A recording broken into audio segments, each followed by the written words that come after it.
better as he builds boost up and is on the way with this MX 240.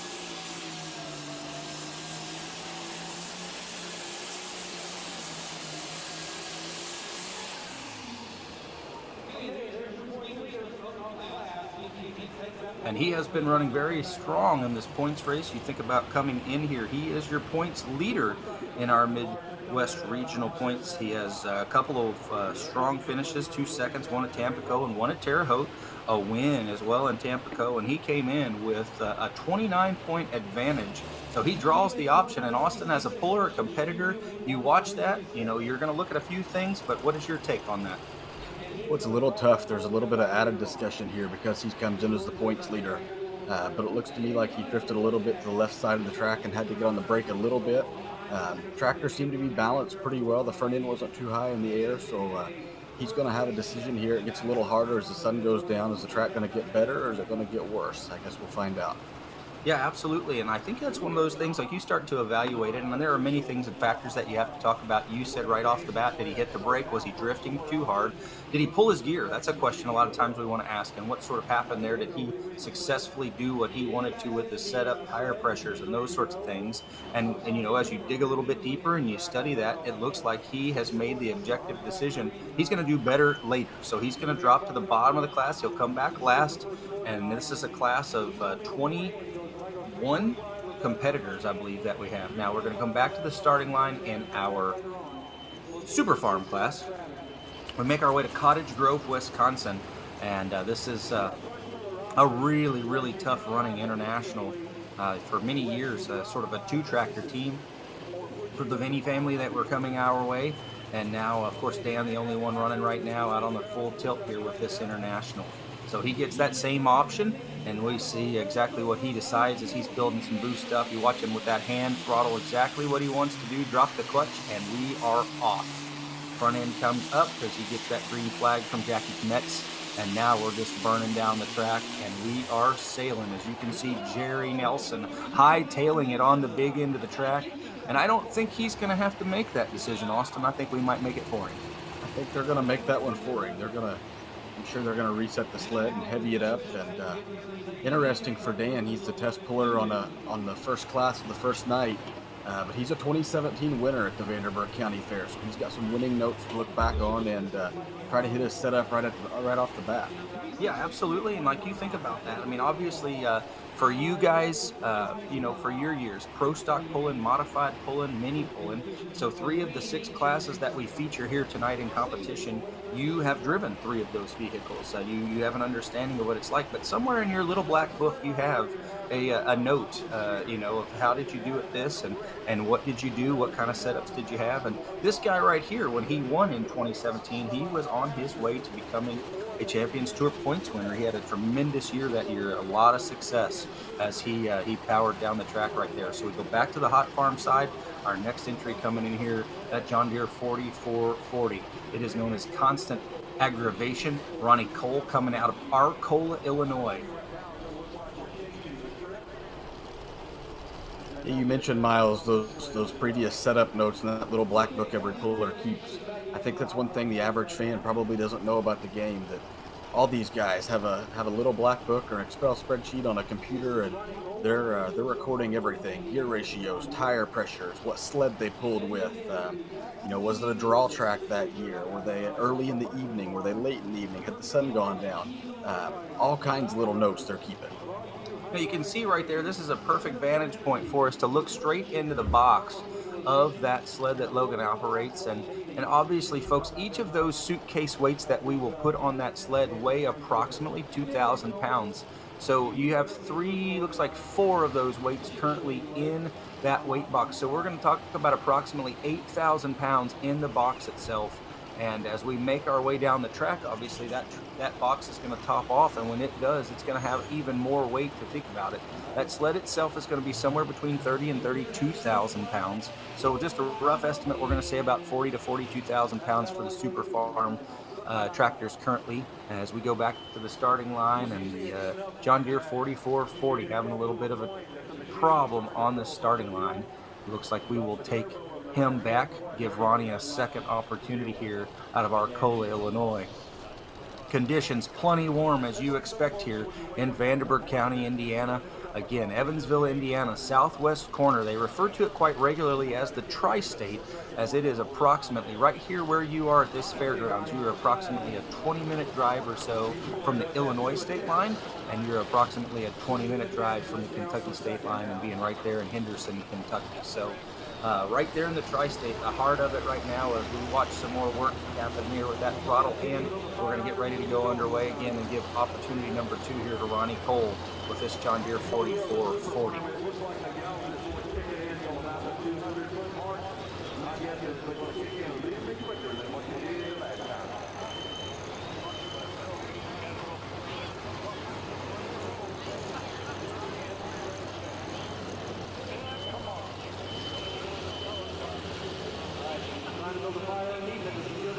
Ronnie has not been seeking points this season as part of the Midwest region, but certainly, unfortunately for him tonight, that is going to be about all she wrote with that John Deere 4440 to come from Arcola, Illinois, and just not be able to get that John Deere to like the way that he wanted it to. We see Big John Mears make his way trackside, and we're going to back this John Deere up and unhook the chain, and we will measure that distance right now for how far he has gone with the 4440, but not the results he was hoping for this evening.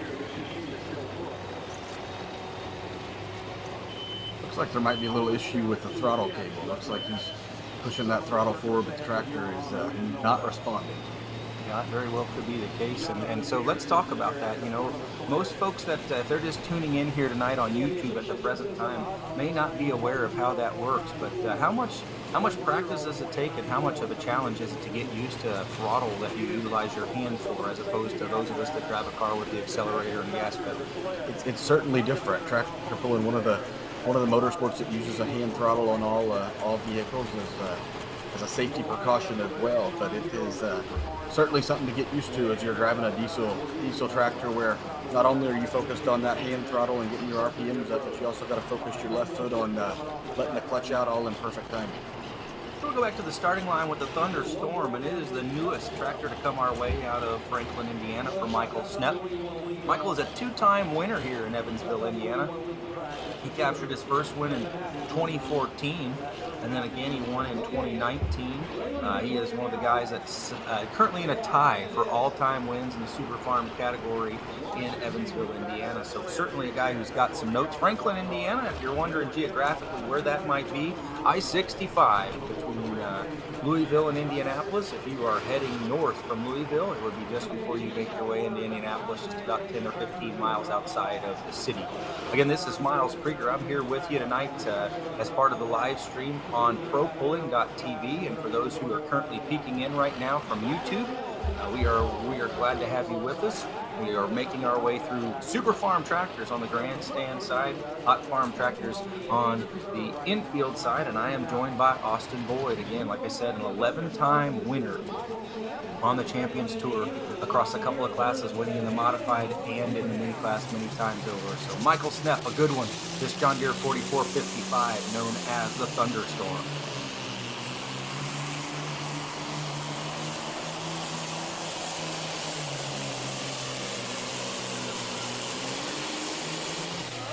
Now, he had a fresh wagon. We did change the sled after Dan ran there with Crank It Up. We did change the wagon. The 4455 John Deere gets that flag from Jerry Nelson. And I'm going to guess, you know, if we work off a 350-foot track, which is typically where you're going to find the end of those chalk lines, he's somewhere in that 330 to 335, 38-foot mark maybe. We'll wait for that distance. And then again, because we reset the sled, he has the option. Michael gets that choice as to whether or not he wants to take that hook. I'm gonna guess, all things considered, there he's pretty happy, and he's gonna give that a thumbs up. But we're gonna wait on the official word from Jerry down trackside. Yeah, so, you know, let's talk a little bit about these officials. Obviously, over the years, Austin, you've become accustomed to the guy and the gal, or the guys who are always standing trackside there, and the trust that you have in them. There's got to be some trust in the person that's downside, trackside there for you. And obviously, Jerry Nelson, Jackie Met's a couple of the best ones to do it. Absolutely. Jerry and Jackie are two of the best. And there's something comforting that the Pro Pulling League does. the trackside officials and all the officials at the PPL are traveling all summer long with the circuit as well as the drivers. So it's always nice seeing the same face down here at the track. We got a Case IH 7250 on the line, and Mac Darnell doing the wheeling here of this tractor. He very quickly realizes that he had too much of a bounce and not enough of a hole shot that he wanted. I'm going to tell you, he made a really wise choice in going ahead and pulling back on that throttle, and he is going to make that sign and tell him, I want to go ahead and go back with the 7250 Case International. That pull distance for Michael Stepp was 3:14 and 90, 3:14 and 90 for Michael Stepp, and that will be right now our leading distance, as he is the first official hook to come our way. And then kind of a challenging scenario here, as I believe the way that the order kind of comes about.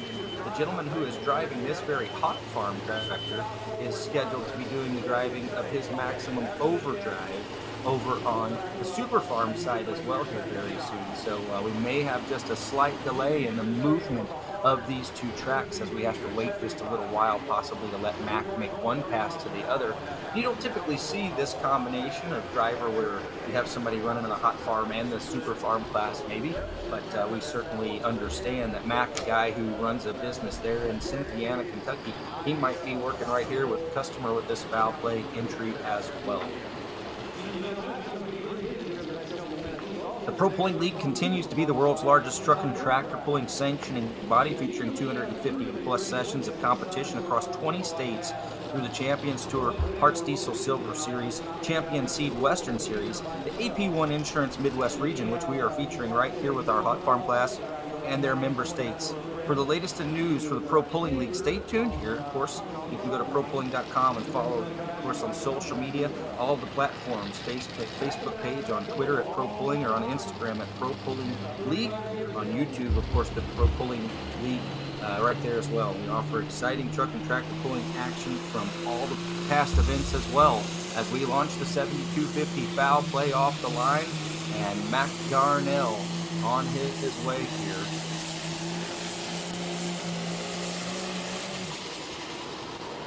And something just not quite like he was hoping for with the foul play. Case International 7250, and certainly that is a tractor that has performed at the highest of levels, and also a driver who has performed at the highest of levels. So not quite what he was hoping to achieve there this evening, unfortunately.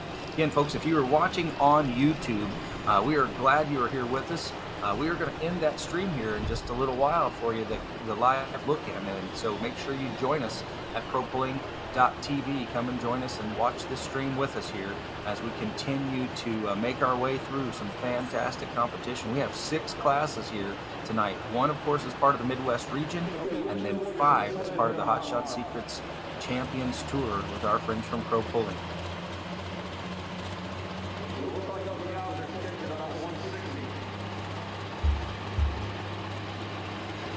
And I'm guessing we're going to wait for Mac to immediately park that hot farm, and then we're going to see him jump on a Gator or a Ranger, and we'll see somebody bring him right down here to the International that sits sort of in the back corner of our lot here on the grandstand side.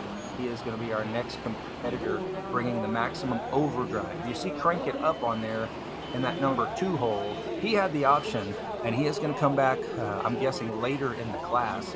Don't know that he wanted to come right back, per se. So I think he'll be back here just a little bit later in the class. We see Josh Miley standing there by the sled as well, a former winner here in Evansville, and a numerous time champion with the Champions Tour. This is our Super Farm tractor class. Hot Farm tractors infield side, Super Farm tractors grandstand side.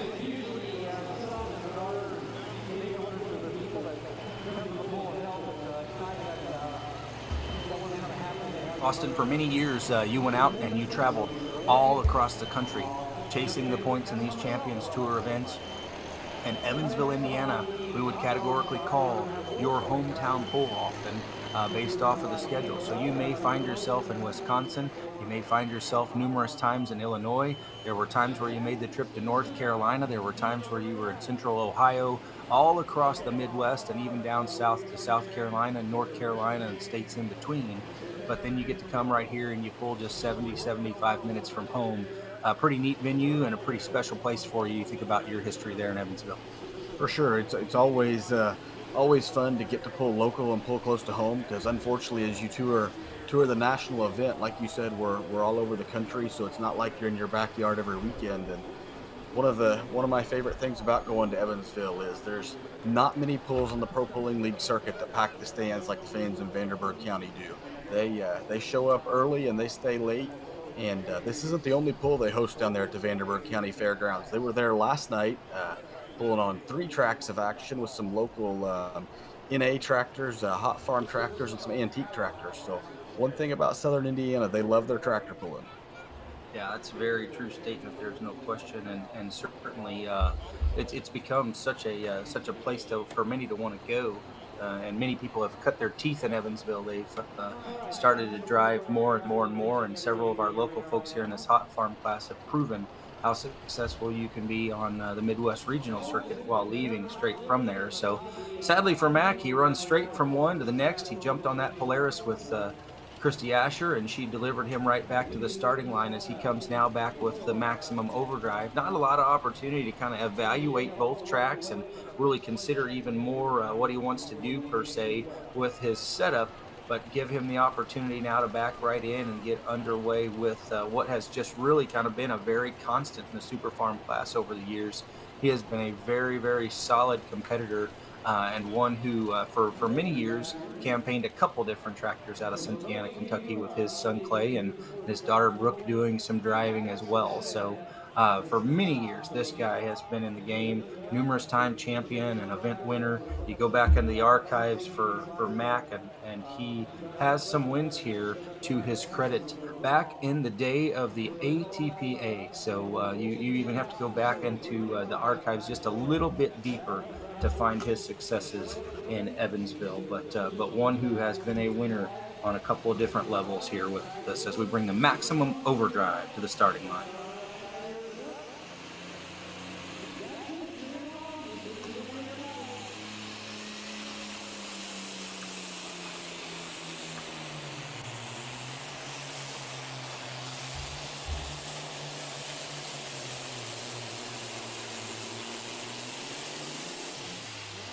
And that right there is why we're going to use the laser as he parks that 1486 almost exactly next to that leader cone. And if Jerry has placed it in the right spot, we're going to guess that he just went somewhere between 313 and 315 feet or so with this international out of the Bluegrass State, Cynthiana, Kentucky, the home for Mac Darnell.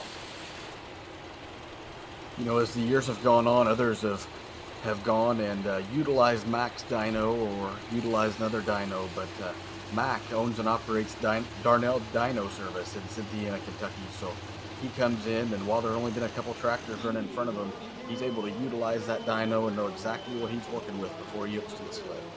3:10 and 08 the distance for Mac Darnell. It will put him in the number 2 position, 3:10 and 08. And you know, you allude to the dyno. You guys have one right there in your shop, and it was an integral part of what you did. It wasn't just an integral part of your successes, but also for your customers' successes. As at one point in time, you guys were maintaining engines for 6 or 7 pro stock tractors out here on the game, and certainly continue to do so now in the form of the Hemi game, where many of your customers are relying on you guys to dial everything in on the dyno. So let's talk just a little bit about sort of the secrets that exist right there and how you find the dyno that works for you and utilizing it.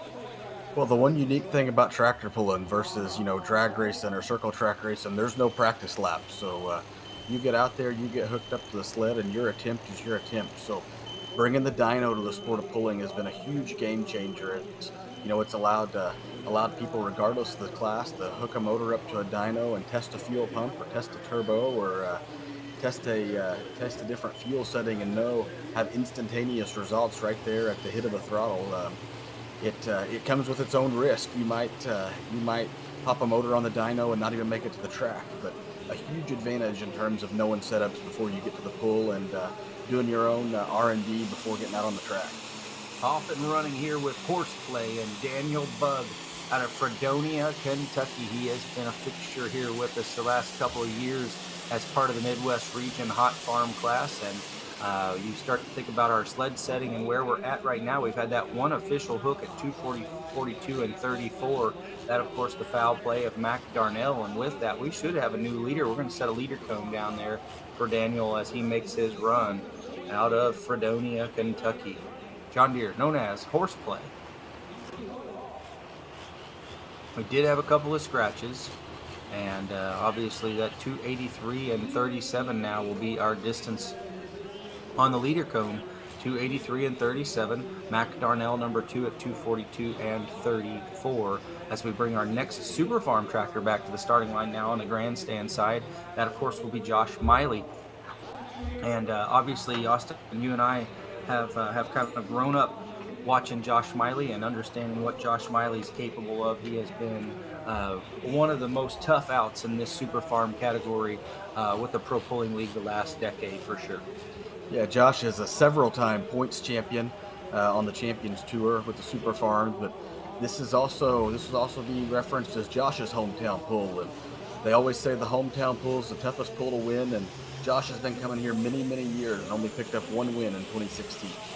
Think about our hearts going out to them. Of course, they have struggled this last several months after a tornado sort of came through Francisco, Indiana, and directly affected their farm and hit their farm. And he is right there in the mix again, as from this vantage point that we sit at and from that sort of camera angle, it looks like he might be just a tad short of that leading distance of 3:14 and 9:0. That, of course, the Thunderstorm. Now 3:14 and 9:0, the distance that we are leading to beat here. And we're going to see just how far Josh Miley goes with the high maintenance. This is a beautiful 7220 Case International out of Francisco, Indiana. And we'll wait for that distance to hit the board here and see just how far he went, as we have had two successful runs, 3:14.90, 3:10 and 08. And something tells me he might split right in the middle of that even to put himself into the number 2 position. And we'll wait very closely. Folks, we want to remind you again, if you are watching the peek-in right now, or kind of the live view that we had on YouTube, we're going to end that live check in here just a second. Encourage you to click on that QR code for propulling.tv and join us for the remainder of this stream. Come and watch as the stars of this Champions Tour are here in Vanderburgh County. And we were very accurate in that, Austin, with our assessment. 3:10 and 77. 3:10 and 77 for Josh Miley. That is good enough for number 2. That bumps Mac Darnell by about 7/10 of a foot. And so very, very competitive Super Farm class that we have underway already occurring here on the grandstand side. 3:10 and 77, the high maintenance case of Josh Miley into the number 2 spot as we get ready to go back to our hot farm side. And that's coming here very shortly. Of course, this John Deere that we should be looking for, known as the Undertaker, and Cody Hamilton coming out of Terre Haute, Indiana. Used to be, of course, Mark Daschel used to do the driving of this entry out of Marshall, Illinois. Now Cody Hamilton has this tractor again. And so, folks, like I said, if you are watching on the peek-in, jump on board with us here, propulling.tv. Thanks for joining us on YouTube if you were watching. And we go underway again with this hot farm coming to the starting line out of Terre Haute. Now, where's Terre Haute? It's straight north of where this pull is right now, about 90 miles or so. You're going to make your way through Vincennes and straight from Vincennes into Vigo County and the home of this John Deere out of Terre Haute right now.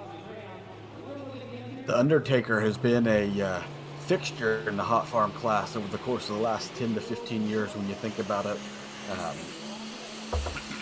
Obviously, Cody doing the driving now, but a tractor with been down the track at Vanderburgh County Fair a number of times. Yes, sir, and you can see as he is hooked off and running, and we're going to move that leader cone significantly as you see our finish line flagman take a couple of steps back, and that 283 and 37 was our leading distance for horseplay, and the good tractor out of Kentucky, Daniel Bug, he was our early leader with that pass. But I'm going to tell you, we're going to have a new leader right there with this John Deere, as he's going to make his way straight on out to the big end of the track here. And obviously, Mother Nature has played some games with us over the course of this season, but we have not had a tremendous amount of rain issues or any problems there, Austin. You think about this schedule right here. We were able to dodge the rain last week at Henry, and again this week our heck week, as you might think about it, or the very challenging week that is on the schedule. You sweep from one to the next, and you're used to that. How difficult is it when you have to be from one place to the next back to back and maintain your equipment? It's an exhausting week for all these competitors, and it's a week that was always very challenging for us as we would go to Goshen on Thursday, Evansville Friday, and then Altamont, Illinois tomorrow. And the way the schedule's fallen the last couple of years, it's gotten even more difficult on some of these competitors. But not only the competitors, but the series directors, John and Christy. When you think about it, they were in Freeport, Illinois on Tuesday night. They pull Goshen is now a 2-day hook, so they were a session in Goshen Wednesday night, 2 sessions of pulling yesterday in Goshen. Now make the dash about 6 hours down to Evansville for a session tonight, and they will be back in Altamont, Illinois tomorrow night. So they'll get, by my count, 6 sessions of pulling in 5 days. Yes, sir. We are off and running here with Chuck Gunterberg. This is his international, known as Positive Ground. We kicked off the season in Seymour, Wisconsin. This gentleman right here was the winner. He took home the #1 spot, and we kind of go back and watch that replay as he is watching his data logger before he launches, and off and running. Front end kind of comes up, and what we really ideally want to see is about 12 to 18 inches off the ground. We want to keep that front end up, and a little bit more bounce probably than he wanted, as I think he's going to come up just a tad short here with that pass. But you kind of see him peeking over his right shoulder and looking back to see exactly how big the holes might have been behind him and how much dirt he had packed up against that sled. So how often do you look at that, and what kind of are you reading at when you look for those sort of holes, Austin? Well, it kind of varies by class. A lot of times what you're looking for when you spin in is, are you hooked up and are both tires locked into that track? They don't fight that too much in the super farm and the hot farm track, but as you get to maybe a pro stock or a super modified tractor, is the left tire digging in more than the right tire? You're looking for one wheel in. Uh, and then you can read the track a little bit. On a sandy or looser track, you're gonna dig in and make a little bit deeper ruts with you than you are on a really, really good tough track. So we get ready to come back now, and 3:07 and 09 was the distance for Positive Ground. 3:07 and 09 the distance for Positive Ground, and Chuck Gunterberg. He is currently in the #4 position with that run. Michael Snepp leads at 3:14.90, and then we have high maintenance Josh Miley 3:10 and 77, Mac Darnell at 3:10 and 08, and Chuck Gunterberg at 3:07 and 09. As we go back to the starting line now, and Caleb Werner, he comes out of Versailles, Indiana, and he brings the Rage and Buck to the starting line. It's a good running John Deere. And Versailles, Indiana, of course, is over near Jennings County. So if you are on I-65, again, heading north towards Indianapolis, you get to that sort of Seymour, Columbus area. It would be to the east of there just a little ways. And this is a good running John Deere coming to the starting line.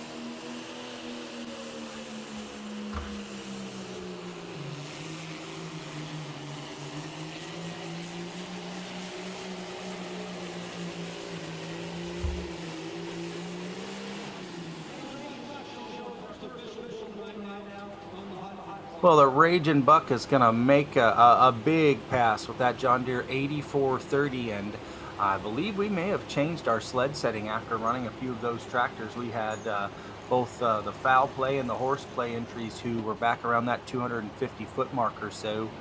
We can see right there we took a couple of those those markers down with the flaps on that sled, and a little bit of blowing from the side of those coming on down, but a little drift there. But 3:30 and 87, 3:30 and 87 for the Raging Buck, and obviously that is the #1 pass there, as we believe now after watching that the Undertaker would have had the option on that pass and would have turned that pole down at 315 feet and a little bit of change. So the high marker right here over the course of the last few days, and obviously let's say in the 2025 campaign with the Hot Shot Secret Super Farm Tractor class, has been this gentleman right here coming to the starting line. He is your points leader. and he is your current points leader with almost a near perfect score. You think about over the course of his tally, 2 consecutive wins. He's only 12 points away from perfect out of 6 attempts. He is your leader right now out of Niles, Michigan, Mr. Shane Maston. It's been a big week for these guys, but Shane has had an excellent week. He took a win in Freeport, followed it up with a win in Goshen, and from our vantage point, it looks like he's going to go straight to the top tonight in Evansville. There's no question. We're going to move that leader cone by a good 5 to 10 feet. And he's been the guy that's been dialed in. And I've told so many people over the years following the Pro Pulling League that this week right here makes and breaks points series. If you want to fight to win a points championship and you hit this 3 or 4 a day sweep and you are successful or stay close, you are likely going to win a points championship. And it's very, very indicative on so many levels as you see him get a fist bump, and he is going to take over our #1 spot, I believe, with that pass. You know, it's one of the things that I think makes pulling really unique. Looks like he's going to come up just short at 313.69. But one of the things that makes pulling unique, you know, it's not always the guy with the most horsepower, the guy that's out spending the most money. You look at these super farms; they've gone to Freeport, Goshen. They're pulling tonight in Evansville. They're pulling tomorrow night in Altamont. If you want to be the champion at the end of the season, not only is it going to take some horsepower and some driving, but it's going to take some durability and some confidence in the power plant you have.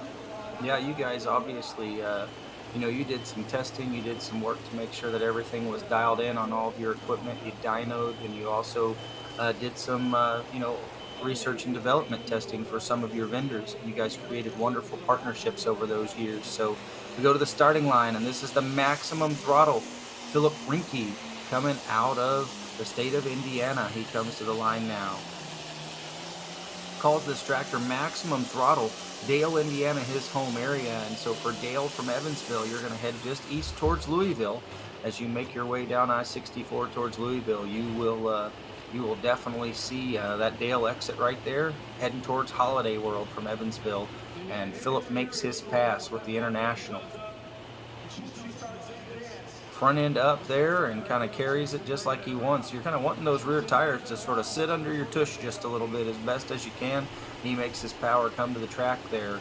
And obviously we hold him there and we get ready to unhook both of those, the chain and also our safety mechanism that's there for us, the kill switch as we often refer to it. That gives us the opportunity if we would ever have some kind of issue. That's a safety mechanism that exists there that the sled operator has to be able to make that vehicle come to a stop if needed. So 3:13 and 69 was that distance for Shane Maston as we get ready to bring last year's points champion to the starting line, and a gentleman who won this event here last year. This is the Thunderstruck. He comes to us out of Jackson, Tennessee, a great running John Deere of Brad Woods. Now, you think about somebody who just put together what we would call just an absolutely dream type year. That was this guy in 2024. 2025, not quite the same for him as he has not really been out for the full circuit. He missed a few hooks, did not make the Joliet swing for us as we went up to the Speedway there for an event, and he did not make it to Freeport or Goshen. We're back here now with the 60-30, one to watch, Brad Woods.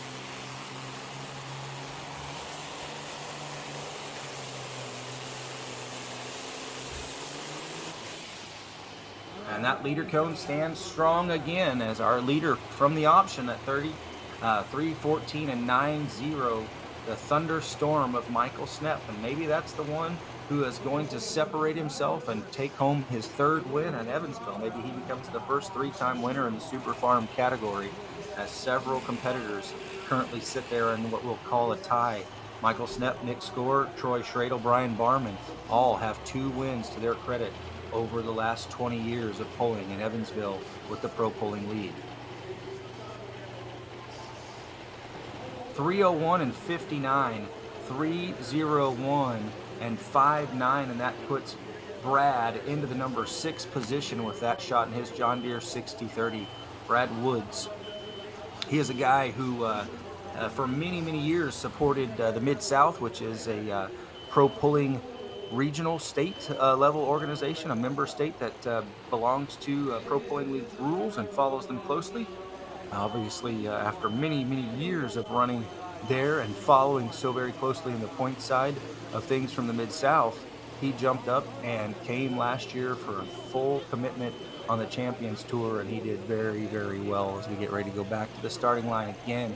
This is our hot farm, and we've now kind of hit our stride, bouncing back and forth from infield to grandstand in the competition right now. Just about 7:30 or so local time there in Evansville, Central Time, as we bring a good running international now to the line. We did reset the wagon on our hot farm side, and our leader right now, 3:30 and 87, the Raging Buck.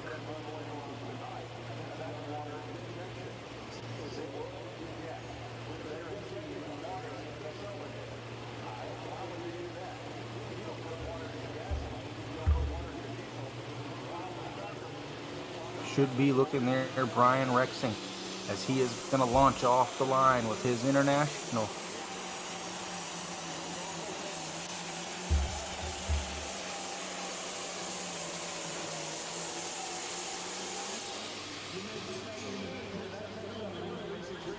And certainly, you get back to the big end of the track and you're hoping that everything you've put in that launch of the starting line, that whole shot, such an integral part of getting where you want to be there. And you can see he's kind of doing a little wheelie and doing a little driving there. And he is angled over towards that chalk line. Not too hard on the brake. A little short maybe of that leader cone.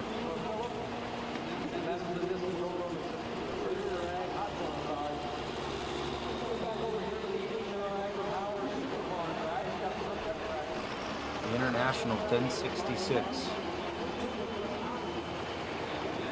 Looks like he's going to come up about 4.5 foot short of that lead. 326.03. We're going to go back to the starting line now with the next international coming up. And this is a really good running entry on the Super Farm side, Brian Barman. We've talked to you about Brian. He has 2 wins to his credit already this season. He is a winner at Jerseyville. He is a winner at Joliet. This tractor currently in the number 6 position in the points. He's a 50 points outside of that leading distance right now, which is a pretty daunting number to try to make up. But here he comes now to the line. As I said, 2 wins to his credit.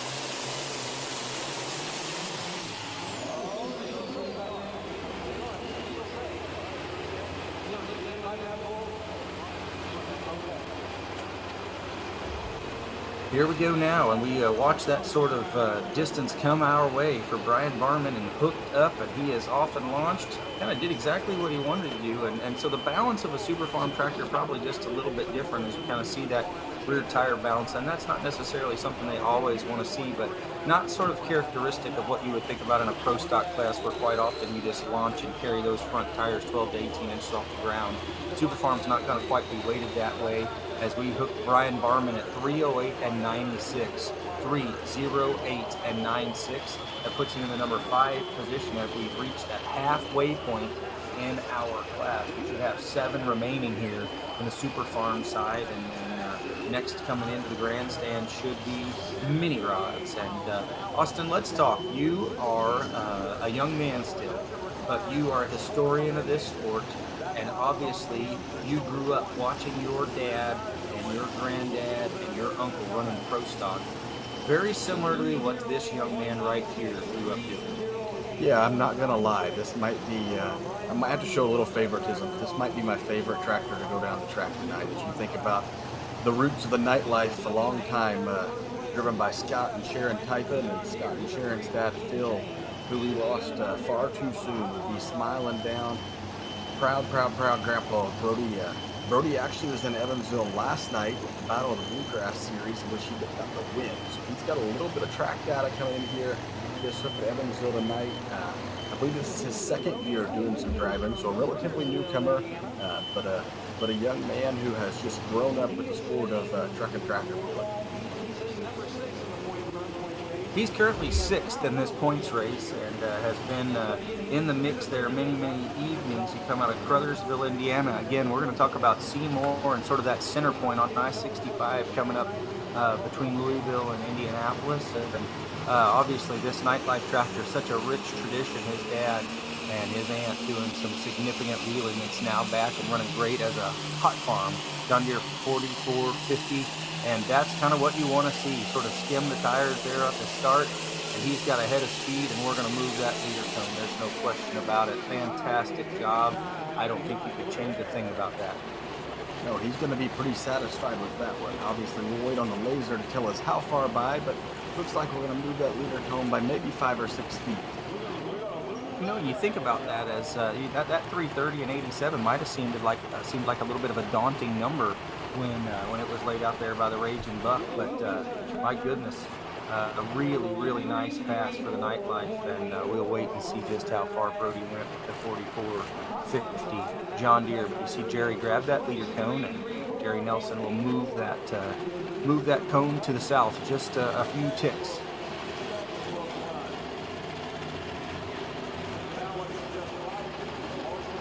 Super Farm side, we should be bringing in our next Tough Running International tractor, the Raging Mule. Should be coming our way, and again, we kind of wait for that distance to come in, and there it is, Austin. You were just about right on the money. 334 and 84, 334 and 84, and that puts Brody into the lead.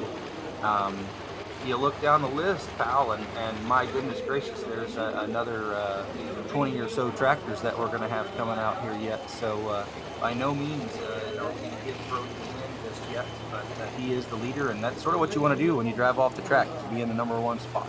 Absolutely, especially when you get a hook like this in Evansville tonight, where some of the initial class is going to start with that sun shining, and as the sun starts to go down, all you can ask for as a puller is to do the best with what you got. And if you can go to the front when you pull, it's a good feeling to have. And then you get to look back down at that list and see he's got looks like 17 more bullets to dodge. They're all tough runners in this hot farm class.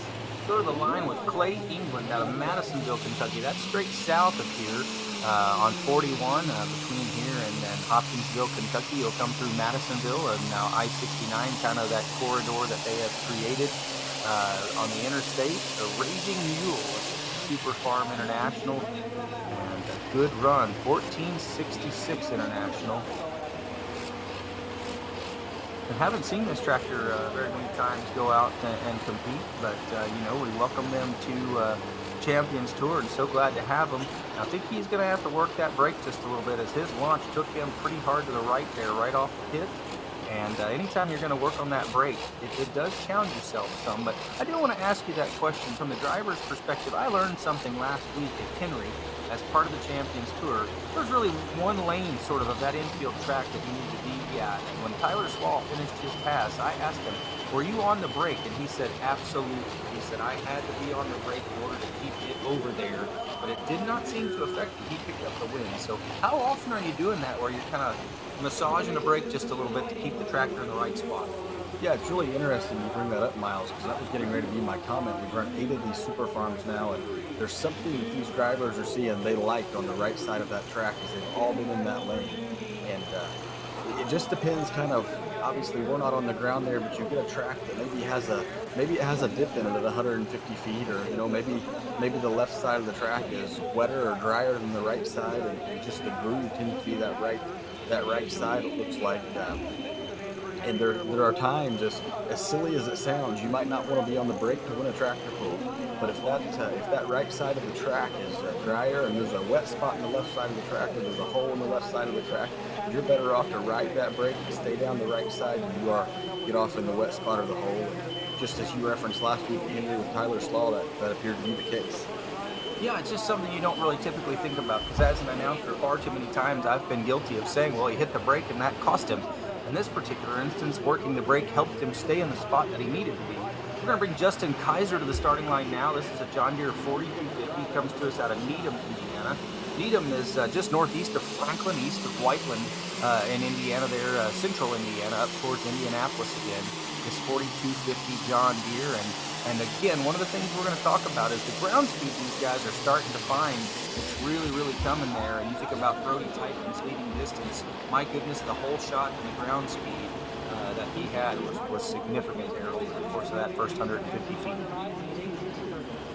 It's interesting. We've ran 7 of these hot farms now, and I wouldn't say any of them have gotten uncharacteristically out of control. They've all done a good job of keeping that front end down and keeping the tires locked in.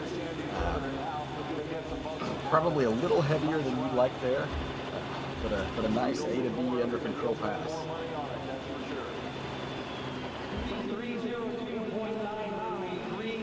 And we're going to mark that distance here very shortly, and obviously not quite the leading mark, but 3:02 and 99 is going to be exactly where we mark him. And out of Needham, Indiana, the 4250 John Deere puts him in the number 5 spot. Several still yet to come. Very, very tough. We're going to make our way back to the Super Farm side, and again, we welcome the Fritz brothers. They have been just some very, very tough guys. They come to us from Boscoville, Wisconsin, and on the big stage, even at the National Farm Machinery Show, these guys have been in the highest of competition and have been successful there. So we bring Corey Fritz doing the driving here this evening. It's a John Deere 4440, and again, glad to have him. Sort of that hotbed of Super Farm for so many years, coming out of the state of Wisconsin, and no different here now. They are still just as tough as you can get. As Boscoville is just northeast of Dubuque, Iowa. If you're familiar with the sort of geography there. And again, just like you talked about, Austin, we're going to get right over there by that chalk line. And unfortunately, that's going to cost him. I think we worked so hard on the brake side of things that affected him significantly. Yeah, Corey's going to hate to see that result. You know, just another example of how uber competitive the Super Farm class is. Corey comes in here at the halfway point of the point season and 7th in the points. You might think, well, he's down the list a little bit. 7th in the points. He is just 14.7 positions out of cracking that top 3. So just a super competitive bunch night in and night out, as we see the distances stack up really close. And this is going to be a rough night for Corey. Yeah, he went so hard to the right. I mean, just from the launch, it's not what he was hoping for, and it almost looks like he may have thought there was something wrong, per se. I don't know if there was something that could have been locked up on him to make him make such an extreme kind of turn to the right there, but certainly not what he was hoping for, and that is a tractor that has just been fantastic in the Super Farm division for a very long time. The Fritz brothers coming out of the state of Wisconsin. So 251 and 98 would be that measured mark, and unfortunately that's going to put him outside of the money of where he's going to want to be. As we go back to the hot farm side, get ready to find the Red Rascal coming in out of Greensburg, Indiana. Greensburg, of course, the home of a pro stock puller that we've come to know very, very well over the years. And if you're going to travel to Greensburg, obviously that's just to the southeast of Indianapolis a little ways. John Robbins coming to the line now with this Red Rascal.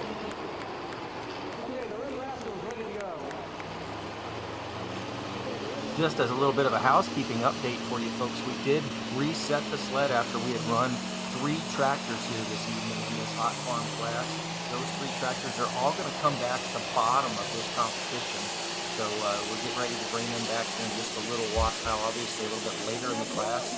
And this is our Northwoods hot farm class. And think about the Northwoods folks, they have been making some fantastic products that are being utilized here in many of these classes here. Northwoods Engineering, we thank them again very, very much for their support. Their cylinder heads have become staples in many of the classes that you see out here running.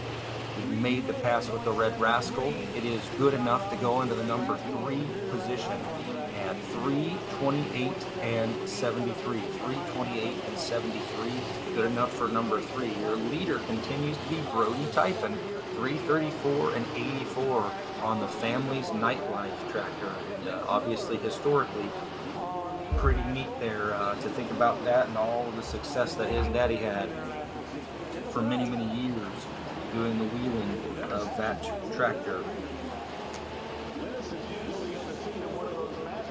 Scott actually has a pro stock win to his credit in Evansville.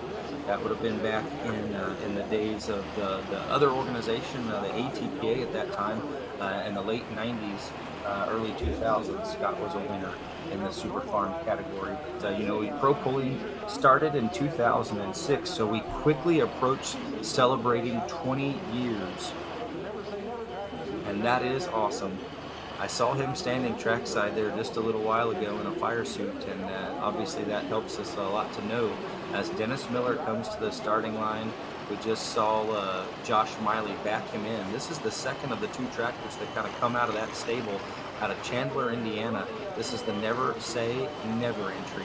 And Dennis Miller, we go back into the roots of pro stock, and we think about Don Masterson and the Masterson family out of Grandview, Indiana. Dennis used to travel with them all over the country, and he's now doing some wheeling here of this super farm. Good running tractor, a good launch, and we are on the way. Muscle at that point, and talked a lot about that last week. When you find yourself on the big end of the track, those last sort of 50 feet, maybe 60 feet, a lot of times that's where your horsepower really comes into play, and it's incredibly important. It's something you were always known for, was having the horses to kind of flex your muscle a little bit later in the game, Austin. Yeah, horsepower really shows at the big end, and Dennis is going to be a little disappointed in that run. Kind of interesting. I believe this is the first team tractor we've seen tonight in the super farm class. And you talk about the importance of having that team tractor. There's no test laps in pulling. So when you have two tractors in the same team, like Josh and Dennis do there, you're able to relay information from one tractor to the other. And the hope is most of the time the second tractor is going to perform a little better than the first tractor. In this case, Dennis and Josh are going to be a little disappointed as he's going to pull into what looks like the base spot at 295.65. We launch our Ford New Holland off of the hot farm side, and we're working that brake just a little bit harder as we are underway here. A good running entry. Fred Giesler, Ford Ferdinand, Indiana, and the Blue Tornado. That 9,000 has been a staple again in the hot farm class, and a guy who has just been such a tremendous supporter of the events around him, not just here in Indiana, but if he can go find an event to go run hot farm, he's going to do so, and can do so at a very high level with this Ford. I'm going to guess Fred's going to be a little disappointed there as he hooked up and he had a really good run going, veered off to the right there. He probably had to get on that brake a little more than he was wanting to, and that's gonna cost him a little bit. He's going to come into the number 5 spot at 325.93, about 9 foot short of Brody. And I'm not sure that he took 10 feet out of that distance with the brake there, but I certainly believe he took 5 foot out, enough to be in that top 2. Well, we are underway, folks, here at the Vanderburgh County Fair. Grandstand side, we have our Apex Turbo Super Farm tractors. They are part of the Hot Shot Secret Pro Pulling League Champions Tour. On the infield side, we are in our Northwoods Engineering Hot Farm tractor class. That's part of our AP1 Insurance Midwest region. And we thank you, the support, and the sponsors so very much for jumping on board to help with your presentation. Sponsors, of course, or presenting sponsors. It's so awesome to have great companies that understand how important it is for these pullers to have cash to run for at the end of the season and throughout the season as we go to line with a good running John Deere 7810. The Fast and the Furious. This is another generation driver, James Slama. He's doing the wheeling of Dad's tractor here this evening. And James, of course, is a guy who is very active in the shop.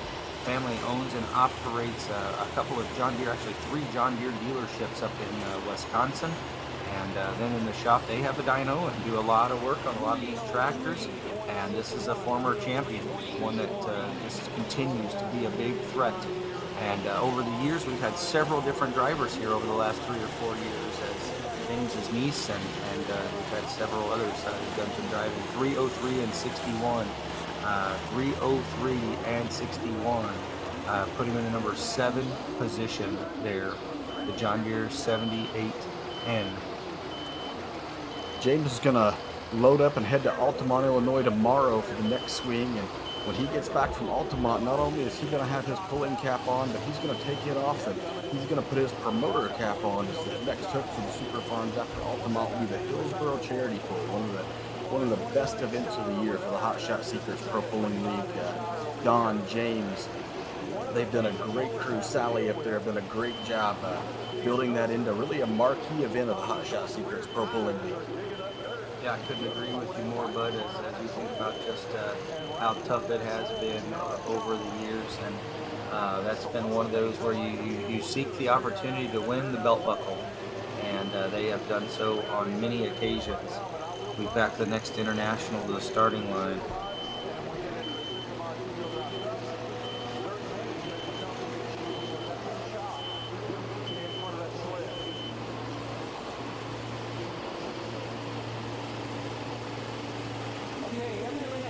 I believe this is going to be Brian Pruitt in the every last inch entry out of Brownstown, Indiana. Different color, but I'm going to venture to guess he's sharing some information with the current leader, Brody Typin.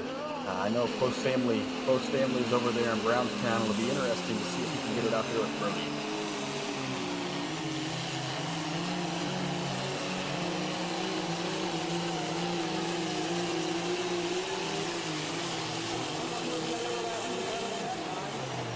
You're almost right on the money, as he's going to kind of blow the leader cone over just a little bit as he finishes almost right next to it. And you see that Phil Typin autograph sort of sticker right there on the passenger side of that tractor, as he is looking at that chalk line very closely and making sure that he is not on it, and he is going to go into that number 2 position. 332 and 60, 332 and 60, and a good run for every last inch from Brian Pruitt out of Brownstown, Indiana. 332 and 60. I'm going to guess Phil Typin is watching down with a huge smile on his face as he watches his old international not quite go to the top, not quite edge out his grandson, but go into the number 2 position. We've talked so much about the next generation. We will continue to do so over the course of this evening competition. We'll talk about the next generation right now as we bring Jesse Roberts to the starting line, driving the John Deere 8345R Wicked White Tail.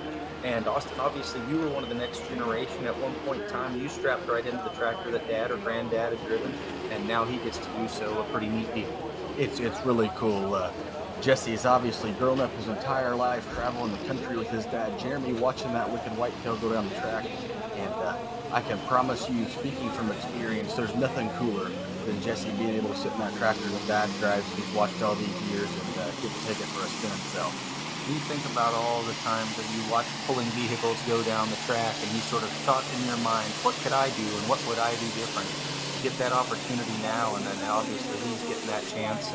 Former hot farm pullers that have stepped up to the Super Farm, and it's been over a decade or so that this John Deere 8345R has been out. Jeremy has won the big pulls. He's won the regional pulls. He's won some of the national pulls. He's been very, very tough as you think about his success. But he has not won in Evansville, so this is one that's kind of on that bucket list as the largest Champions Tour event, closest to their home for sure. And we will mark him at 291 and 75, 291 and 75. That puts him in the number 11 position, as we have 2 remaining. And those 2 remaining, of course, are the Screamin' Norwegian and then the Crank It Up tractor. If you remember, the Crank It Up tractor came sailing out the big end, and we decided we had to reset the sled on the Super Farm side. So we are pulling again Northwoods Engineering, AP1 Insurance, Midwest Region Hot Farms as part of the great running class here, as part of our Hot Shot Secrets Pro Pulling League. And then over here on the grandstand side, we have the Apex Turbo Super Farm tractors as part of the Champions Tour. And certainly one of the gentlemen we thank so much for his hard work for the years there in Vanderburgh County is Brad Hartman. And Brad is actually standing directly behind that tractor. He is hooking that hitch up and making our kill switch and everything. He will step away to the side there. Brad Hartman has been a guy who for years has run in the 4-1 class. He and his brother stepped up and got into the pro stock class recently, but unfortunately having a little bit of breakage, they are unable to be able to run with us right now. This is Mike Dixon coming to the starting line. Mike Dixon doing the driving of wheeling and dealing. He comes to the line right now. Murray, Kentucky is where he calls home.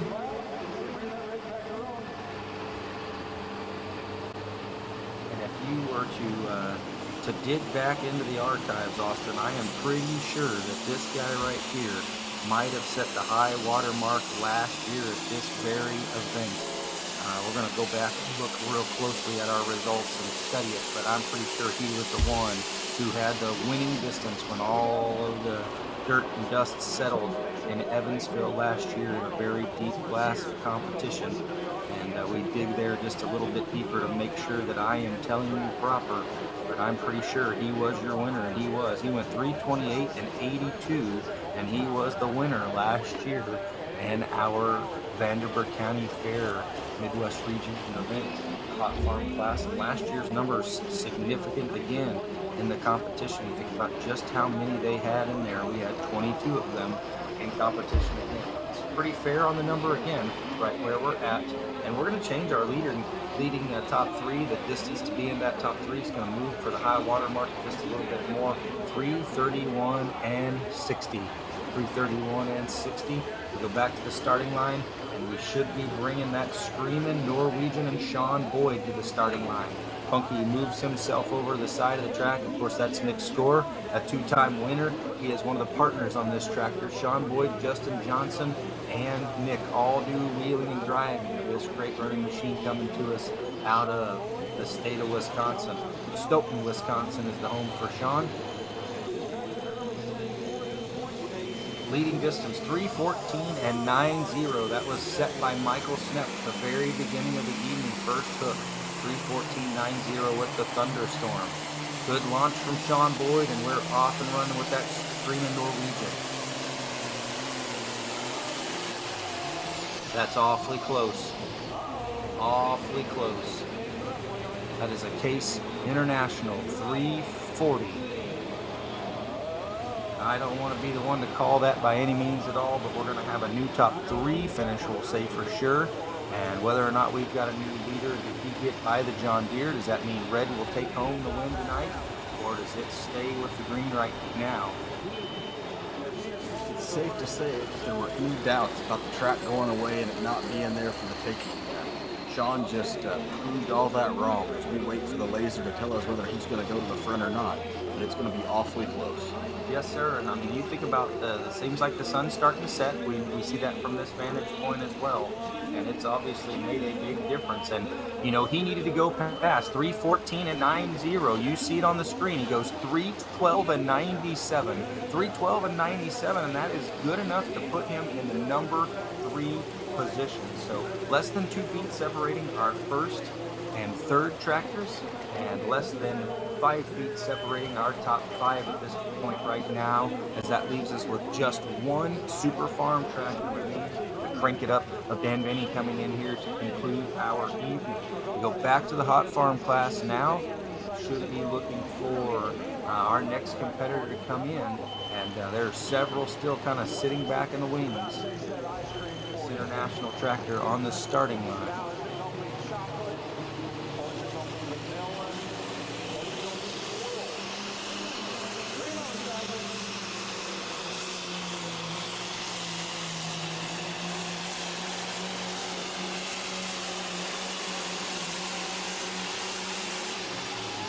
International going to come up just a little bit short there, but Austin, that's the first time we've kind of seen the hot farm tires sort of sink in there just a little bit, and even show that maybe the air pressure wasn't quite as high as we've seen on some of them. As you can see that tire squatting down here on the big end, and we'll watch it. You can see it there as he starts to set himself. And again, down here on the big end, that right rear tire just digging in deeper and deeper. Obviously, you're more aware of it than I am, but let's say tire pressure. How much of a tire pressure change would you make from one to the next to the next? You know, it's really interesting, and one of the things we found being in multiple classes is tire pressure varies so much by class. You know, you go with a pro stock tractor, and maybe it doesn't vary as much as it does with a super modified tractor, but there are times where you go event to event to event, and you're going to run the same tire pressure, and there are times it might vary by, a pound and a pound and a pound and a half depending upon the track. Steiger Farney made his pass, of course, with Playing with Fire. It's the International out of Elberfeld, Indiana. This is the hometown pole for him, no question. His distance was 3:14 and 63. 3:14 and 63. That put him in the number 9 position. As we come back to our final Super Farm tractor to conclude this class right here, and if he can do anything like he did just a minute ago when he had the option and we reset that sled, this guy is going to go right on out to Big End and take home the win. Now, he is a winner here previously, 2017, when he went on to win the points championship. To crank it up entry coming to the starting line, Dan McKee coming your way right now. Final tractor in our Apex Turbo Super Farm class.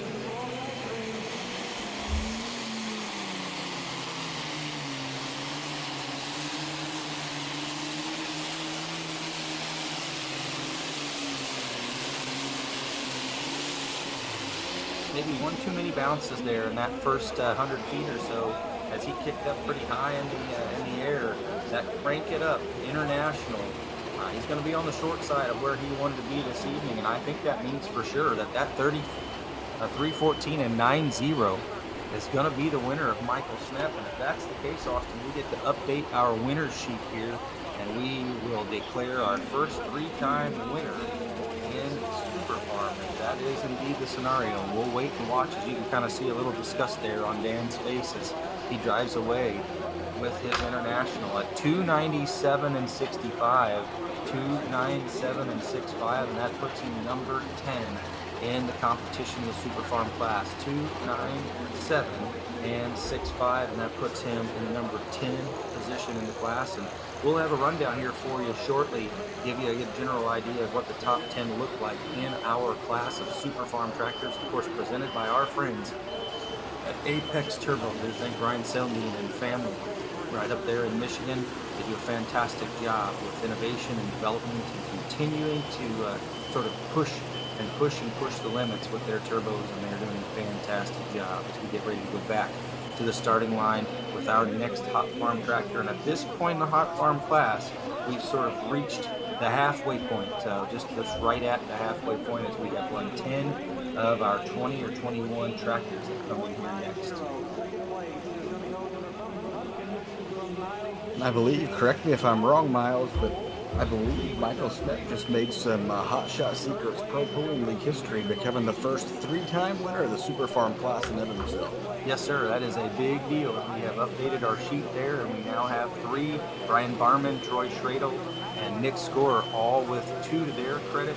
Other winners historically: Al Wright, Justin Wagler, Don Slama, Blaine Fraker, Josh Miley, Dan Menny, Dusty Johnson, Shane Maston, and Brad Woods. And if you really we talked about Justin Wagler. Justin Wagler, the all-time winner in Evansville, with 6 wins to his credit across 3 different divisions. That 401 class, the Super Farm class, and the Pro Stock class. He won that Pro Stock tractor class here just a while ago. But historically, he has been so tough at the Vanderburgh County Fair as part of the Champions Tour Midwest Region Silver Series, depending upon the class that he was in. As we have run our next Hot Farm tractor class, our Northwoods Engineering Hot Farms are hot and heavy right now, and sort of that middle portion of the class as we talked about. So if you're just joining us, we ran a few tractors, actually 5 tractors, before we really got our first official hook, I believe. We had some vehicles turned down their passes. Dan Mercer makes his run there out of Fort Ranch, Indiana, with the More Milk Money. That put him in number 8 at 323 and 89. 323 and 89. More Milk Money and Dan Mercer. So we should be looking for Daniel Bugg, Mac Darnell, Cody Hamilton, Ronnie Cole, and Jordan Harris, all to come back on the bottom of the class. Kevin Fleck should be our next customer to come our way, or next puller to come our way. I call him a customer because they actually are a customer of where I work. But here's your top 10. Looking at the top 10, the Super Farm Tractor Class, of course, presented by our friends at Apex Turbo. Dan Vinny, 297 and 65 was number 10. Brad Woods, the Thunderstruck, 301 and 59, number 9. James Slama at number 8 at 303 and 61. Chuck Winterberg, Positive Ground at 307 and 09 was number 7. Brian Barman, hooked up entry at 308 and 96 was number 6. Mac Darnell was number 5 in the competition at 310 and 08. Josh Miley, 310 and 77, number 4. That's Screamin' Norwegian, 312 and 97.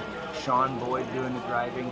Your points leader in Shane Maston came in here with a pretty significant point lead. He had not finished out of the top 3. He keeps that streak alive. He goes 313 and 69 for second.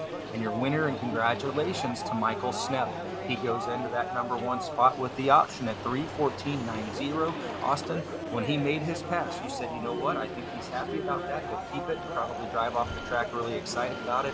Good call all the way across the board. Yeah, and it didn't come without sweating, you know. Shane Matson got very close to him, and as you watch those hot farms, they all stacked up close. A lot of there's no easy ones to dodge. They're all big bullets to dodge. And let's talk about Shane Matson for a minute. The points leader with the Thumpin' Pumpkin. You know, we talked about this brutal stretch where they go to Freeport on Tuesday. They have to travel from Freeport to Goshen, from Goshen to Evansville. So through that, 150 points have been available for the Super Farm, and Shane Matson walks away with 148 of 150 headed into Altamont tomorrow night. He has to be pretty happy. Yeah, absolutely. Even if he were to finish outside of the top 10 and only put a 25 up in his total credits, you think about the fact that he would still walk away with 170 some odd points in that total, and that's pretty awesome to be there. And that's certainly not going to be his goal. His goal is to go over there and win the Effingham County Fair event as part of the Hot Shot Secrets Pro Pulling League Champions Tour, and that will certainly be the case as he is going to fight and vie very hard. We go to the line, written in red, Kevin Fleck, Dale, Indiana International, coming your way.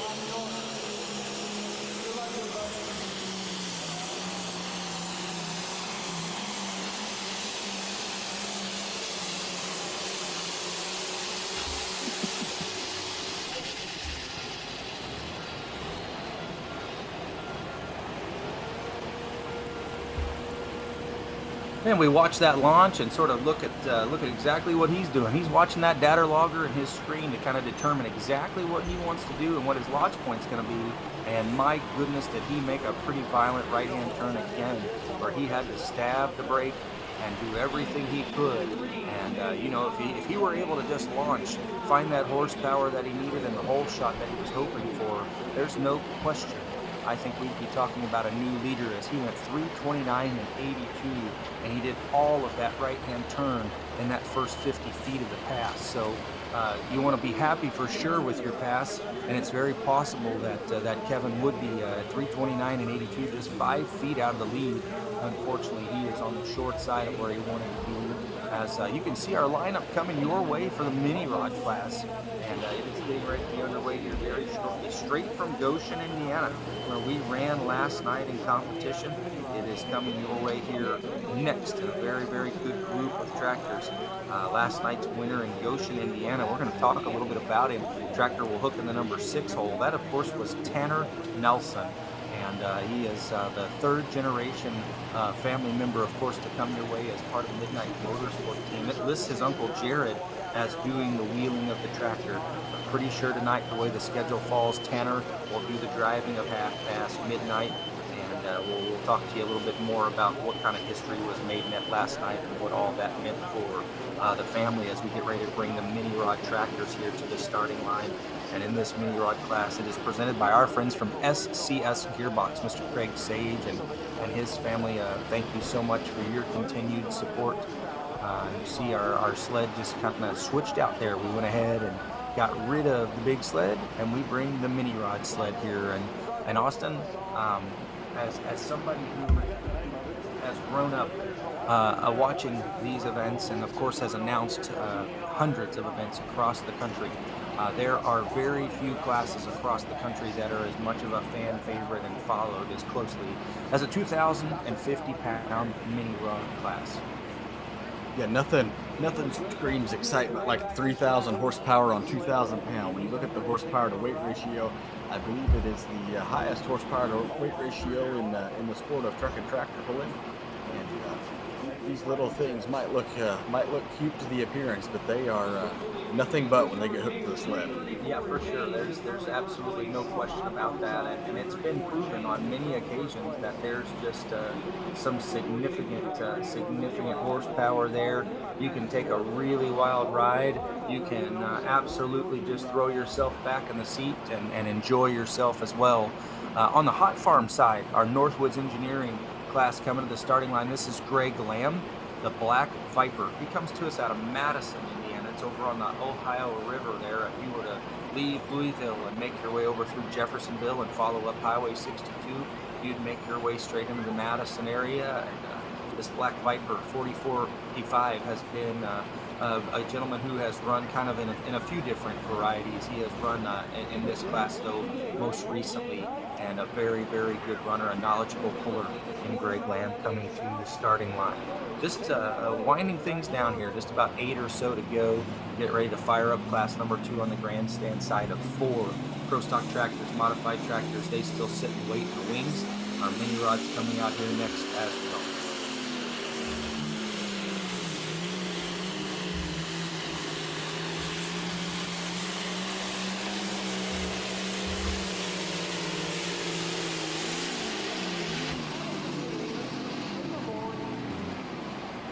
And we're going to watch that leader cone there, Austin, very, very closely, and see just how far Greg went. As you start thinking about just just how far they want to go, and it's unbelievable. It's unbelievable how close they are to the finish line here as they continue to pack them in. 3:34 and 84, that leading distance of Brody Typin. Greg Lamb, how about at 3:36 and 19? We've got a new leader, the Black Viper John Deere out of Madison, Indiana.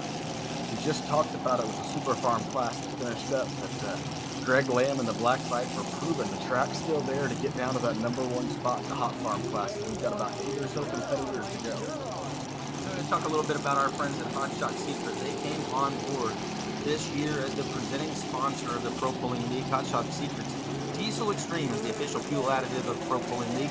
It's the strongest diesel injector cleaner on the market. It's trusted by thousands. Diesel Extreme is a complete 6-in-1 fuel additive that cleans and protects your injectors while boosting your fuel cetane by 7 points to give you the extra horsepower, torque, and fuel economy that all want. A top quality product with proven results. Hot Shot Secret Diesel Extreme cleans, protects, and brings your diesel engine back to life. It's available nationwide at O'Reilly Auto Parts, Advanced Auto Parts, AutoZone, Walmart, Amazon, and online at HotShotsSecret.com. Look at the starting line. Hurricane Haley. Last night, she finished sort of that middle of the class. This is the 3rd hook now as part of our Champions Tour points racing SCS Gearbox class. And last night's winner, of course, Tanner Nelson, her first hook of the season. We were in Henry, Illinois. Tyler Slaw was the winner of that event. Tyler Slaw doing the wheeling of not only his tractor, but also Dad's tractor, where he took home the win from Henry. So we're underway now, just 2 point hooks in the credit right now at 94 and 90 pounds.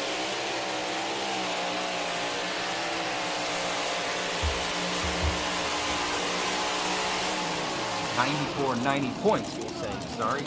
Tyler Slaw picked up that first win with Show No Mercy. He sits in the #1 position, and you immediately see Haley.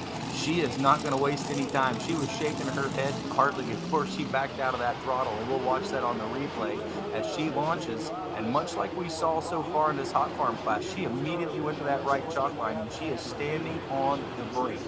And because of that, that's going to take some feet away. It's going to be really interesting as we watch this mini-run track, seeing the Super Farms in front of them. You get a little more horsepower, a little more ground speed or tire speed, and we saw all the Super Farms run on the right side of the track, almost as the preferred side. You see the minis, it just pulled her straight to the right off the bat. She was on that left brake before 100 foot, and she's going to give it the thumbs down and see what she can. I'm going to assume she's going to drop to the bottom and see if she can figure some things out by watching the rest of the class. So her husband for many years, that was the wheeler of the Outlaw two-wheel drive truck. Then they built that Mini, and of course he did some driving there. And then shortly after that, Haley has been doing the driving ever since, as we bring a hot farm to the starting line. The John Deere 4450 coming our way. This is the Ditter Deer, John Chastain, coming out of Brownstown, Indiana. He should be our next hook on the starting line, and this is a good running entry. Red Strokes, Cole Fleck comes in next, then Sheer Pleasure, and Matt Titzer coming out of Tennyson, Indiana. This international, those are your next three. Then we kind of make our way back to the top of the order with those first 5 vehicles that were all front class that dropped. They're all coming back here to conclude the hot farm class. We are underway in competition on the mini side as well. Hurricane Haley Carringer, she turns down her pull, and she will come back later in the class.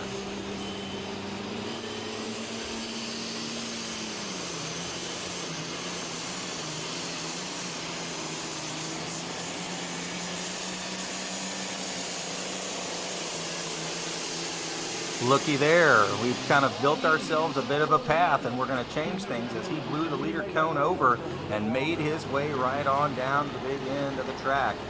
John Deere, known as the Ditter Deer, John Chastain, Brownstown, Indiana.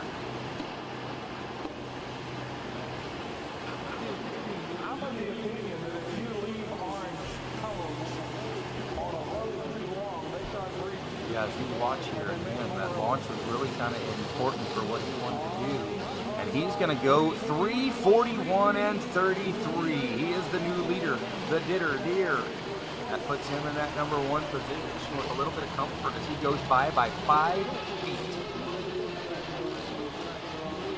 And Austin, sometimes, you know, you want to think about going to a Champions Tour event or some of these larger national events.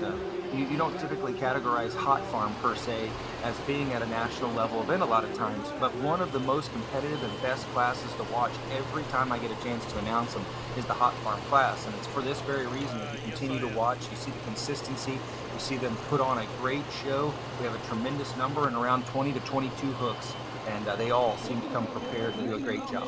Yeah, it's just remarkable, the Hot Farm class, how competitive it is and how consistently night in and night out. It's just not here at Evansville. It's every night these Hot Farms take the track. Anybody can win on any given night, and you're going to stack them up super close. I mean, you look at the Ditter Deer goes by about 5 feet to take the lead there. But you look at the second place tractor all the way down to number 10, separated by 10 foot or less. You just can't ask for anything more competitive than that. Okay, so tell me a couple stories about what's getting ready to happen here with this Nest tractor as he comes to the starting line. And I think we might have made a sled change. We're going to watch and see, but I think this next tractor coming to the line that you know a whole lot about, as of course the last 4 months or so, I think we're going to watch and see that he's going to get the option. We've changed that wagon just slightly after Haley ran. Yeah, I'm going to guess Jeremy Nelson's going to have the option here as he comes to the line with Category 1. And, you know, we talk about that brutal week and that brutal stretch.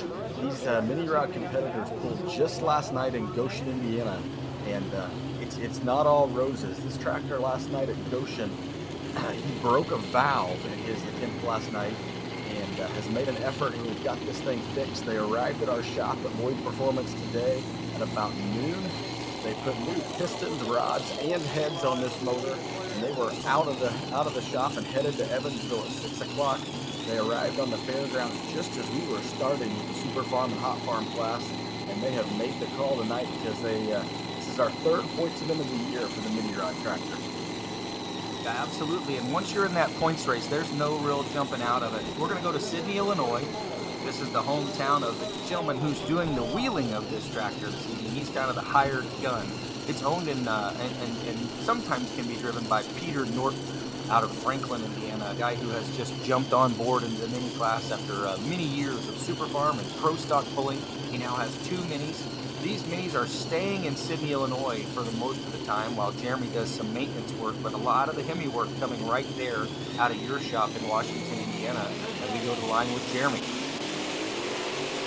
You know, most people think of Jeremy Nelson as a two-wheel drive competitor when he's known for his midnight run. No stranger to the seat of the mini rod as he's been driving one off and on for the last 10 years or so.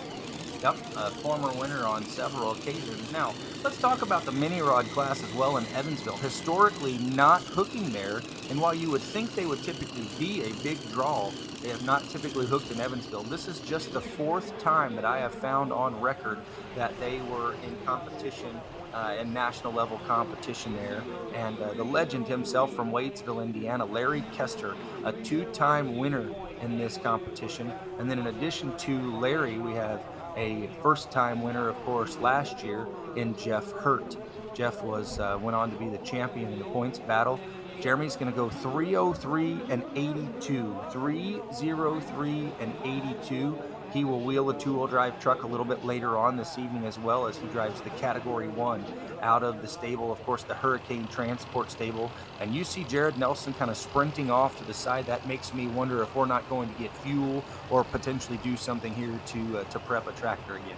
I was just getting ready to say Jeremy's going to have a really interesting decision to make there with his Category 1, as you didn't see that tractor get out of control at all. The front end stayed down, but it looked like a little bit of one-wheeling started going on around the 200-foot mark. So 303.82 is what his distance is going to be, and he's going to have a really interesting decision, and it looks like we're being told he's going to take that.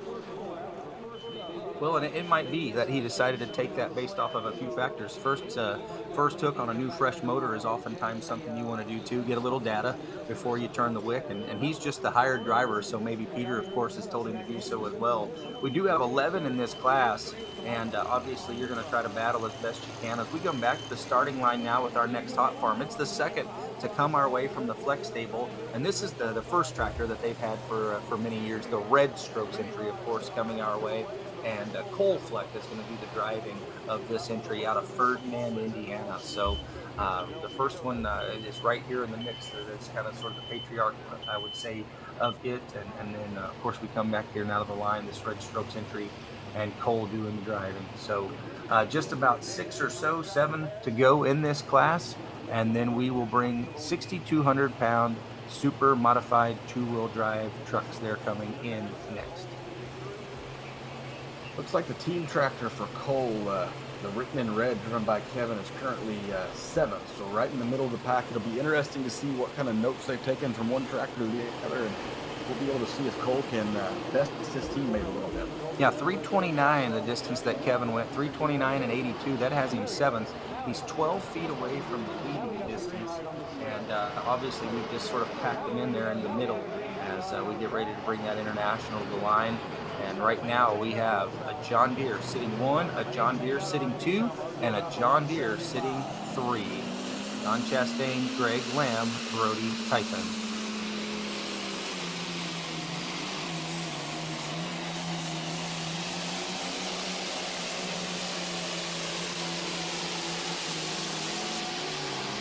Looks like Cole's going to say not so fast, Miles. I think he's going to shake that top 3 up. Yeah, he's gonna win the family battle. There's no question. Bragging rights are gonna go to Cole in the Red Strokes entry out of Ferdinand, Indiana, as he has done a nice job, a good launch, and he sort of launched himself again. They're all wanting to go pretty hard to the right. We've seen that it doesn't matter really where they leave from that side of the track. He was kind of looking back to the right there to see where that leader cone was as well. We hear that noise sort of coming our way in the background, and that is good enough for number 2, Austin. Good call. 3:38 and 12 puts him in the number 2 position, the Red Strokes. And Cole Fleck, he parks himself between a couple of John Deere tractors. The Ditter Deere, John Chastain, your leader. And that number 2 shot right there, the Red Strokes, 3:38 and 12. And under the watchful eye of his father as Bruce guides him back to the starting line, here comes Tyler Slaw. This is the Show No Mercy. It is the quarter scale entry. This is your points leader currently. He has 94 points to his credit. 2 hooks in the books right now. Tyler was a winner in Henry, Illinois, a 3rd and 4th last night with their 2 team tractors. Pretty good start to the points in those 2 events as they sit number 1 and number 2.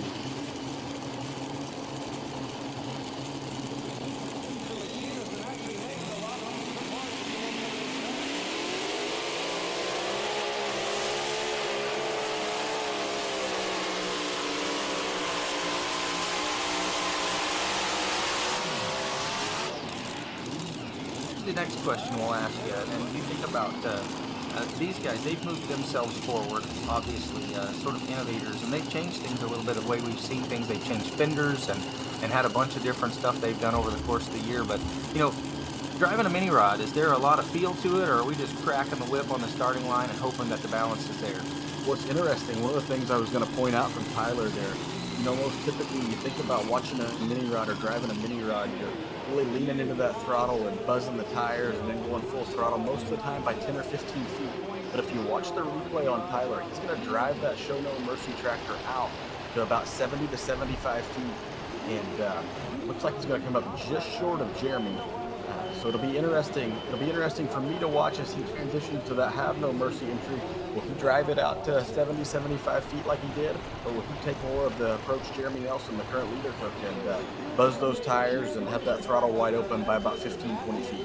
So Tyler has been one of the guys who's really taken off in the utilization, of course, of his podcast. He sits on a group of three gentlemen with the No Practice podcast that they host, and he's voiced his opinion on a lot of things in the class and talked a lot about it.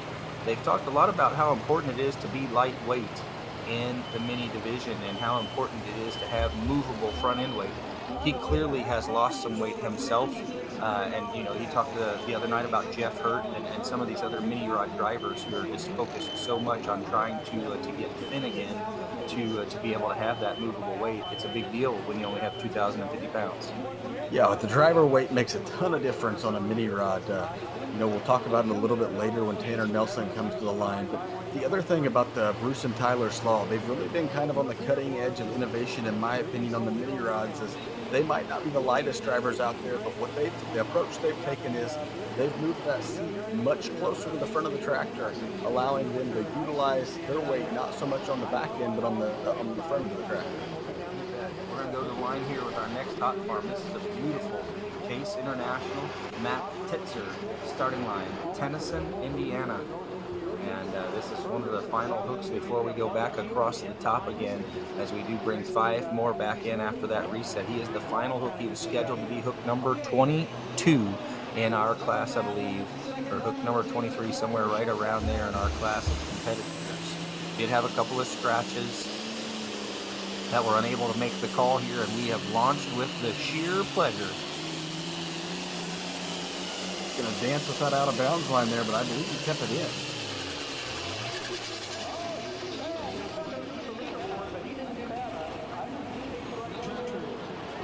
Case IH 300, and he is going to finish up a little shorter than he wanted, obviously, but at this point in time, it's really difficult to kind of gauge that vantage point. You see that side shield bust out the side there, and again, I'm not quite sure what's going on, Austin, to make all of them sort of have this hook, but it's a natural progression we're seeing with every single one of them, and whichever official got the short straw tonight and have to put all of our measured distances that we're putting up in the center of the track. I feel bad for them as they get to set those up pretty well after every single pass.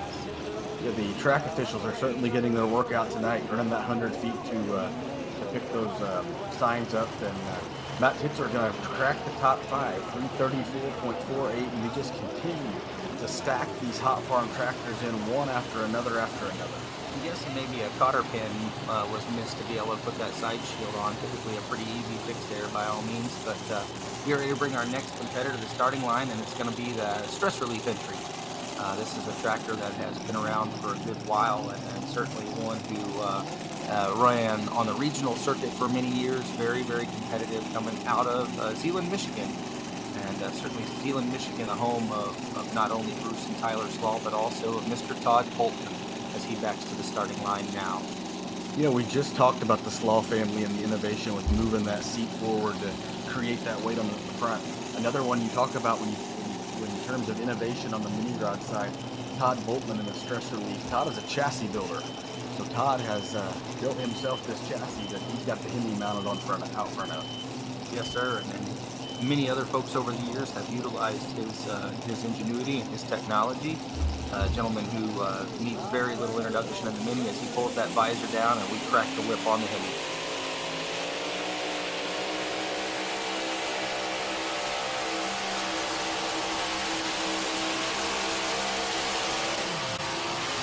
Awfully close again there. You think about Tyler Slaw and Jeremy Nelson being separated by just about 6 feet. and that's a good pass for the stress relief of Todd Holtman.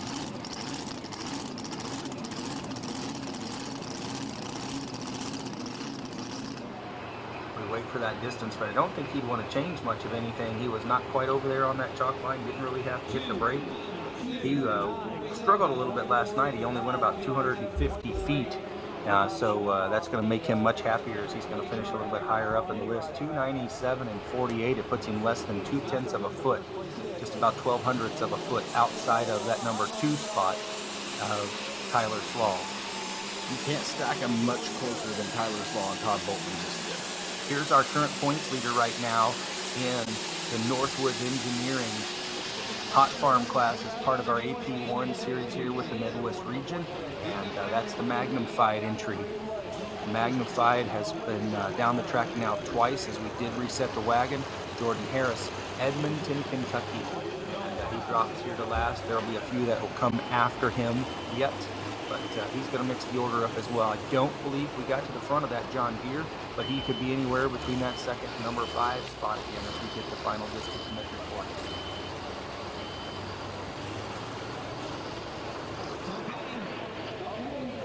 I think he just proved us wrong, Miles. He's going to go to the front by a little less than a foot, 342.18, and it looks like the points leader is going to stay on top. Absolutely, 342 and 18, that measured distance, and it's one of those deals, like from our vantage point, he certainly was angled more to the corner just a little bit, and maybe that's why you think about us him being just a little behind us.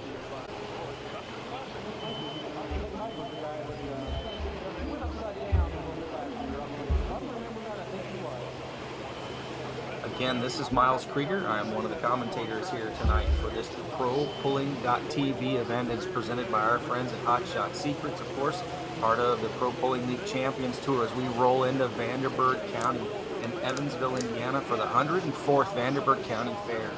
And my expert analyst that's here with me right now is Austin Boyd. And by expert, I'll tell you, he is a former Champions Tour winner a few times over in a mini ride and numerous times over in a modified tractor. He has 11 wins to his credit on the Champions Tour. So when he speaks to us tonight and he talks to us about what it's like to drive a mini or a mod, there's a whole lot of experience there. Over a course of about an 18-month period, he went from no wins to one of the leaders in the record books as we bring the It's No Joke entry to the starting line. And this is a little bit of a different configuration than we're going to think about in terms of most of what we have. This is Mike Evans. Mike Evans comes to us out of Johnson Creek, Wisconsin. And instead of relying kind of on that sort of blower that he would typically see out front, we've got some turbocharged power coming our way here. A gentleman who has relied heavily on that and certainly over the years has proven himself in this mini class, but has also been a guy who will just absolutely crack the whip and stay in it when he needs to. So we go to the line. Johnson Creek, Wisconsin's own Mike Evans.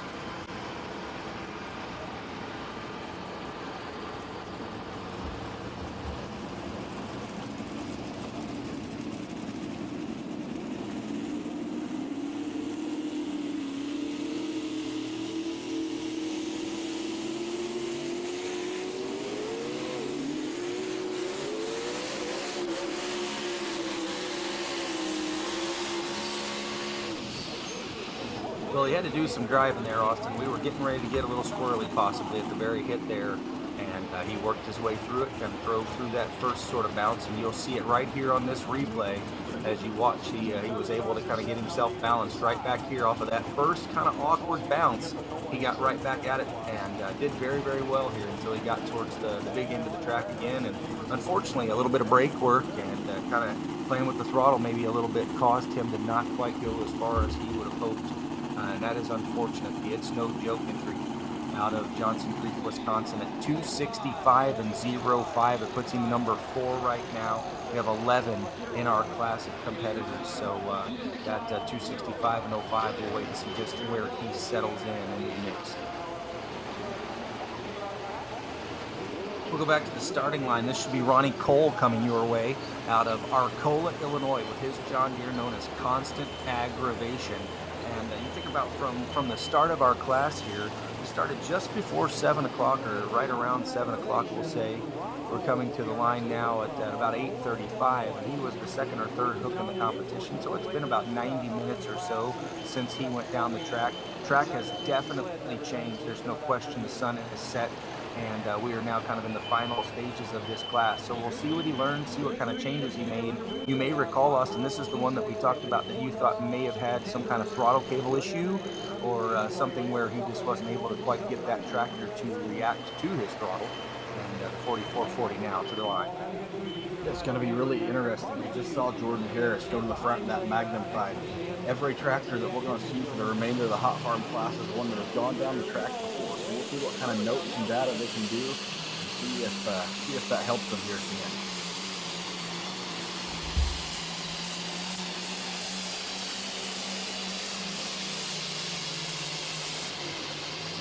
Now he is one, when you start to watch that, he didn't make that right-hand turn like we've seen others. He was kind of over to the left chalk line, about that 200 to 250 foot mark. And then we started to make that right-hand turn, whereas we've seen it so much by the other extreme. He kind of guided himself towards that left chalk line on the infield side, and then brought it back by working his brake there. Almost a little more than he probably wanted to, as we kind of swung that sled around pretty hard. Thinking we hurt that brake just a little more than he wanted to, probably bring it back. But a much better attempt, as he did launch off the line and make a pass here this evening at 295 and 13 with the constant aggravation. 295 and 13. It does park him in the number 18 position right now. We have 3 remaining in our class. The foul play of Mac Darnell, Cynthiana, Kentucky. Daniel Bugg in the horseplay out of Fredonia, Kentucky, and the Undertaker and Cody Hamilton out of Terre Haute, Indiana, that John Deere. Those are the 3 coming to the starting line. We are making noise on the grandstand side. And let's talk about Tanner Nelson.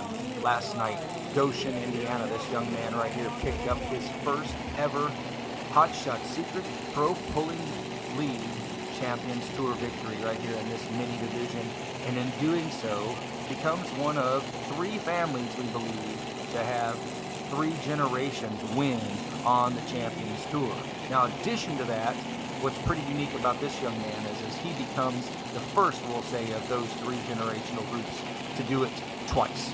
His father, Jeremy Nelson, stands right out front of him. His dad, Dale Nelson, a multiple-time winner, of course, actually won last night in Goshen in the super modified 2-wheel drive truck class. Jeremy's father-in-law, John Moomaw, a numerous-time winner, driving the After Midnight SSR. His wife, Misty, former winner of Midnight Chaos. She won in Fisher, Illinois, and in Wilmington, Ohio. His Uncle Jared, his Aunt Bethany, his Uncle Jordan, all winners. So 8 winners currently with the credit there, as Tanner Man doing the wheeling here at the half past midnight. How about it? I texted Tanner earlier. Told him the only thing better than winning on a Thursday in Goshen is following it up with a win on Friday in Evansville, and he's going to go to the front with the Ford. Now, you talked a little bit about the weight advantage of being a skinny little driver, and this 16-year-old man right here is absolutely that. Just kind of a skin and bones as he makes great Uncle Jerry do some running backwards there at the big end of the track. And you see Uncle Jerry there smiling and clapping, as that is just his, we'll say, 6th or 7th pass behind the wheel of a Mini. A couple passes in Iowa, a pass in Henry, a pass in Goshen. So we'll call that pass number 5. And he's going to go 3:30 and 34. And look at that smile on his face, fans. The 16-year-old out of Sidney, Illinois, doing the driving of Uncle Jared and Dad Jeremy's half past midnight. Now that might be Tanner Man's just 5th pass down the track in a mini garage. Let me tell you, we're talking about a young man that has grown up living and breathing tractor pulling for 16 years. Not only that, but you talk about just the studying he has done to try to make up for that experience, going back and watching video after video, studying the data logger from previous runs that his dad, Jeremy, or Uncle Jared, has made. He has definitely done the homework necessary to elevate him to the top of the class. When you think about a pedigree, I was trying to, articulately explain that before we got started there, before he came down the track. But Both of his grandfathers, his mom and dad, his aunt and uncle, and his other uncle have all won. They've all been pullers. They've all been champions and successful. So it's almost like that young man is bred to do so. As we come back to the starting line with the 7250 case, this is the foul play entry out of Cynthiana, Kentucky. Mac Darnell doing the wheeling here, and you may remember he had just a little bit of an issue. We took him back to the starting line, and when he launched, he went about 250 feet. This is a much better running tractor, and we'll see if he's able to figure out what was wrong and put it down in the big end.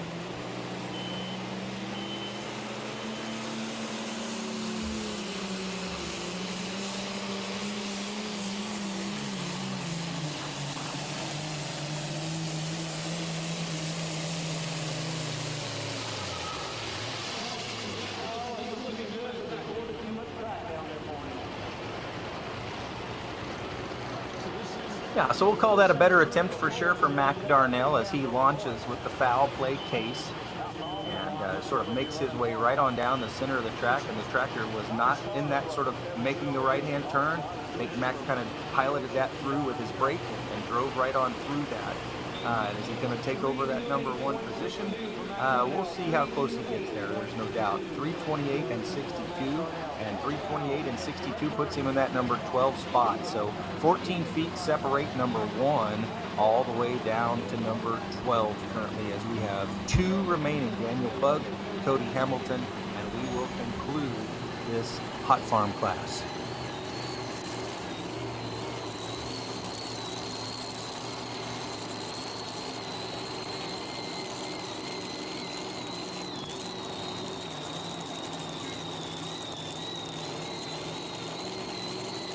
We fire up that next mini, and I believe we have the money maker himself coming back to the starting line with the new entry out of Farmington, Minnesota. This tractor was debuted last month.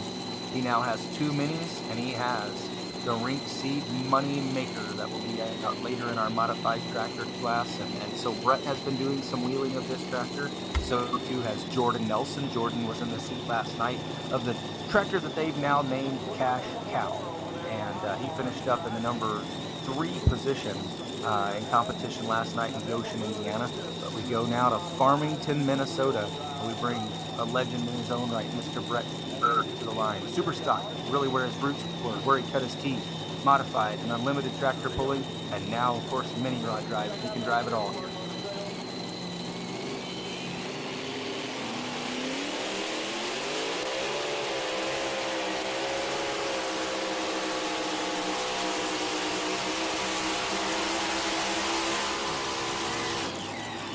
Now, Austin, I'm going to ask this question, and obviously you've driven a Pro Stock tractor, you've driven the mini rod, and you've driven the modified tractors. Do you feel each tractor, the way that you watch right here, it's almost like you're going to see him sort of slide just a little bit here, do a little dance, that he's going to kind of drift, we'll call it. Do you feel that in that seat just as much as it appears you would here? Absolutely you do, and I think on a mini route especially, it's a little more exaggerated. You're that much closer to the ground, and you're that much smaller of a width of a vehicle.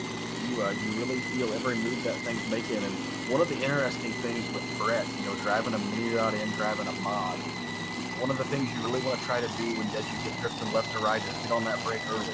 But with the mini route being so much shorter of a wheelbase, you don't necessarily have to get on that brake as fast, because as you are drifting to the right-hand sideline, you got a little more room to play with than you do on a mod being a much wider wheelbase.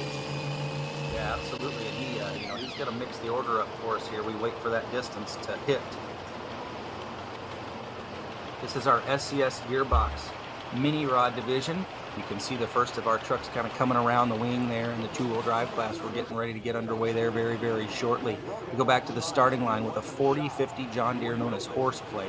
It comes to us out of Fredonia, Kentucky. Daniel Bugg doing the driving here.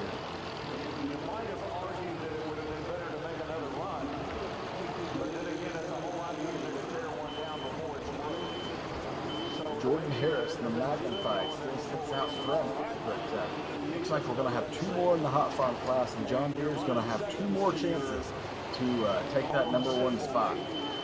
Yes, sir, and that's kind of bragging rights on Friday night for sure. We like to follow that and talk a little bit more about it. We love the variety that we see in the hot farm class. It's not too uncommon for us to have an AGCO, have a blue tractor and Ford New Holland variety. Of course, we've got Case and we've got International. We also have John Deere tractors that all make the call here. This 4050 launch is underway out of the state of Kentucky, and he's doing some driving there on the line.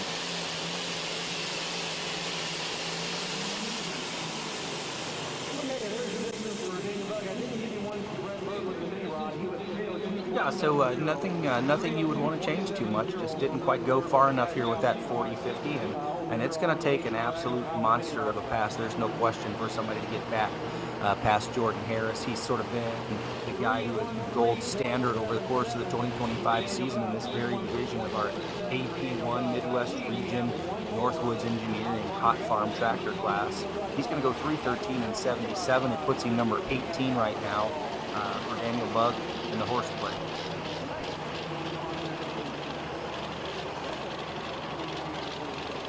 Reached that halfway point in our mini division. Your leader right now, Tanner Nelson, with that monster pass at 330 and 34. It's going to take a good one to get there. His dad sits number 2, currently category 1 at 303 and 82. Cash Cow and Brett Berg went 302 and 70. He's currently number 3. Tyler Slaw, Show No Mercy at 297 and 60. And then Todd Boltman at 297 and 48. Those are your top 5. As we should now be bringing Tyler Slaw back in. This is the second entry, the Have No Mercy tractor, and it's currently number 2 in our points race. Welcome Bruce back, and we're so glad to have him there. He is going to be doing some driving a little bit later this summer, but he was involved in a snowmobile accident late in the winter, and unfortunately, he did too much. We talked pretty candidly at Henry on Saturday last week, and unfortunately, on Thursday, he had some projects around the shop and around his home, and he was working pretty heavily on them, and quickly realized by Thursday evening he had done entirely too much. It was his goal and his hope to be ready to drive on this sweep, but the rib pain that he was feeling and some of the pain that he was struggling with, he realized that getting in the seat of one of these 2050 Wild Things was not going to be the right choice, and thus he is going to opt out of the driver's seat for a while and let his son Tyler do the wheeling, and he is beyond capable of doing so. As you think about in the mini division with Pro Pulling League history, he is the winningest driver in the mini division right here on the starting line. It's going to be really interesting to see what we get here from Tyler. We talk a lot about having team tractors and relaying information from one tractor to the other. This is as carbon copy as you can get with Tyler driving both tractors. And very similar to that first pass. I mean, you're going to see that. The difference, probably, we'll say that we didn't quite see here is Tanner's front end was up in the air, and those rear tires were set under his tush, and we were driving. Whereas right here with Tyler, not quite carrying the wheels as much as he may want. They are just kind of hovering right off the ground just a little bit, but we never quite got the rear tires, we'll say, to set under him like we would hope. He is your points leader and number 2 in those points. That tractor will go into the number 6 position, 295 and 56, 295, 5, 6. When you talk about being consistent, he came out earlier in the Show No Mercy entry of 297.6, and he's going to follow that up within 2 feet of the previous tractors. So those tractors, as we well know, are pretty nick and tuck and can be up there in the front on any given night. You bet. We're getting ready to go back to the line. This is our final competitor in our hot farm tractor class, the Undertaker John Deere, and a former winner numerous times over for this tractor, as Cody Hamilton comes to the starting line out of Terre Haute, Indiana. He will be our final competitor in this hot farm tractor class. Minis, we should look for the Wheatland Express, and Logan Stevens is going to have a pretty busy next little bit as he has 2 of the next, let's say, 3 hooks here. The Wheatland Express, and then we'll have the Little Hurricane of Peter Norton, and then the Kansas Twister of Logan Stevens. He was number 2 last night. Tanner Nelson went past him very late in the class there. We go to the starting line. Final hook, Northwoods Engineering hot farm tractors here. This is competition, Vanderburgh County Fair, Evansville, Indiana, just in southwest corner of the state of Indiana, part of our Hot Shot Secrets Pro Pulling League Champions Tour in Midwest region with our friends from AP1.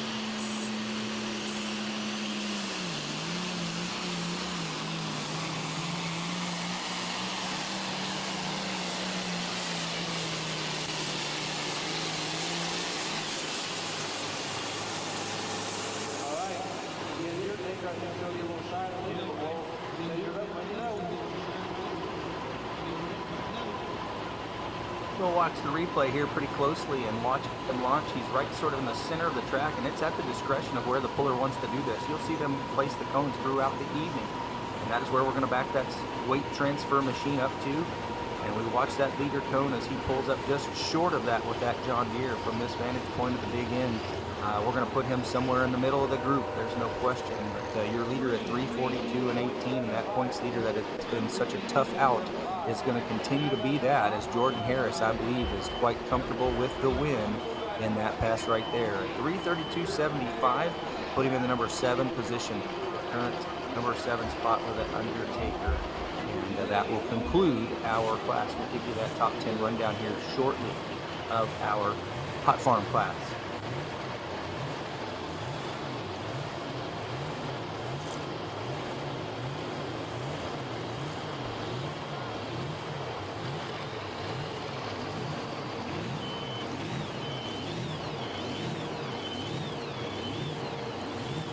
He's a young kid coming here and driving now. Logan Stevens should be our next fire. And we talked last night a little bit, just sitting there watching and kind of taking it all in. As this next generation of the mini division, you start to see some of these young men coming in with Tanner Nelson, and obviously this gentleman right here doing the wheelie coming to the starting line of the first 2 out of the state of Kansas coming our way.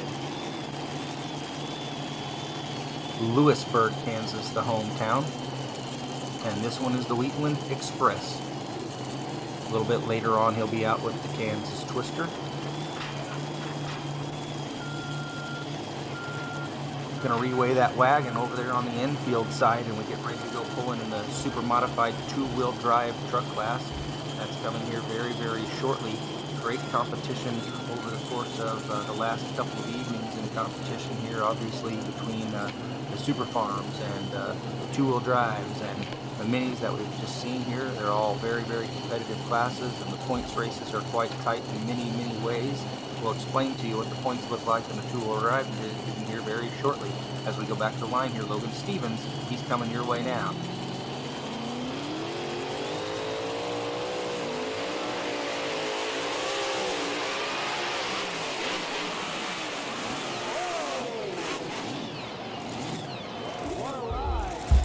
Well, Austin, that's one of those scenarios. We're going to check him out. All of our officials right there with him trackside. And you've been on some rides where Mini kind of humbles you occasionally, and it's unfortunate here. But that's one of those scenarios where you think you're going to power through it. You want to drive through it. And the balance of the tractor, that very first stab of that brake, it changed everything that he wanted to do. And then from there, it was kind of game on. Absolutely. You know, things just happen so quick in those mini rides. You know, you think about it. Logan goes maybe 250 feet there. You talk about going 250 feet in a matter of about 3.5 seconds. So not a whole lot of time to think about things. And sometimes when you get in those scenarios, the best thing you can do is hang on. And so, like I said here, I think we're going to work a brake really, really quickly. You'll know better out of this as you watch the hit of the throttle, but the balance is going to change right now. And as soon as he hit that brake, everything kind of went squarely. We one-wheeled, unfortunately. And at that point, he was still trying to power through that, but our official got there to him. And just as luck might have it, he's going to have to come back here very, very shortly and drive that next tractor. As you see our competition director, John Mears, talking things over with him. The young man out of Lewisburg, Kansas, takes a wild ride there, unfortunately. And you can see as we work that fender kind of back down, we did do just a little bending there, unfortunately. Yeah, you'll notice there kind of the telltale sign that we stabbed a brake pretty early is that front end shoots down. And you know, it's one thing to watch with these minis or any classes as they get to drifting to the sideline with that front end up in the air. And you see it shoot down. It's a telltale sign that they've really stabbed the brake in effort to get that tractor back in the center of the tractor away from the chalk line. Yeah, I think there, you know, like last night when we were watching in Goshen, you know, if you were to watch the Elkhart County Fair, there was really one lane that these drivers could be at. But we just watched right there. He's getting ready to work a brake, and as soon as he does, the complexity of things got pretty intense on him there, and the balance of that tractor is unfortunate. At that point, he's still powering through. We're trying to go, but he did take quite the ride. As you can see him bouncing pretty difficult through there, and his left and right leg kind of out of the side of that. So, folks, he is out of the tractor. He is on his own accord walking back towards that next tractor. And obviously, we have done our due diligence, I believe, in talking with him. But we'll see exactly what they decide with him driving that next tractor here a little bit later in the class, as he's scheduled to go here in just a couple of tractors. And John's going to talk with him even a little bit farther. We get that wagon set and prepped and ready here for two-wheel drive trucks, and we're going to put one up close to the front here of that sled. Obviously, we've got them in the weight box. That's going to come up here a little bit closer to the front, up here where the skid pan's going to be dropping. And that's really at the discretion of each of our sled operators. And certainly, I'm not going to tell them how to do their job. They do this all of the time and spend their summers up and down the track, putting on shows across the country to get ready to bring the Optima battery super modified two-wheel drive trucks to you right here on this stream on ProPulling.tv. Thank our friends from Optima Battery. The H6 and H7 Optima yellow tops with pure flow technology are direct fit replacement batteries from many late model GM cars and trucks, as well as Jeep, Cadillac, Audi, BMW, Mercedes, Volkswagen, and Volvo. You can look for the ultimate power source at a quality auto parts retailer near you or at OptimaBatteries.com. Look at the lineup of two-wheel drive trucks we're getting ready to bring out, and as you look through this lineup, it's like heavy hitter after heavy hitter. You know, we're going to open up with Lisa Tatum, a previous points winner. Then we're going to go straight to Bethany Nelson, a previous points winner, and also the all-time leader in wins for the Hot Shot Seekers Pro Bowling League at Evansville. And then you're going to go to Ricky Long, a multiple-time winner, not only the two-wheel drive class, but the 4-engine modified class. And the list goes on and on and on. And just competitors with resume after resume after resume in the two-wheel drive class. Yeah, so it's just a who's who of champions, and such a great class of competitors. We have 19 who make the call here, and we'll give you some updates about the points race and kind of where everybody sits currently. A couple of new updates to think about. Misty Nelson will step back into the Midnight Chaos for Ranger to drive this evening. Tanner has been the driver since that truck kind of hit his age very late last October. Is his birthday, so last fall he got the opportunity to drive, and since that point he has been wheeling Mom and Dad's truck. He will let Mom have that seat here this evening as we kind of get those final preps done on that two-wheel drive side. And you see Tanner standing there trackside. He's getting ready to guide Peter Norton into the sled here as he will bring out his entry to do the driving. It is the next entry coming. That's called the Little Hurricane. You know, Miles, one of the things I think that's really neat about this mini rod class as you look down through it is the amount of drivers with not only experience in the mini class, obviously, but other classes. You look at your leader, Tanner Nelson, driving a two-wheel drive truck class. Jeremy Nelson in second, two-wheel drive class. Brett Berg in third. Has, of course, a 4-engine mod. His roots go to the Eco Super. Tyler Small and Show No Mercy Entries has driven a 4-engine tractor. Just a plethora of experience and across multiple classes in the mini rod class. Yeah, you bet. So Hurricane Transport is actually the company that Peter Norton owns and operates out of Franklin, Indiana. We've talked about that geographically, where you can find it. That's just to the south of Indianapolis, just a little ways. And after many years of running a super farm, he made the jump to a pro stock and actually owned a couple of pro stock tractors. Won several events with his Money on Black entry and has been very, very successful with that John Deere. And then, of course, sold that, or has parked one of those tractors, sold one of those tractors, and has just the Money on Black, and now these two mini tractors. You go back into the roots of this very tractor right here, the Little Hurricane. It's one of the toughest tractors over the course of the last few years, as Brian McDonald owns this tractor and campaigned it as very little sanity out of the state of Maryland. So he bought himself a champion caliber tractor, and he has continued to keep it at that level as he comes down to the line. It's going to be interesting to see if you can compare some notes with Tanner and join them down there at the big one.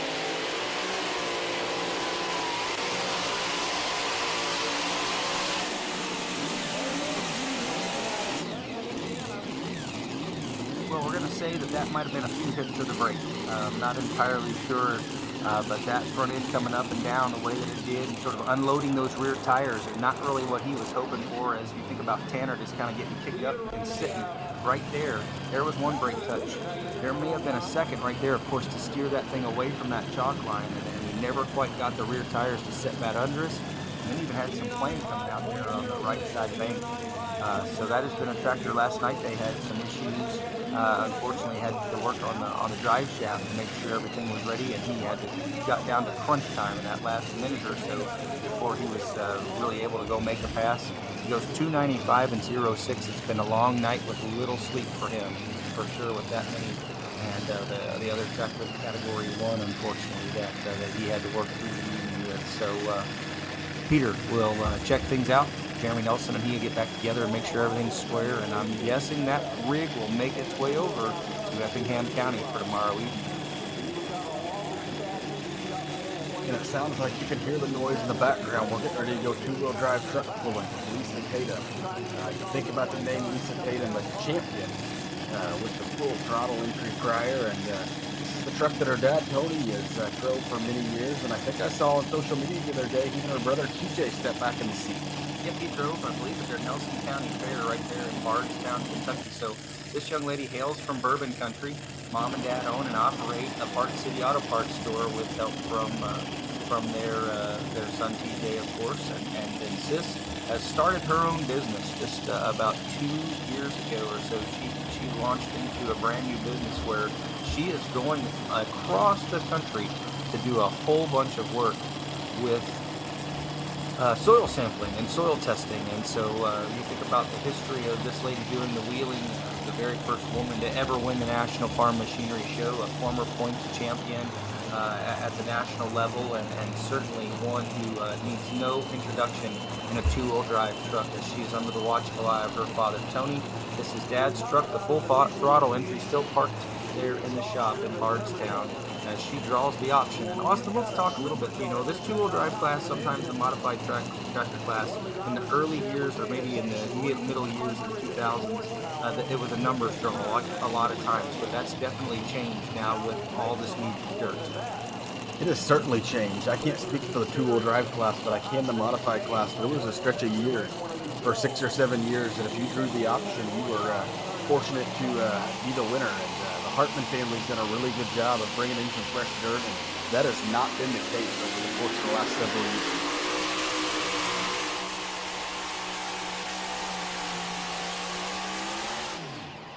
Well, we'll wait and see. Just kind of, there's a few factors we've got to look at. One, do the sled operator and our officials feel comfortable with that sled setting?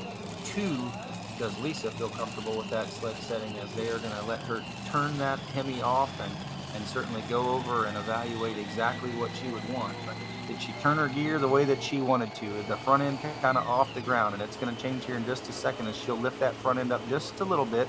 It's just going to kind of very, very slightly skim across the top. And certainly she pulls back on that throttle and starts to talk things over with Dad there on the big end of the track as to what she wants to do. She does draw the option here this evening in Evansville. It's going to be interesting to see what Lisa does here with the option. From the naked eye, it looks like a pretty solid A to B pass. But is it one that, you know, what does she feel? What do her and Tony feel? You see her asking for Tony's input. Do they feel the track's going to get better? Do they feel it's going to go away? Also, you know, what are we going to do with the sled setting as we wait on her distance? So really intriguing decision, not only coming from Lisa, but also from John Mears and Christy Asher, our competition directors. So 3:34.03. She's currently number 10 in this points race. And obviously she would like to be able to make some changes to that and move herself up a few spots here over the course of the evening so that when she rolls into Altamont, she's in a different spot. But 3:34.03 was that distance.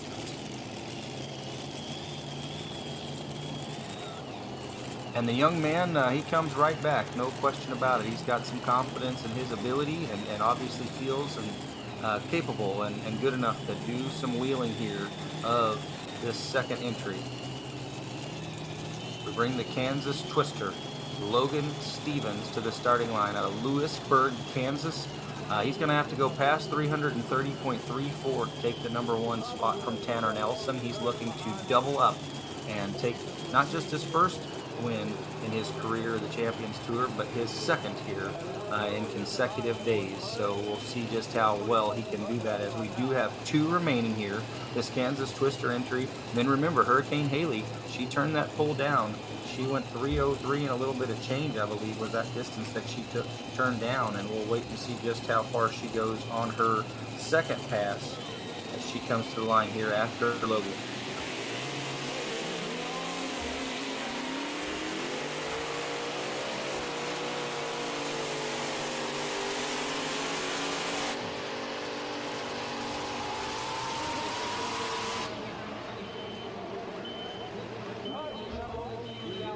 So a much better A to B pass there from Logan, and I'm gonna guess we're gonna talk about something we haven't talked about yet in this mini rod class, and I'm gonna guess Logan went back and analyzed his setup, knew he got a little out of hand. And I'm gonna guess he went back there and lowered the hitch a little bit of that tractor just to kind of settle it down, tame it down, and go A to B there and put up a respectable distance. So let's talk about that. Let's get a little bit deeper. When we lower the hitch, what are some of the things we're thinking it's going to change? Obviously, it's not going to let you have as much probably front end as you get down the track. And what all does that change in terms of your performance, you may think? Yeah, so obviously these mini rods, if you can run the full hitch, full allowed hitch, you're going to be in the best spot. But as we talked about, weight is a huge factor, and we saw Tanner Nelson sitting out front by 27 feet, being one of the lightest drivers in the class. My guess is he's been the only driver to be able to go out here and run with a full hitch, put that weight on the front end, and you saw it really kick him up and go. The rest of these guys, I'm going to guess they've got all the weight they can on the front end, and they're worried about it getting out of control. So they're going to lower that hitch a little bit and calm that tractor down. 287 and 55 was that distance for the Kansas Twister and Logan Stevens. 287 and 55, and we should next look for Bethany Nelson to come our way. Austin talked a little bit about her just a minute ago. She is the all-time winner here in Evansville in this two-wheel drive division. When you think about 3 wins on the Champions Tour there, and those 3 wins have come pretty quickly as you think about just how successful she has been.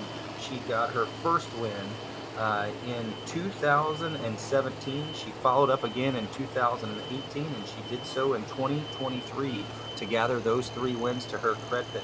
Other winners in Evansville, there have been 17 classes in the Champions Tour here in the two-wheel drive. We did have a rainout in 2007, so those 17 classes, Bethany with 3, Reese Shelton with 2, Jeremy Nelson with 2, Dr. Tim Messer with 2, Jared Nelson 1, Jordan Nelson 1, Donnie Sullivan 1, Brant Sullivan 1, Jessica Jacks 1, Russ Nichols 1, RJ Simon 1, and Ricky Long, who will be out here just a little while as well with a win. So a couple of former winners here coming out very, very shortly in this group of champions.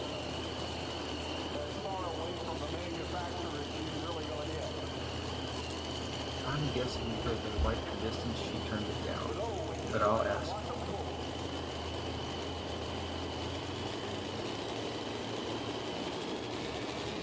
So Miles, we talked a little bit earlier. This is the first instance we're going to see it in competition. We talked a little bit earlier in the hot farm, the super farm, and even with the slaws and the mini rod about team tractors and having multiple team tractors. Normally 2 tractor teams you can share information from. But when we bring the Nelson team out here, we're talking about 5 different trucks that run out of that Midnight Motorsports stable. So that's a lot of data and a lot of information that they're going to be able to collect, and Bethany's going to be the guinea pig tonight. Yeah, so it seems like your points leader right now is Jared Nelson. He is strongly out front. He's got 284 points to his credit. Michael White, number 2, with 244 with the Addiction. Bethany comes in after last night's performance in Goshen. She is currently in the number 3 position at 237 to her credit. So she's currently 3rd.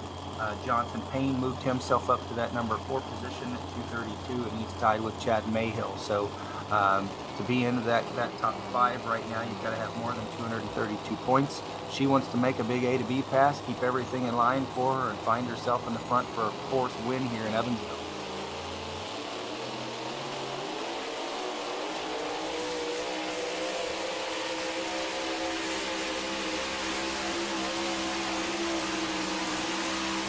And Miles, I would say she put those notes from 3 wins to good use. Just a great pass there from Bethany. Yeah, so the next question is what's our official on the track side of things going to do to that? as she's going to go right on out the big end. And I think she went about 350 feet or better. And she's going to let it cross track. She just kind of lets herself drift a little bit from the right side to the left side. And that's become a common theme, but she did want to stay over here. You can see she's got her wheel kind of cut to come back towards the right. And a very nice pass for a 3-time event winner, couple-time former champion, actually a 3-time champion, I believe, to her credit. 341 and 42, 341 and 42. That beautiful 1972 Chevy. That's a C10 72 Chevy, and that was debuted about 6 years ago or so with that gorgeous truck coming out of the NCP shop in Sydney, Illinois. Her brother-in-law, of course, doing all the body work and mounting on that gorgeous truck. And we've seen quite a few come our way. We've got another one that might even be a little cooler coming out here shortly with the actual grill mounted in there that they framed up at NCP coming in. The Long Motorsports team, they're the very next hook with Ricky coming your way. And the former rekindled entry from the Corzine Motorsports team out of Assumption, Illinois. They sold this truck just a few months ago, and Ricky and Keith Long acquired it, took it straight back to Glasgow, Kentucky. Have not been out for all the points hooks. They did miss a couple here in the middle, and so that's taken them sort of out of the points race. But Ricky, a former winner, as we go back with our final mini rod. This is Haley Carrinder. She comes out of Newcastle, Indiana.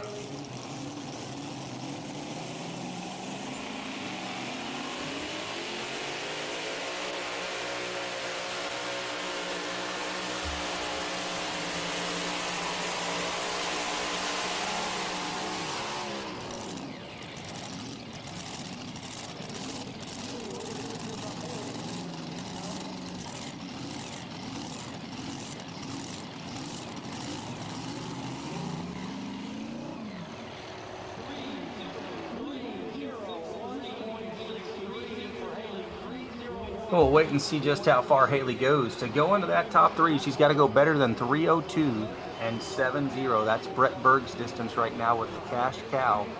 She's looking to try to pull off a top 3 here this evening, and she is going to just be short. 301 and 63. That'll put her in the number 4 position. 301 and 63. She talks things over there with Jerry Nelson at the big end of the track. He is our finish line official and one of the trusted officials there on the track. 301 and 63, and that put her number 4 in our competition. So top 10 will be coming your way here very shortly. We'll count them down for you from 10 to 1 in our mini division. And then, of course, we should be bringing in those pro stock tractors, 10,000-pound smokers. They're sitting there trackside coming your way here very shortly. And there is your top 10. Mike Evans, 265.05 with It's No Joke. Logan Stevens, the Kansas Twister, 287 and 55. Peter Norton, 295 and 06 with a Little Hurricane. Tyler Slaw, Have No Mercy, 295 and 56. Todd Boltman, Stress Relief, 297 and 48. Bruce Slaw, Show No Mercy, 297 and 60.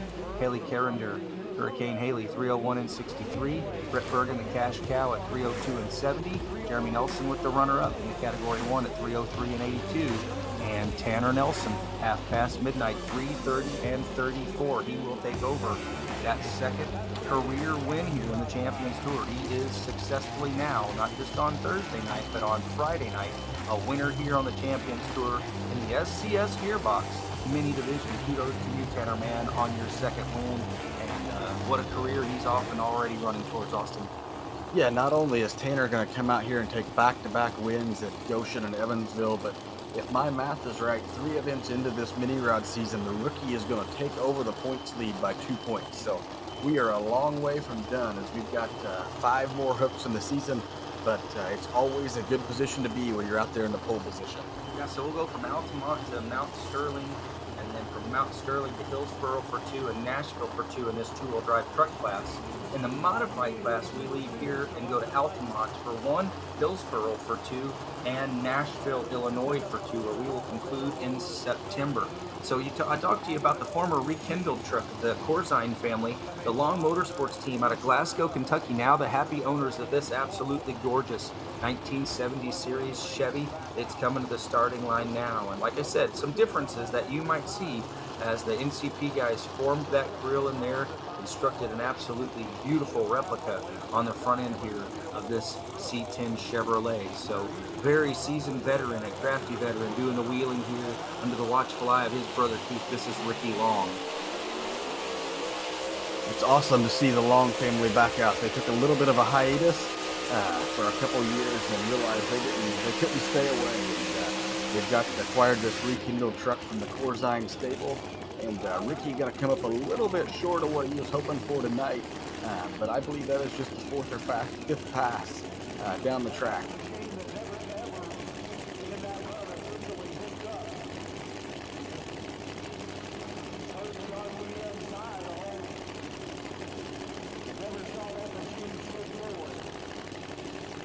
We'll wait on the distance here, but I believe it looks like Ricky's going to come up about 10 to 15 feet short of Bethany, but we'll wait on the laser to know for sure.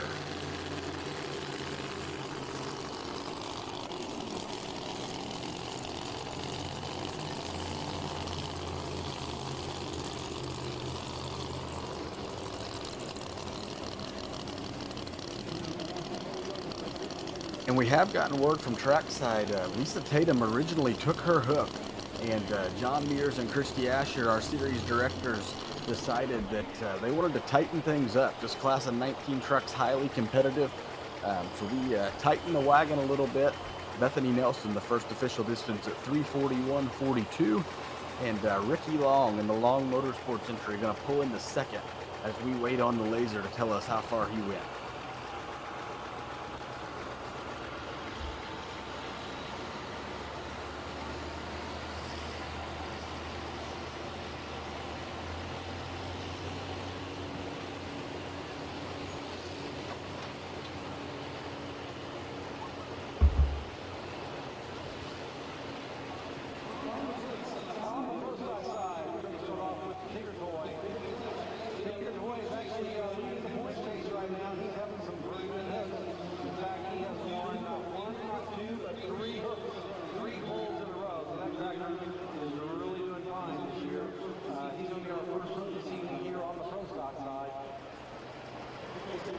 Okay, and as you can see, folks, we just what a good crowd we've got here on hand this evening. All of our folks, of course, making their way to the Vanderburgh County Fair, and we certainly appreciate them being here. We certainly appreciate all of the sponsors that continue to support us across this Champions Tour, our Midwest region, our Western Series, and our Silver Series. We could not do it without great partners, and we thank them so very, very much here at the Vanderburgh County Fairgrounds in Evansville, Indiana. Michael Connie knew that success takes time. It requires grit, hard work, and persistence. What began in a one-bay garage grew to revolutionize America's trailer industry. Today, Mac Trailer is a full-scale enterprise with 13 facilities and over 135 dealers across the nation. Mac Trailer supports you with a team of experts in the heart of a small-town hero. Start your legacy with Mac Trailer.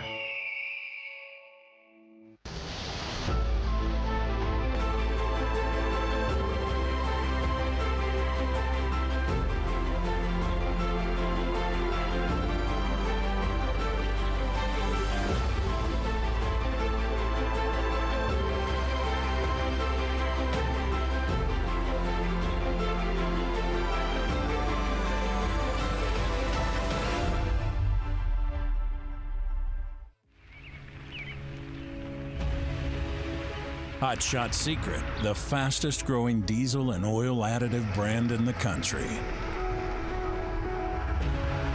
We solve problems. We protect engines. We save you money. And more importantly, time. Hot Shot Secret, powered by science. On back roads and drag strips, farm fields, and the interstate, there's a movement growing. A movement of hardworking men and women that trust Hot Shot Secret to take care of their vehicles. It's the fastest growing diesel additive brand, but you don't have to take our word for it. Take theirs. Lab formulated, dyno tested, track proven. Hot Shot Secret, powered by science. Like a seed planted in Ohio soil, Michael Connie knew that success takes time. It requires grit, hard work, and persistence. What began in a one-bay garage grew to revolutionize America's trailer industry. Today, Mac Trailer is a full-scale enterprise with 13 facilities and over 135 dealers across the nation. Mac Trailer supports you with a team of experts in the heart of a small-town hero. Start your legacy with Mac Trailer.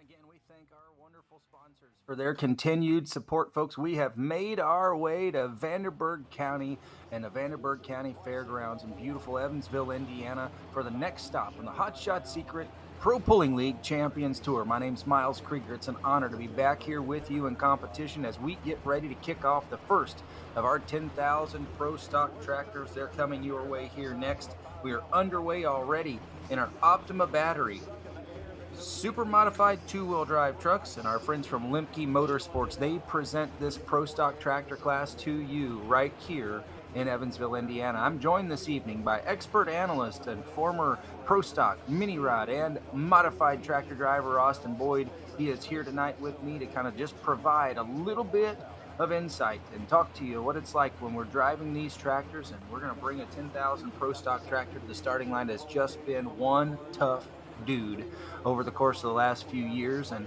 while the gentleman to the left has been the primary driver here over the course of the last season, the guy in the seat has done a lot of driving in the last 5 years, and this is Daryl Foles. He comes to the line. He's wheeling Don Masterson's Tinker Toy. The Masterson Farms folks, of course, coming our way out of the river bottoms of Grandview, Indiana, and Spencer County. We bring the Tinker Toy to the line. And Austin, you've driven a mini rod, you've driven a modified, you've driven a Pro Stock, and this one I would say has to be the one that's probably the most naturally challenging, as there's so much more to it than just cracking the whip and heading on down the track. Absolutely. You know, you look at horsepower and you might think maybe the 4-engine modified, but when you talk about a lot going on at once in the starting line, there's nothing quite like driving a Pro Stock. And as we get started right here, I don't know that you could start with a heavier hitter. It looks like Kevin's doing the driving tonight of his late dad Don's Tinker Toy, and he's going to set the mark to beat. Yeah, so he is, I said Daryl, but Kevin is right there in the seat. You watch him working that kind of pedal. He's getting ready to build some boost up here. We're getting ready to go sailing here with the Tinker Toy, and I'm going to zip up and just let you listen as he sails down the track.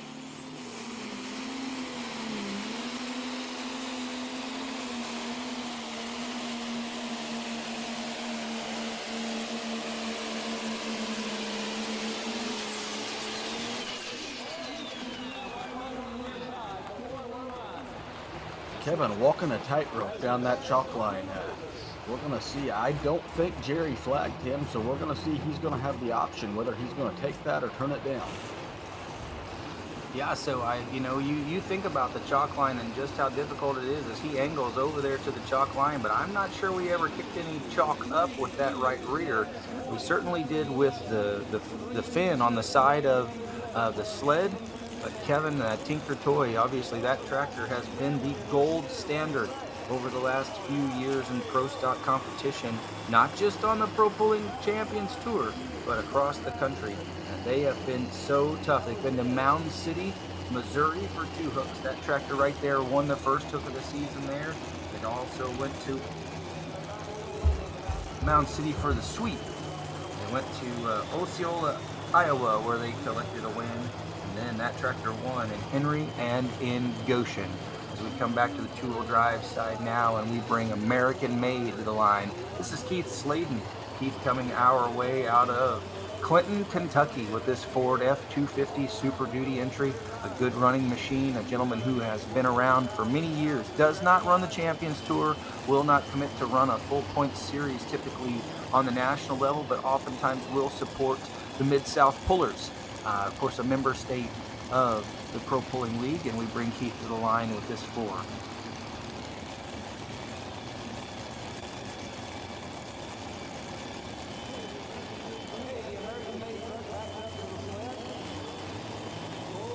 Leader right now, Sweet Revenge, Bethany Nelson, 341 and 42. Long Motorsports, Ricky Long at 321 and 94.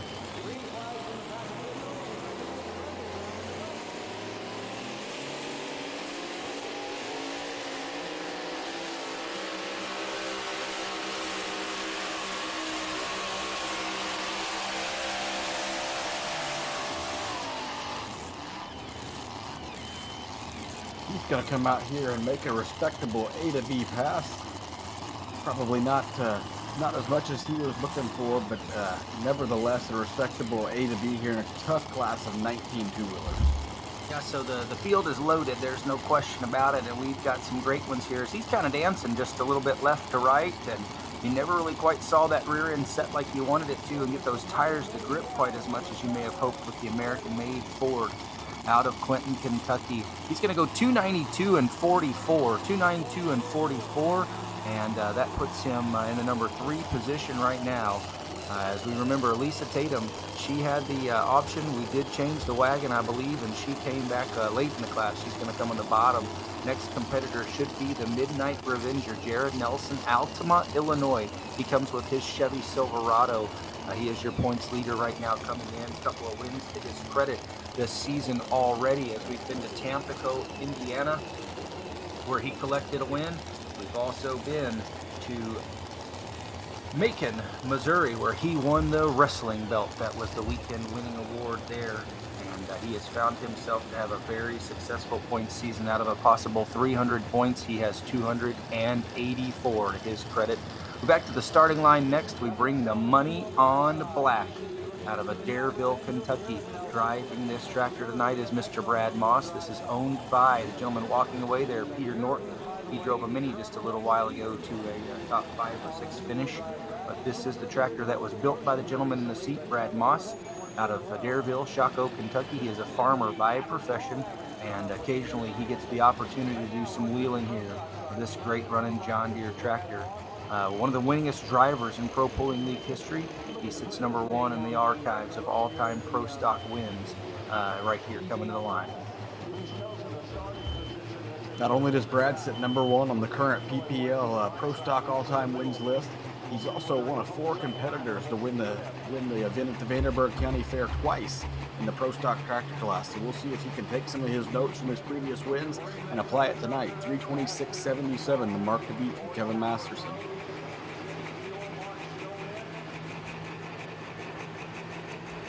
He also did some driving. If you remember, one summer he wheeled a 2-wheel drive truck and won a few events. So a guy who can drive a truck, drive a tractor, drive whatever you need him to.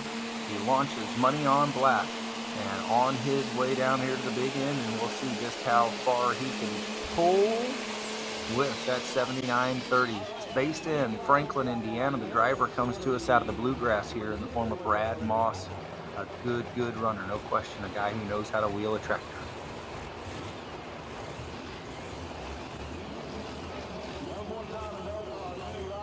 And again, it seems like right now we're wanting to launch from the center, Austin, as both Kevin with a little bit more, we'll say, to the left of that. Brad sort of split his tractor right back to center. And I don't think we got a new leader. I think we're short of that, but I think a pretty solid A to B pass, and one that he's probably not going to want to change much about, other than he may have hoped he went a little bit farther there as Peter goes out to check things and look a little bit closer there.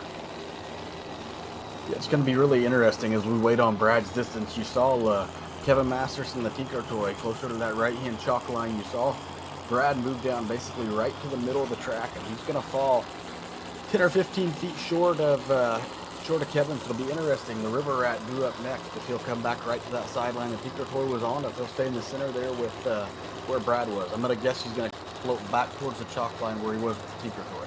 Yeah, I mean, obviously, I have to believe he was on the brake some, as close as he was to that chalk line for him to make such a pass. But that has been the gold standard tractor.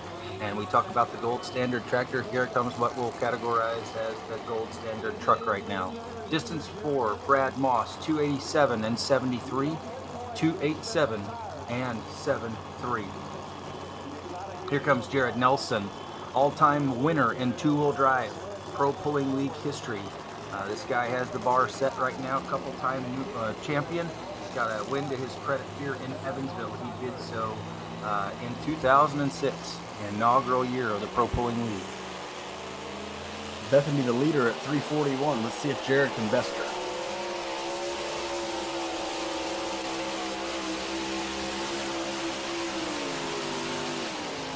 Nope, he's short. He's back a pretty good chunk there, and I think what we probably would say a little bit maybe is from where she launched to where she finished, She had a lot more wheel speed, but she started very similarly to him, but she was kind of angled a little bit more to the left, whereas he's kind of wanting to bring that thing back over, I think, a little ways there. You see his front end just bobble a little bit. It's almost like those back tires really never hooked up. And you saw that truck launch like Bethany's did. It picked the front end up and she was off and running. Jared never could get that launch. I'd say that's very true. Again, we want to thank our friends from Optima Battery. They are the presenting sponsor here of this two-wheel drive truck class. We thank our friends from Summit Racing Equipment. You can always get more for your money at Summit Racing Equipment. They're a proud sponsor of the Lucas Oil Pro Pulling League, the Hot Shot Secrets Pro Pulling League. You can choose from high-performance parts and summitracing.com from brand names of ARP, K&N, Optima Batteries, Lucas Oil, and more. You'll also find tools and shop equipment, plus plenty of parts for your trailer and tow vehicle. Download the Summit Racing app.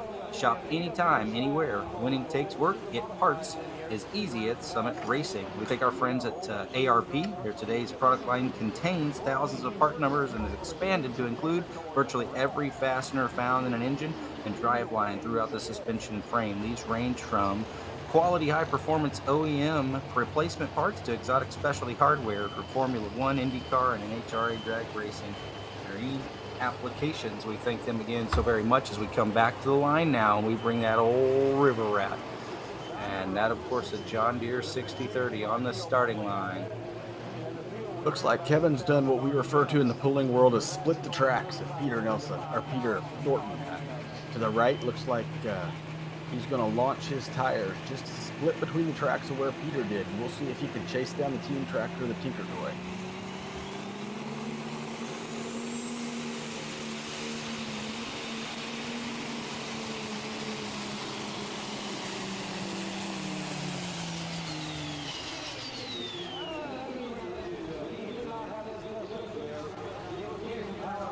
I'm going to guess Kevin had some engine trouble there. It sounds like he got it under the turbocharger a little bit, but having data from a team tractor, I'm going to guess there's a little more wrong there than just perhaps a too high a gear. And you think about that tractor, he did not come to Henry with the River Rat as he had some breakage on the dyno. They actually were dynoing last Wednesday, so about 10 days ago, trying to get things dialed in and had some breakage there. So unfortunately, since they've put it back together and put the Rat's motor back in, they have suffered another little bit of an injury there. Jared Nelson's distance was 3:08 and 47 for the Midnight Revenger. 3:08 and 47. It put him in the number 3 position there. We have 19 in this class. We have pulled 4 officially. So we continue to work through there. Remember, modified tractors come next. They sit in the wings. In this Pro Stock tractor class, we have 8 here to make the call. So Miles, let's talk about the game within the game a little bit in the two-wheel drive class. Evansville is the 7th hook of the season, right smack dab in the middle. We talked about when Jared Nelson came to the line, he was the points leader by 40 points. Bethany currently sits number 1 at 341, Jared's number 3 at 308. So about 33 feet there, split number 1 and number 3 right now. So there's a lot of points to be made up for some of these competitors tonight on Jared as we look ahead to that points race. Absolutely. And, 40 or 50 points right now is not insurmountable. There are a lot of really, really big hitters in this group. We bring Jansen Smith to the starting line next out of Dry Ridge, Kentucky. He's wheeling a Dodge Dakota known as the Stimulus Package. His father, Chris Smitty Smith, for many years a runner with Pro Pulling League. On the years of 22 and 23, they stayed a little closer to home, ran a state organization there in the state of Kentucky. But they have since come back out and run. This is their second full year on the tilt with Jansen doing the wheeling of this great running Dodge out of the state of Kentucky now. So Stimulus Package backs to the line, Jansen Smith. You mentioned Jansen's father, Chris. One of the, at the end of the year, we give away a Puller of the Year award. It's voted on by the organization, and so far we've had 20 winners of that, and Chris is one of those 20.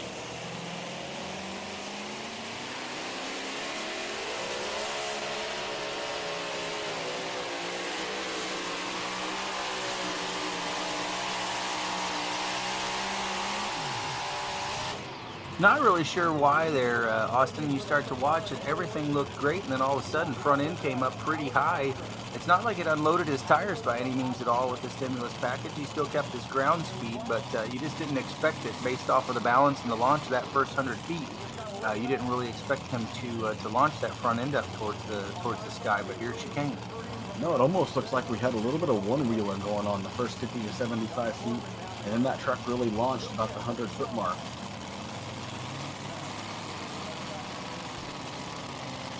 291 and 43, 291 and 43, and that will put Jansen Smith into the 5th position, 291 and 43.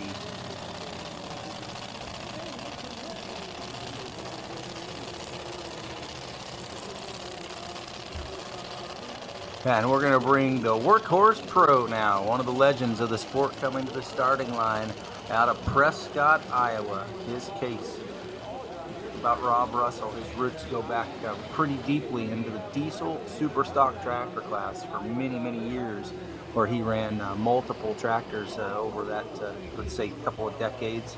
Sort of stepped away from the sport for a little while, and then when he came back in the form of this beautiful Case International entry known as the Workhorse Pro. It has been a very tough running machine.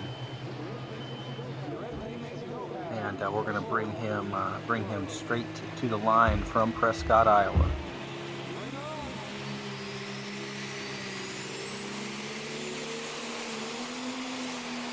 Kind of slipped the clutch with a little finesse, and he's got a whole lot of wheel speed. We're off and running, and we're getting yep, we're going to move that leader cone. Right there to Jerry. Jerry didn't even have to move. It's like a fly ball to center field, and Pete Crow Armstrong standing there waiting under it as Jerry stood right there patiently with his green and red flag, and a beautiful pass from Rob Russell. I think that's just what he was wanting to do. Started right there sort of in the center of the track, drifts to the left, maybe gave it a little bit of a break, and here he went. It seemed like it launched it when he did that, but these tractors all seem like they might be sliding and just kind of dancing around very similarly to the trucks. Yeah, Rob has to be thrilled with that, as he's going to go to the front by a little less than 3 feet, 329.24. And in doing that, and taking over that number one position, that at least tells us that that Tinker Toy, the reign of the Tinker Toy over the course of the last few events, that might change here just a little bit. Obviously, as Workhorse Pro at 329 and 24 goes to the front. We do have 4 remaining: the Bullwagon, Glutton for Punishment, the Bulletproof Buck, and the New Era. The Bulletproof Buck, a former winner this season already with Clint Metting, and coming out of Nordheim, Texas. So 329.24, the Workhorse Pro, your leader. The Tinker Toy number 2 at 326 and 77. Money on Black, Brad Moss at 287 and 73, number 3. And the River Rat, not feeling so well this evening at 264 and 90. We bring last night's winner from Goshen at the Elkhart County Fair back to the starting line right now. This is Double D, Daddy Dale Nelson, coming to the starting line with his Forever Hooked Ford, and certainly a truck that he has been running for about 4 or 5 years now. He had a shop fire, unfortunately, about 5 years ago, where he catastrophically lost his truck that he had been running, and he brought this truck back out the next year, and it has been one that he has done very well with. So leading distance, his daughter-in-law, kind of the gold standard right now, 341 and 42. We'll see where Dale Nelson can go here with Forever Hooked. Forever Hook, such a fitting name for Dale's truck. You know, as we talked about the multi-generational Dale taking the win last night in Goshen, Indiana, we just saw his grandson, Tanner, win the mini rod class. Like you said, his daughter-in-law, Bethany, currently leading the two-wheel drive class. Just a plethora of success for the Nelson family, spanning across multiple generations, and it just keeps continuing. This truck sits number 7 in our points race after last night's 50-point gathering. He is number 7 now, has moved himself up just a little bit. He's 3 points behind his son Jeremy, who sits in number 6, and approximately 6 points out of sitting in the top 4 here. So very, very doable, no question about it. You have another good night tonight and sweep on over to your hometown tomorrow night and call it a great weekend. There's no question that's what Dale Nelson's hoping to do here with this great running Ford.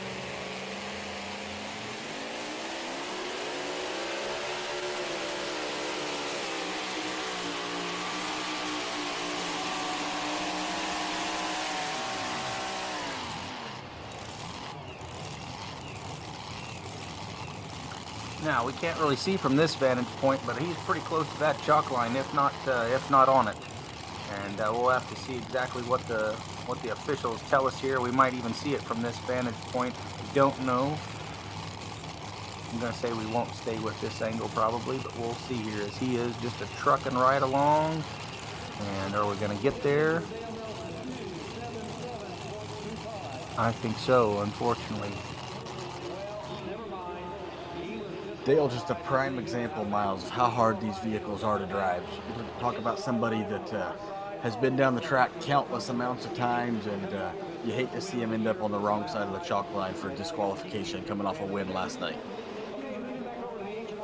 Yeah, absolutely, and it's one of those scenarios where it happens to the very best of us. You know, last night his grandson did the very same thing in Goshen and was disqualified being near that chalk line, and you don't expect the very best to do that, but sometimes it's just out of your control, and you have to make that choice as well. One of those decisions is are you going to back out of the throttle with the front end in the air, cause some damage potentially? Are you going to try to work your brake and bring it back slowly? What exactly are you going to do? And so we go back to the starting line here, and our Limke Motorsports Pro Stock Tractor Division, the John Deere 6030, the first of two out of Medding Stable. This is the Bull Wagon, and this is, I'm going to say Connor doing the driving, it looks like. Connor Medding out of Nordheim, Texas. That's down near Houston. We watch those gauges as we're going to build up a little bit more heat in there and make sure everything's kind of flowing the way we want to with this John Deere 6030. Pull the visor down under the watchful eye of his dad, Clint. Here we come now with the young man out of Nordheim.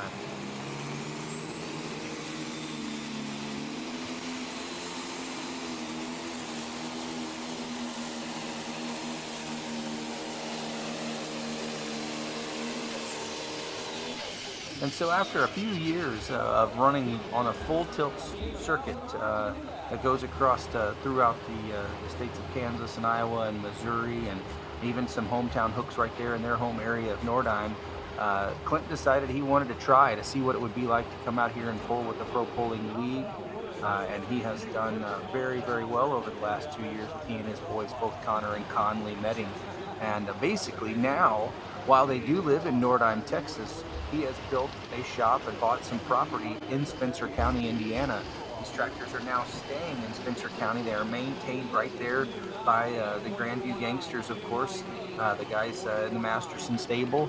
And so because of that, you can kind of call him a dual citizen here in that instance. He's a citizen of Indiana as well as of Texas, and so too are the boys there, as Connor does the driving of the Bull Wagon this evening. 298 and 49, 298.49, that puts him in the number 3 position. He'll bump Brad Moss down one spot, and the Tinker Toy, of course, in that number 2 position right now, the Workhorse Pro, your leader. And he's kind of set the mark to beat at 329 and 24, and that is going to take a whale of a pass. Next on the two-wheel drive side, we should be looking for the new entry from Evan Anderson out of Adams, Tennessee, to come out here next. It is the Playin' Hooky entry, and it is a beautiful C10 Chevrolet as well. We've got 3 of them here with us this evening. It should be fired and coming next. And then after Evan, we have the Addiction, Michael White. That truck last night moved itself up back into the points race just a little bit. He sits in that number 2 position. And then the two-time of Chad Mayhill, Reynolds, Indiana, at 4. Last night's runner-up, Jonathan Payne, Georgetown, Indiana, his home area. And then Midnight Obsession and Jim Corey out of Bedford, Indiana. Those are your next 5. As Evan has fired, here he comes. 341 and 42 for Bethany Buffy Nelson. She sits number 1.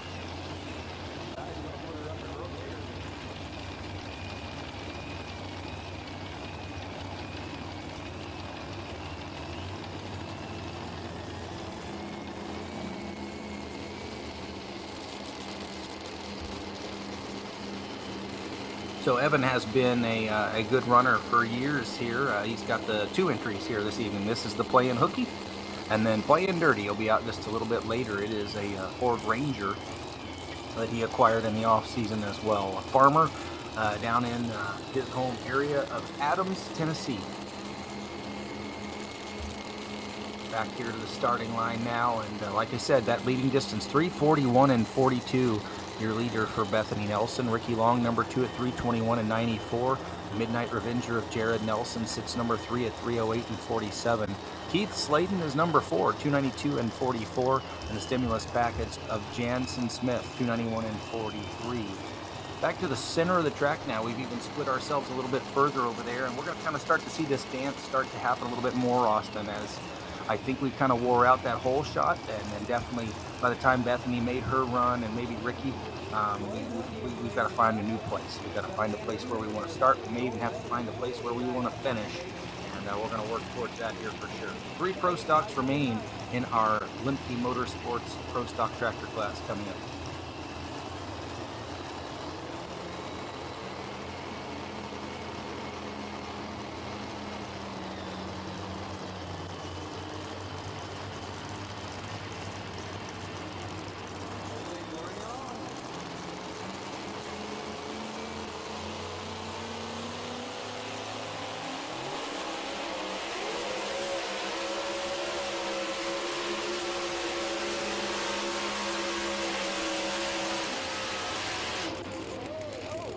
Well, bummer. He figured something out for sure. You wouldn't think from that whole shot that and the sort of the way that he bounced that he was going to get as far as he was, but the rear tires stayed working under him, and you can see that. We're going to change our order. There's no question about it. I think he's even going to go into our top 3, maybe even to that number 2 position, as he did bounce a few times, but again, rear tires are set under his tush, and he is on the way. Hopefully we didn't expire a Hemi down here on the big end, though. That smoke is not fun. Yeah, really nice pass there for Evan, and it's going to be really interesting to see what he can do, dialing up some notes as he comes back 15th. So that gets us 8 more entries before his playing dirty ride, and he's going to have some really good data and some really good feel as he comes back to see if he can't best Bethany. Well, he goes into the number 2 position with that pass, 329 and 49, and at the present time, we now have a top 3 sweep of the 1972 Chevy. They all sit in that number 1, 2, and 3 spot. Sweet Revenge, Playing Hooky, and the Long Motorsports entry, all 3. As we come back to the starting line, a great running case that comes our way out of St. Paul, Indiana. This is Matt Holland, and you talk about guys who just kind of jumped their way right up into the mix of the big game here, and that is certainly the case for Matt and Kyle Holland, as this tractor was debuted last year and has been running very, very well. Super Stock Diesel tractor debuted this year, and they have been running like crazy over the course of the summer of 2025. This is a good running case coming down the track now.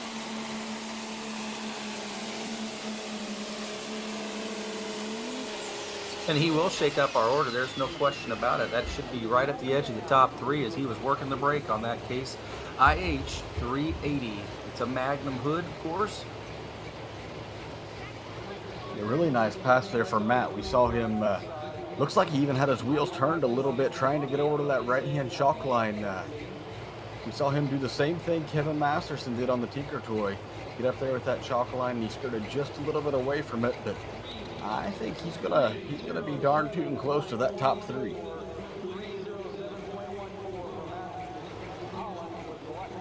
Yeah, we'll wait and see exactly how far he goes. 307 and 14. It does put him in the number 3 position, and it just continues to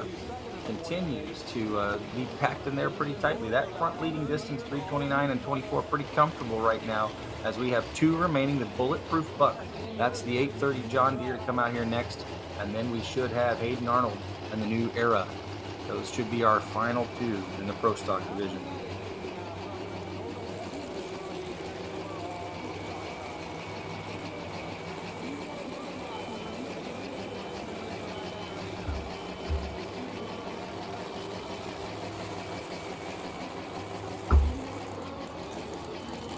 We're going to go to number 2 in the points now, Miles. Yes, sir. He's a big runner, a former champion.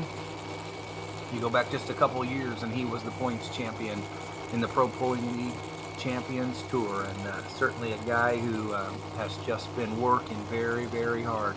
Out of Lafayette, Tennessee, he calls the home with this Chevy Colorado, and he has been a guy who has just been a sort of silent assassin, we will call him. He quietly goes about his business. He's not one that's much about the show. He shows up very quietly, does his work, and departs. and that has been a very, very successful way of work for him as he comes now to the starting line with the Chevrolet Colorado. In my home area, it is Lafayette. Across the country, for many folks, it is Lafayette. But for those who hail in the volunteer state, this is Lafayette, his home area. On the starting line, this is Michael White. It's going to be interesting to see what Michael does here. He moves that cone to the right side of the track up there where Bethany Nelson was. Is he going to cross-track it like Bethany, or will he try to drive down that right-hand sideline?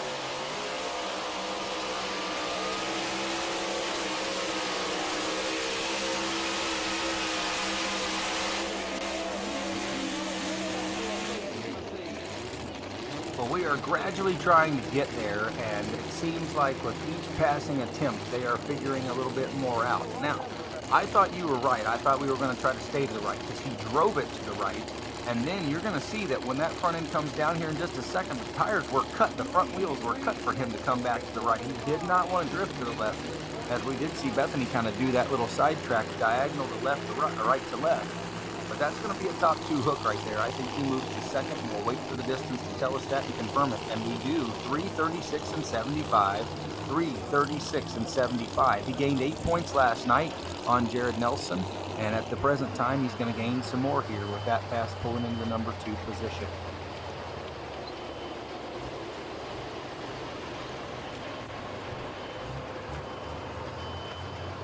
John Deere 830 has been just an absolute fan favorite since it was debuted by Lance Little and the Tantrum Stable.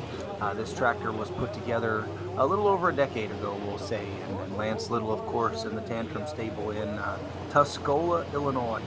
They put this John Deere 830 together, and it has just been one that so many people love and look at. And it was sold and made its way down to the state of Texas. It's been in Nordheim, Texas now for we'll say about 5 or 6 years. Ran with the Outlaw Circuit over there, and then has since, of course, been here with us on this side of the river for the last 3 full circuits. And it is one that we're going to watch. So 3:29 and 24, the leading distance. That's Rob Russell out of Prescott, Iowa. Then we have Kevin Masterson at 3:26 and 77 with the Tinker Toy.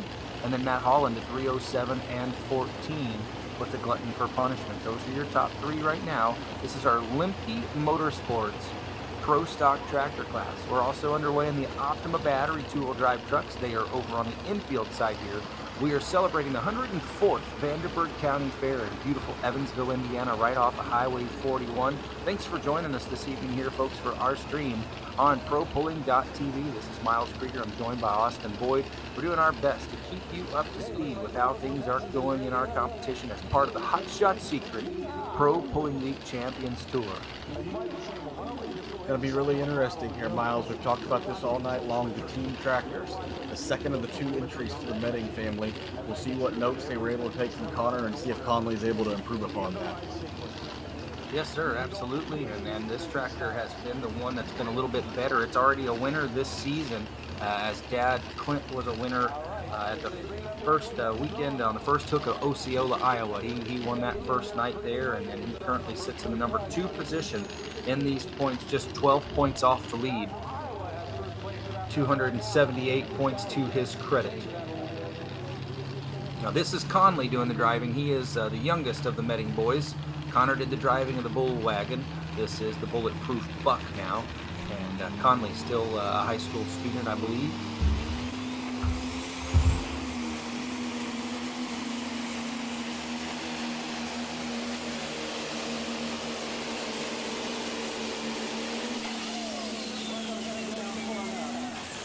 Good launch. Everything you want to do right under the watchful eye of Dad and brother. And now we wait for that distance and see if he pulls himself into the top 3. We're not going to get Tinker Toy, and we are not going to get by Workhorse Pro. The question is, did he go past 3:07 and 14 of Matt Holland? And we made our way towards that chalk line again, but didn't quite get as close. Let's commend Conley for the job driving he did there, Miles, for a young man that hasn't got that many laps across his belt. just a great job on the chalk line over there, getting about a foot away from it and staying there, and it's going to pay dividends, putting him in the top 3. Yeah, third place, 3:14 and 69, and a very nice, reputable and good pass, a quality pass for the 830 John Deere. And while you hope to gain a point here or there, he's going to go away with a third, lose 2 more points, unfortunately, to that Tinker toy, and that's a hard deal to think about. But in this points race, if they continue to progress from here, it's going to be a busy continued summer for them as they pull here in Evansville. And we go to Altamont, 2 hooks in Hillsboro, Wisconsin, 2 hooks in Lyons, Indiana, and 2 hooks in Nashville. So we'll be in Lyons, Indiana, the Scheid Diesel Extravaganza 1 month from now. We conclude there. Great competition. If you're a diesel smoke fan, you have got to be present with us there. Please come and join us as you go back to the starting line now. The first of 2 entries he will pilot tonight out of the Petro Motorsports Chad Mayhill stable out of Reynolds, Indiana. This is the 2-time entry. It has been the higher one in this points race. He comes in right now in a tie for number 4. He's tied with the Rampage entry of Jonathan Payne. This is Chad Mayhill now with that Ford Ranger.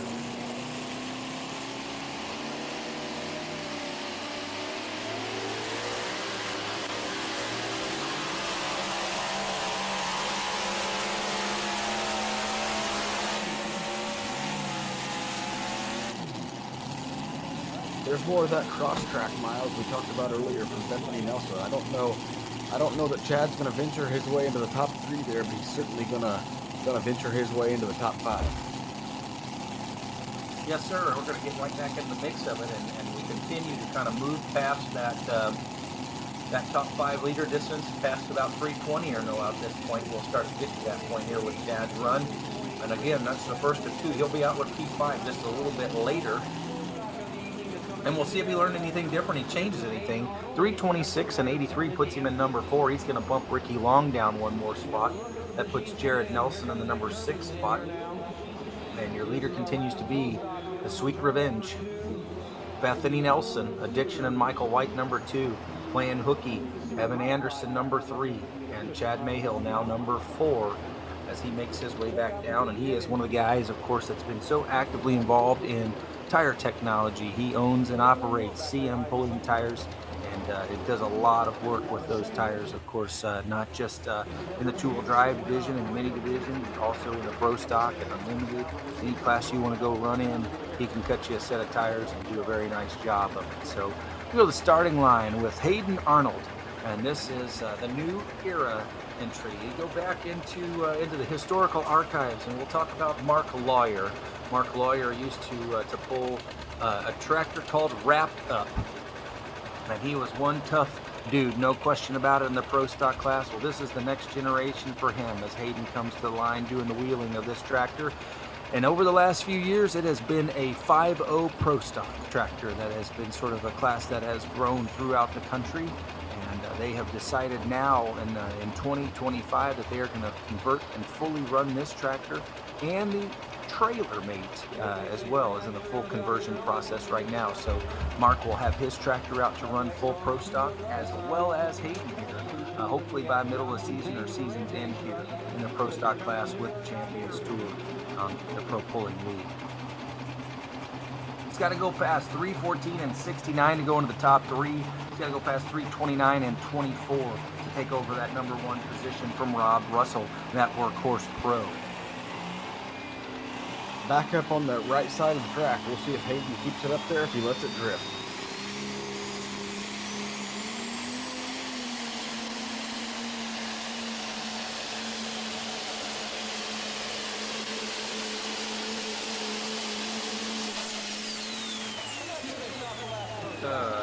He let it drift for sure. He wasn't afraid to keep it over there on that chalk line, and quite honestly, without a little bit of a flutter there at the end, he may have mixed it up even more so, as he is going to go, I think, into our top 3. He's got to go past 314 and 69. I think our first 2 guys are probably pretty safe, but a nice run from the young man out of Newcastle or Hagerstown, Indiana, right there, Hayden Arnold.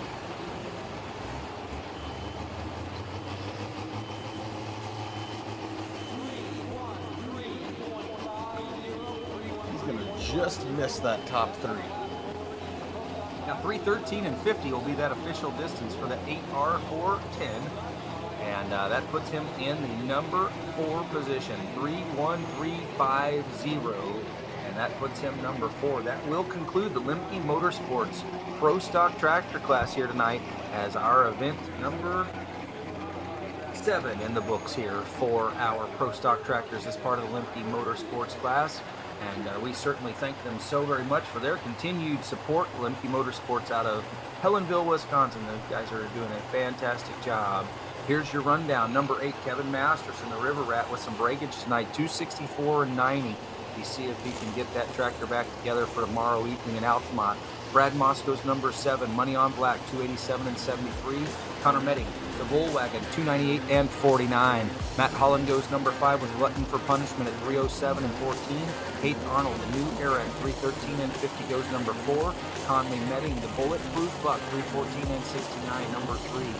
Kevin Masterson, that Tinker Toy, 326 and 77. He goes into the number 2 position. And your winner out of Prescott, Iowa, that Workhorse Pro and the legend himself, Rob Russell, 329 and 24. Folks, that is the conclusion of our Pro Stock class. We back up last night's runner-up in the 2-wheel drive category out of Georgetown, Indiana, Mr. Jonathan Payne. He owns and operates a construction business there with his brother. They build homes. Georgetown, Indiana is his home area, and if you were to drive from Evansville to Louisville, you would drive right through Georgetown, Indiana on your way into the Derby City. So this gentleman and I actually graduated high school together from Floyd Central High School in Floyd's Knobs. He was a classmate of mine, has really cut his teeth in this game of the Pro Stock 4x4. That's really where he pulled for the last 20 years, driving a major pain, his Ford Ranger. But since then has really gotten involved here about 4 years ago when he purchased this Ford Ranger and has really been a tough runner, and he now has 2 entries in this game as he comes to the line with Rampage out of Georgetown, Indiana.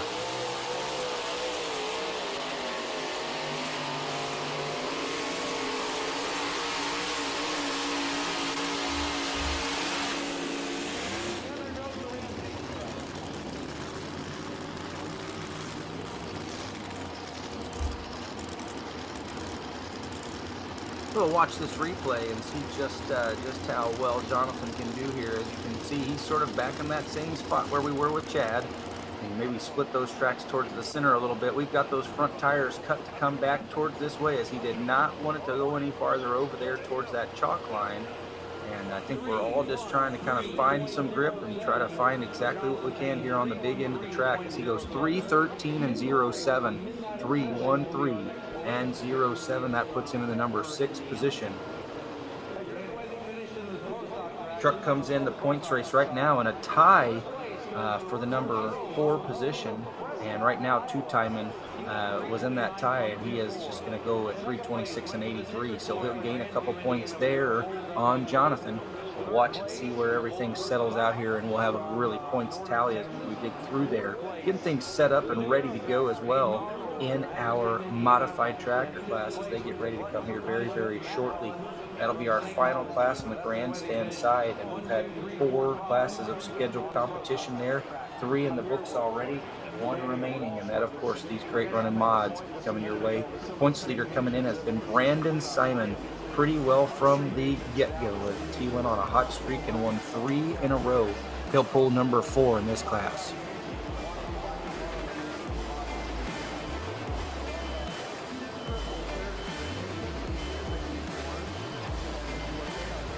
So we reload that wagon on the mod side, and we've really got to pack it quite a bit. You think about 4 screaming Hemis coming down the track, in some instances 3 turbines, those T64 General Electrics, or the Pratt & Whitney.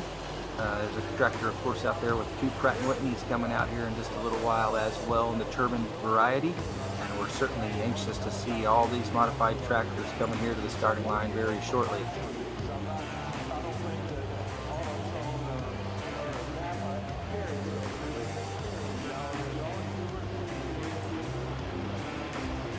Two-wheel drive side of the competition, we should be looking next to bring out the Midnight Obsession, I believe, should be coming in.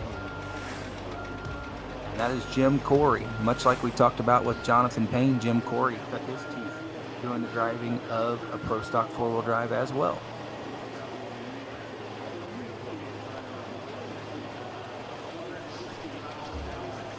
Now to pack that weight sled, transfers, we've got to put those 2,000 pound weights in there. You see that the weight box right now has seven of those in there right now. And certainly we're going to continue to pack that sled just a little bit more. But again, folks, it takes a lot of effort, a lot of time, and a lot of great people to help us with putting on a show like this. We thank the sponsors so very much for their support. Let's listen to a few words from our great sponsors.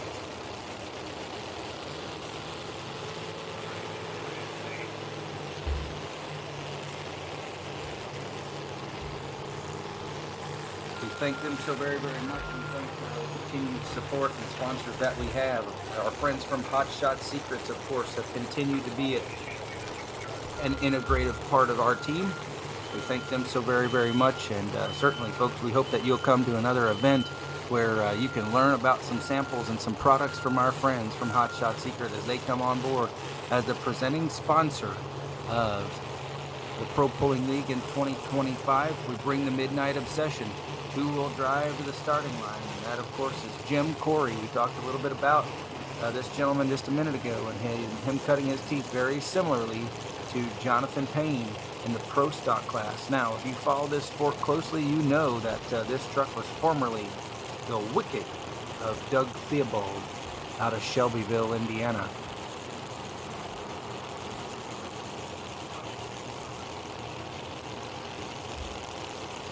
Just one of my favorite intriguing spots or things about this sport, Miles. We talk about these two competitors coming up with Jonathan Payne and Jim Corey, cutting their teeth in that Pro Stock 4x4 class, and it's something that we see quite commonly as you see guys get into the entry-level classes like the Hot Farm class or the Pro Stock 4x4 class, work their way up to the national level and really burst onto the scene.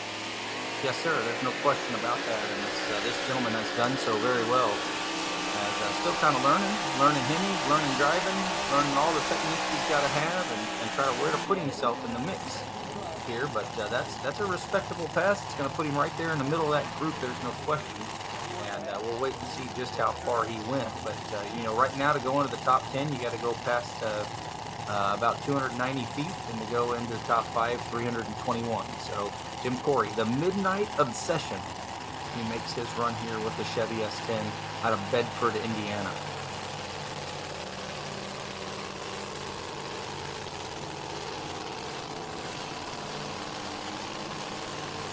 .312 and 41. 312 and 41, and that's good enough to put him in the number 7 position. 312 and 41. Good enough, number 7. And obviously, as we gather these points, every spot you can gain is an additional 2 points. If you're above 13th place, that's 2 additional points to your credit all the way up to first. So 50 for first, 48 to second. We'll count all the way down until we get to 13th. We'll give 25 points to everybody outside of the top 13. We thank our sponsors again so very much for their continued support as they have been fantastic at helping us bring this event to you.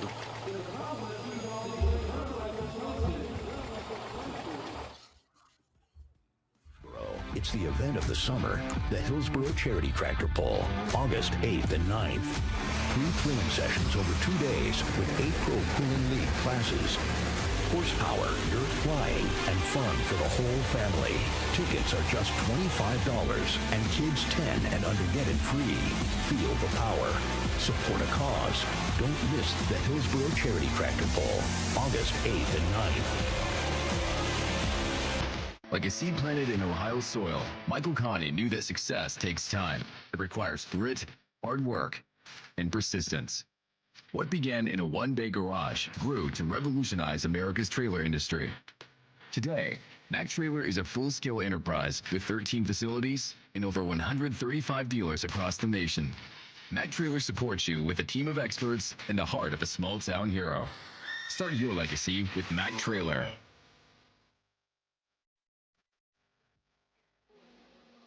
Competition here, and this is going to start our modified tractor class, and we have some great running machines, 7 of them here that make the call.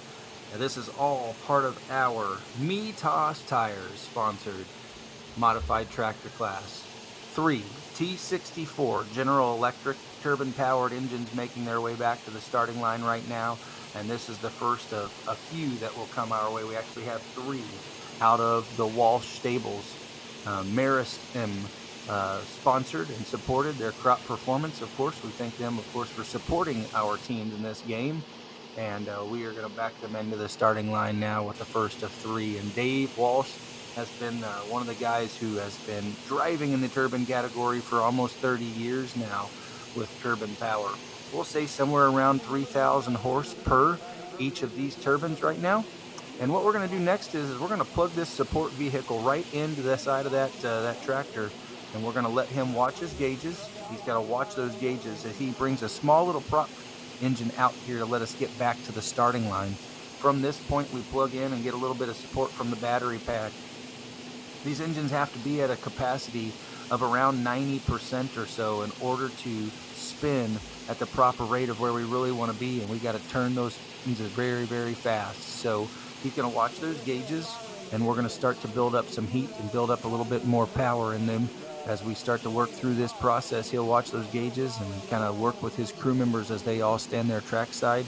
Legendary Dave Walsh trackside there as well, or Dan Walsh, his brother, Dave in the seat, numerous time champion.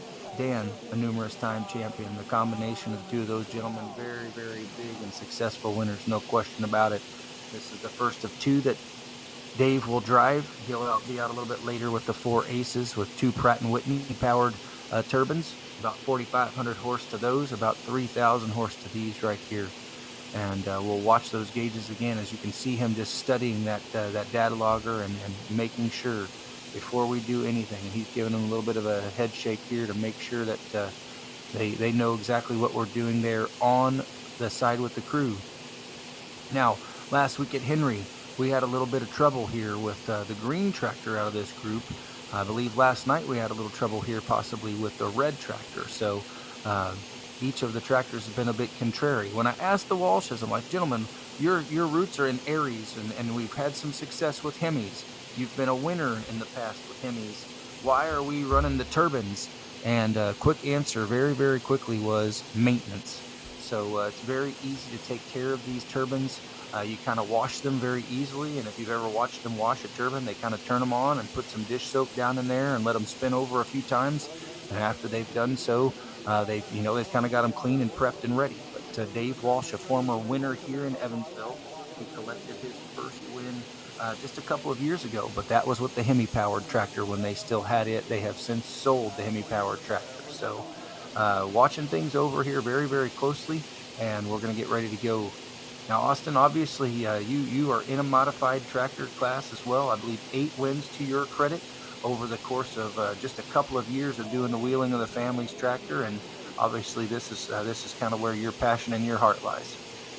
Yeah, absolutely. And it's just really cool. You know, you think about the super modified tractor class, you immediately think about the Hemis and the 4-engine tractors. Just really cool to see the Walshes bringing the turbines out. Always a fan favorite coming to the starting line. Yes, sir. And for the little kids that sit out in the bleachers and in the stands and want to be able to watch a little bit of a flame show, we occasionally get one of those. As quickly we pull the support vehicle off and we crack the throttle on the Walsh Brothers entry right here that we have called Maristem Crop Performance.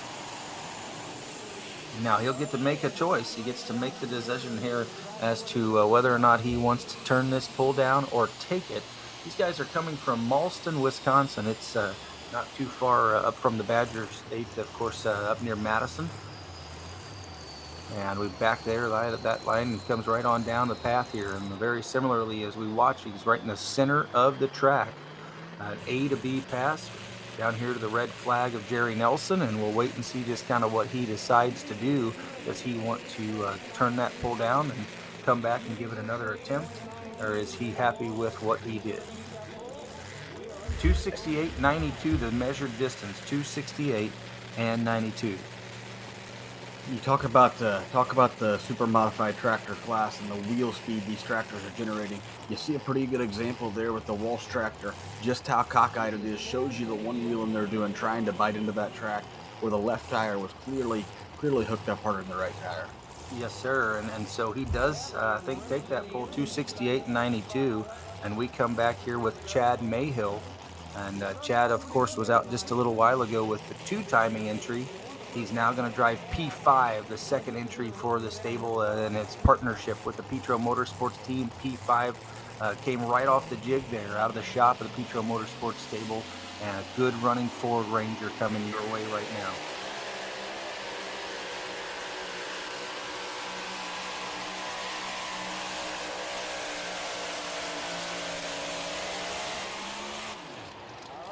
Chad going to be the first competitor that I would say has successfully kept it on that right-hand chalk line in the two-wheel drive class, and he's going to mix the order up. Yeah, he wanted to do so. I think that's exactly what he wanted to try to do rather than let it drift. He drove it straight towards that chalk line and then did a nice job of keeping it away from the chalk line.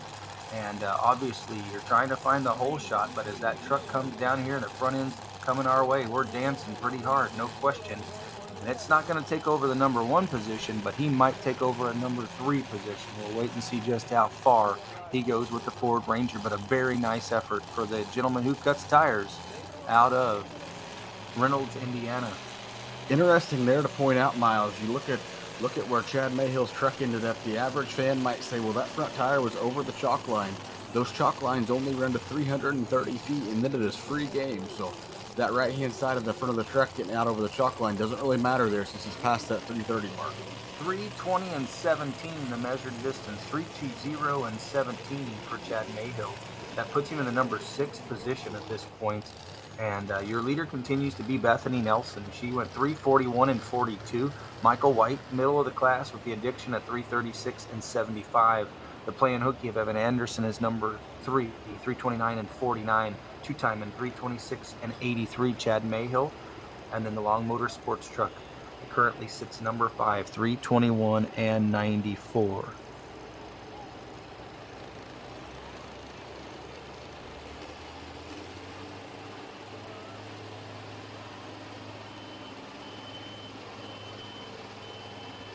Back to the starting line, already in the top 3 finishers in our mini division. Just a little bit earlier, we bring now Brett Berg to the starting line with the Money Maker. It is sponsored by Rink Seed, and he has been a great brand ambassador for several brands over his storied career. You go back to Superstock Pulling, Modified, and obviously he's driven a little bit of everything, and one who is very capable of being successful in whatever he puts his mind and focus to. And you see the Midnight Motorsports team kind of there helping and doing some assisting, no question, as Jordan Nelson kind of up and down the road a lot with the minis and helping Brett. And then Tanner right there trackside as well. This tractor comes in currently number 2 in our points race. And obviously he just picked up a win last night in Goshen, Indiana. That was a very nice run for him, and he moved himself into spot number 2 pretty comfortably, as he is 28 points ahead of third and just about 20 points out of the near perfect score of Brandon Simon. Yeah, you know, Miles, you look at that points race, it's just so intriguing to me. Shows you, speaks to the volumes of the kind of year Brandon Simon's had. You know, when we were pulling, the old saying was, if you can always stay in the 40s, always stay in that top 5, you're going to give yourself a really good shot at the end. And you look at Brett Berg, he stayed in that top 40 all season long, and he finds himself 20 points behind first. It's about halfway through the season. Yeah, so Brandon came out on such a heater. I mean, he went to Macon and won both hooks with quite a bit of impressive fashion. Followed that up with a win in Jerseyville and a win in the first night of Goshen. He was second at Henry last weekend, but based off of the points collection, the tractor that won there, Jed Leichner, is not a points tractor. So Brandon got first place points there, and thus he is basically batting with a perfect score there until last night when Brett got by him and took 2 extra points from him. So he is almost perfect in his scoring.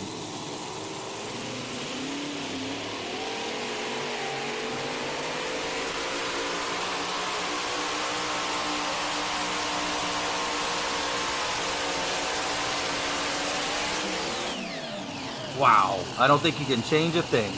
I think Brett has to be thrilled with that run. That's about as good as he could have asked for. So you sit back in there, and obviously you've got all 4 Hemis singing in song, and you know you're on a path. So are you just smiling from ear to ear under there and just hoping everything stays in line? Yeah, it's one of those deals. They always talk about the hole shot so important, and the pull's one in the first 75 feet.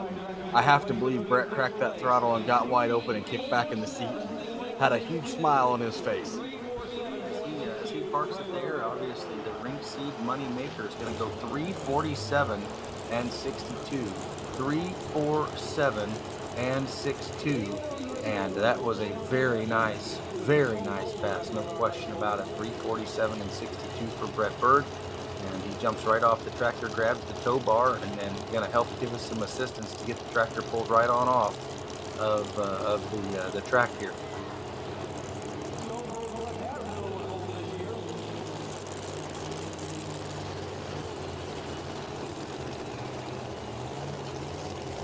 So still several sitting back on the wing. We get ready to bring the four aces next on the Mitas Tires tractor side. On the two-wheel drive side, we have fired up, and we should be bringing David O'Driscoll to the starting line. He comes to us out of Georgetown, Kentucky. He's driving a truck known as Stone Cold, and he is out here with us on the Champions Tour. We're glad to have David with us. Very, very good runner out of Georgetown, Kentucky. Then Evan Anderson, the Playin' Dirty, and then Misty Nelson. She comes out as well. So bring this Ford Ranger back to the starting line. And David has been a gentleman over the previous years who has really stayed close to the state of Kentucky and run more on the state level with his truck, or on maybe traveled through Kentucky, Tennessee in some of those events with a different organization, but has now jumped and has come up here to run on the Champions Tour, and we welcome him here with us as he backs there to the line.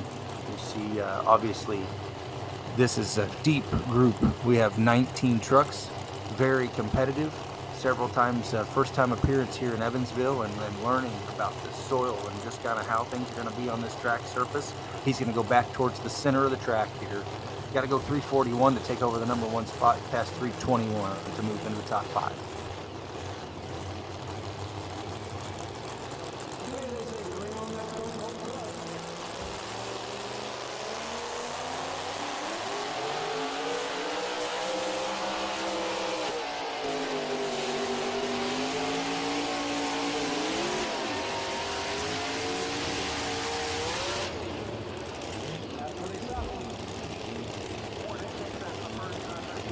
You know what? That's not a bad attempt, and it's like I said, if you don't have a lot of notes in your black book, you got to have some opportunities to get some notes in the black book, so you can watch and kind of take note of what your competitors are doing, but you've got to know your setup, and based off of what Chad just did previously, Chad stayed over here near the chalk line. Now David didn't get as close to the chalk line. He pretty well just goes straight down the track from where he was. Stone Cold Ford Ranger. Yeah, I think David has to be pretty pleased with that pass. Going to put him right in the middle of the pack. Obviously didn't hook up off the starting line off the launch like he would have liked. He looked at that front end, but never got out of control. Just kind of dangled it there near the ground, and it's gonna pay off for him and put him in the number 7 spot. 3:13.92 was that distance. 3:13.92 puts him number 7. And sort of in the background here, Austin, we can hear those Pratt & Whitney engines firing up of the 4 Aces. Now, for you and me, 4 Aces is not something we typically would assimilate with Pratt & Whitney turbine power. That 4 Aces name is sort of what we would typically associate with some offset Hemis coming from the state of Missouri. Absolutely. It's hard to talk about the 4 Nations entry without mentioning, or 4 Aces entry without mentioning LD and Craig Nation. Yes, sir, but this tractor acquired and obviously has been in the stable up there in the state of Wisconsin for a few years. And those Hemis are not on here. We are running Pratt & Whitney power, and as I told you, the previous tractor, 3 T64 GE turbine power. This particular tractor has the Pratt & Whitney. This tractor is a little bit easier to drive. It's a little bit more responsive when you think about the setup and how reactive it is. You can get more parts for Pratt & Whitneys. Obviously, these are not as military grade. The T64s are more of a military grade engine, and so to get parts for them now is getting very challenging. And so they have sort of gravitated more to this engine style and this power style as we get a little bit of a flame out there coming as we back up and make sure that everything is square. And get everything square right now. for what we're trying to do on the sled, get the hitch hooked up, and that kill switch. And you can see John Mears kind of instructing them, let's make sure we get everything hooked to that tractor before we worry about building any power just yet. Now we're going to roll forward, tighten up on the chain, and after we do that, we will plug in and get ready. As Dave told me last week, this tractor is much more responsive, and it's a little bit easier to drive probably off of the line. He's going to watch those gauges. We got to be at a little bit different capacity, but we're going and launch right off the bat. And we're going to not quite get where we want to horsepower-wise, unfortunately, as it's something still a bit contrary. And you could hear it, wanting to try to build that boost and that power up and make everything spin just a little bit more with it in there. But unfortunately, as he shakes his head, it is not what he was hoping for by any means at all. The Walsh Brothers Motorsports team coming our way out of Malston, Wisconsin. Linden Station area, of course. And you can see he's trying to make that thing go, but it is just not quite wanting to do so here in Vanderburgh County on Friday night. Simon Says should be next in the Meristem Crop Performance 2.0. Takes a licking and Stronger Than the Storm, the new entry from Wayne Bunnage. Those are our final four here in our Mitas modified tractor class. We mark him at 104.02, 104.02. Two-wheel drive side, we're making noise again. We should be getting ready to bring, I believe, Evan Anderson to the starting line.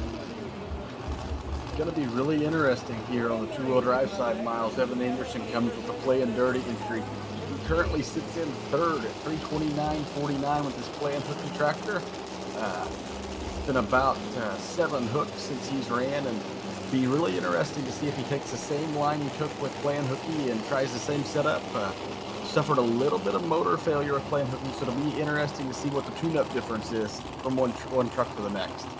Yes, for sure, and you start to look a little bit deeper into this, and this is a former winning truck just last year. This was the Invisalign Ford Ranger from Dr. Tim Messer. That truck was a winner here in Evansville last year on Friday night. Mr. Tim Messer, Dr. Tim Messer, doing the wheeling of this truck right here. So we back to the starting line now, and this is a good running Ford Ranger out of the Tennessee Volunteer State. Adams, Tennessee is his home, and as Austin said, he sits number 3, 329.49. And if he can put both trucks in the top 5 in this group on a Friday night in Evansville, that's a pretty good achievement, no question. But knowing Evan Anderson, he wants to go right on past that 341 of Bethany Nelson and take home the number 1 spot. So we're going to watch and see. Hemi Power right out front. Ford Ranger sits there in front of him. Here he comes now, folks, out of the state of Tennessee, Evan Anderson.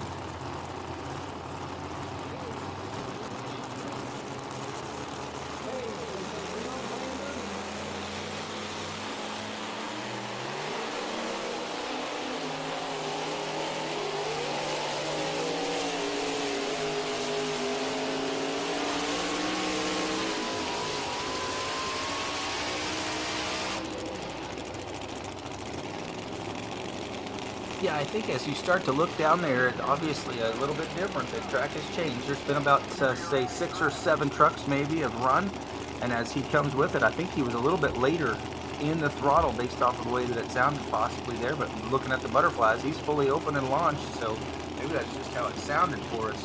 But the Ford Ranger here is going to come up just a little bit short of where he was hoping to get for sure, as he will go 3:12 and 27 with Playing Dirty. 3:12 and 27, and that puts him into the number 10 position.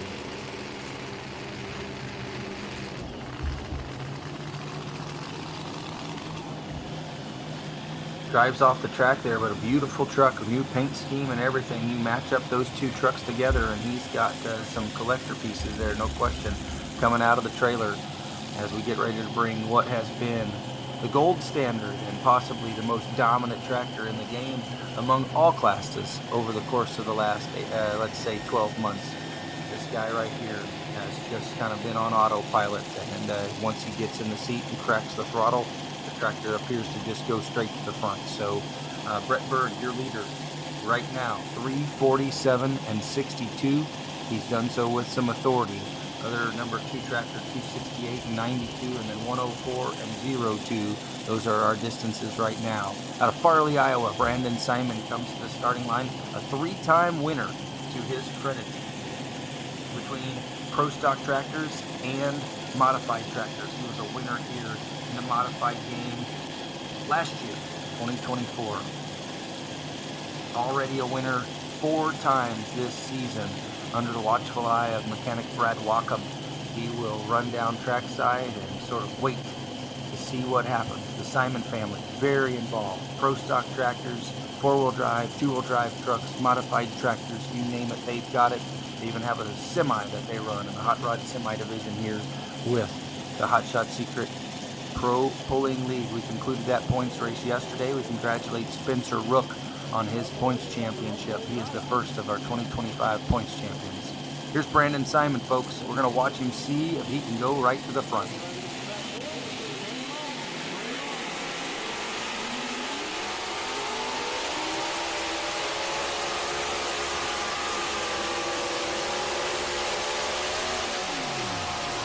I think it's going to be awfully close, Miles. Yeah, we'll wait and see just what that distance is going to tell us, as I think he was over there towards the chalk line, maybe a little closer on the other side. But obviously, Brett Berg laid down a really nice pass. You and I both were critiquing that and like, what could you possibly do different?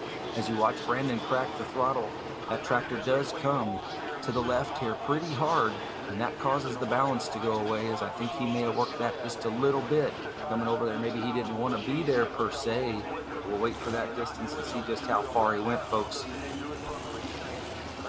Yeah, you talk about the roots of that tractor, Miles. Not only has it been the gold standard the last couple of years on the Pro Pulling League under the Simon Says name, but that tractor previously was a very, very hard out as a Long Motorsports entry with Ricky and Keith Long.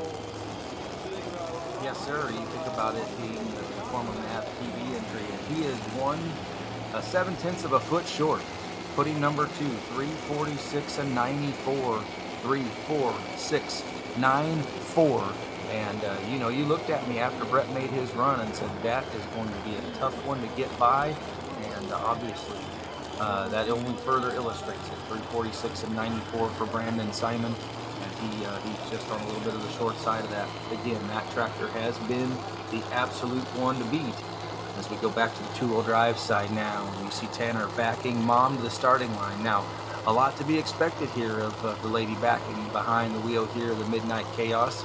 She has not been behind the wheel for nearly a year, as the young man right out front, who will turn 17 in October, has been wheeling this family's truck that was debuted last year. This truck was built for Tanner, and the whole plan was that this would be Tanner's wheel to go out and run on the ITPA state level, and of course right here with the Champions Tour, the Hot Shot Secret Pro Pulling League. But after doing some driving with the mini rod, letting Mom do some wheeling here tonight. So we'll see what the game plan is. Sister-in-law Bethany sits out front right now. Quick fist bump from son Tanner, and here we go. Misty Nelson's on the starting line. I could be wrong, Miles, but it looks to me like she's angled a little bit. Not quite square with that sled, maybe angled a little bit to the left side of the track. We'll see if she tries to cross track like her sister-in-law Bethany, who's in the lead yet.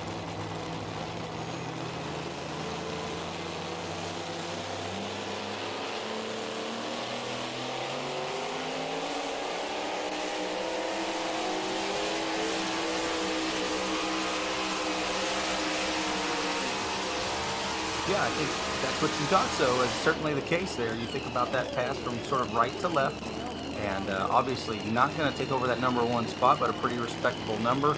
That's going to be somewhere in the hunt. If you look right now, our 6th place position is 320 and 17, and number 12, number 11, 308 and 47. So 12 feet separating them, but she got that front end up.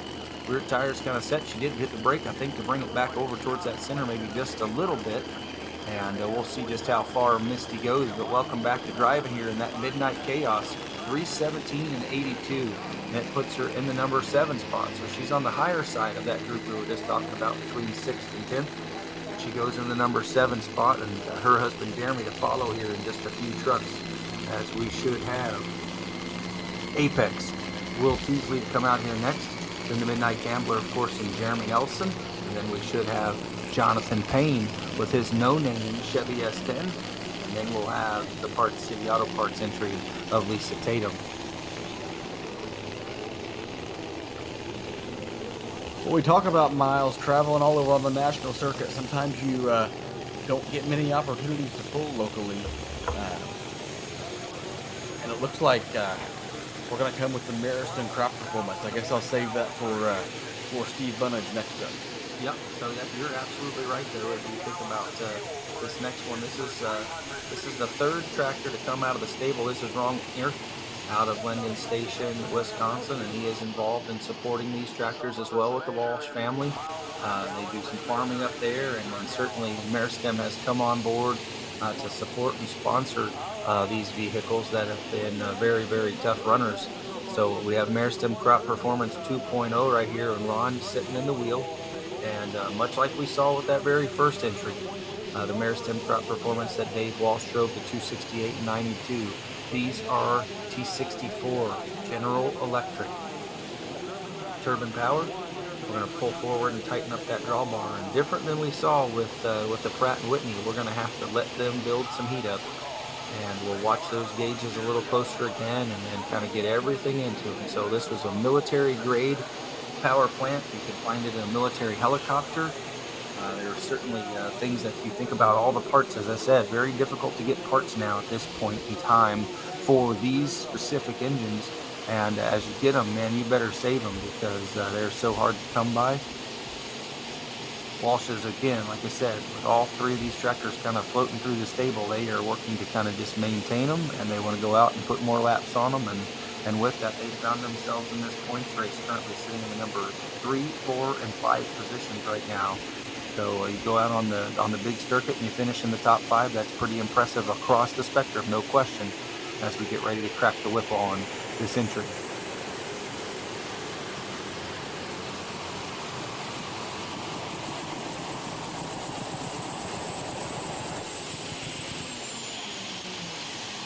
Well, that might be the best of the three of them, as he did launch very nicely, and the front end came up. A little bit of flame out there here on the big end of the track was probably not what we were wanting, but certainly Ron doing a nice job of wheeling the Maristem Crop Performance 2.0 entry.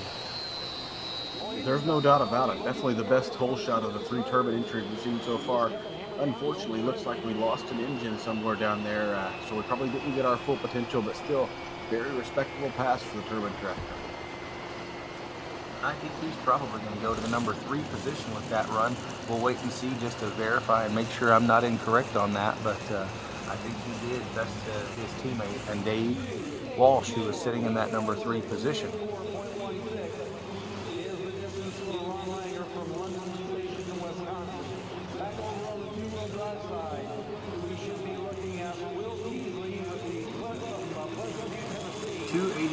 And 16, 284 and 16, and we were right on the money there, Austin, and indeed he does go into the number 3 position, 284 and 16, and you are correct that he is now our number 3 guy, as we do have 2 remaining, and we'll let you talk about those guys here in just a minute, as they both come from not too far away.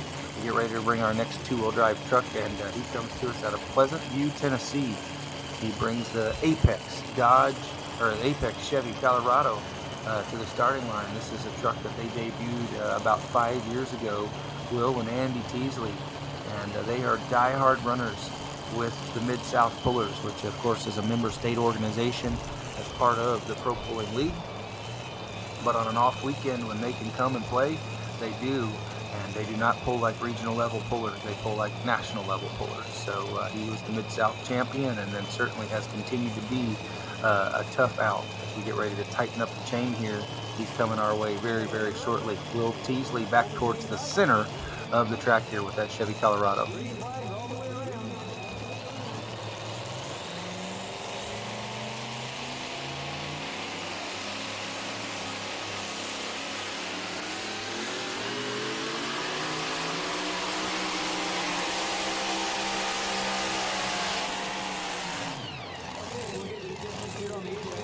It's a nice shot right there for Will Teasley, Miles. Yes, sir. I think we're going to mix the order up again, and you start to watch a look a little bit more. He might be even into that top three. Evan Anderson sits there at 329 and 49. Chad Mayhill, number 4, at 326 and 83. I think we did get by Long Motorsports at 321 and 94. Just have to sit in this vantage point and watch and see, but sort of right down the center, front end came up. Can't really change anything about it. And he was number 6, Fibdia. 320 and 65, 320 and 65. So he does go past the P5 truck that was sitting at 320 and 17, puts him in the number 6 position right there with that run.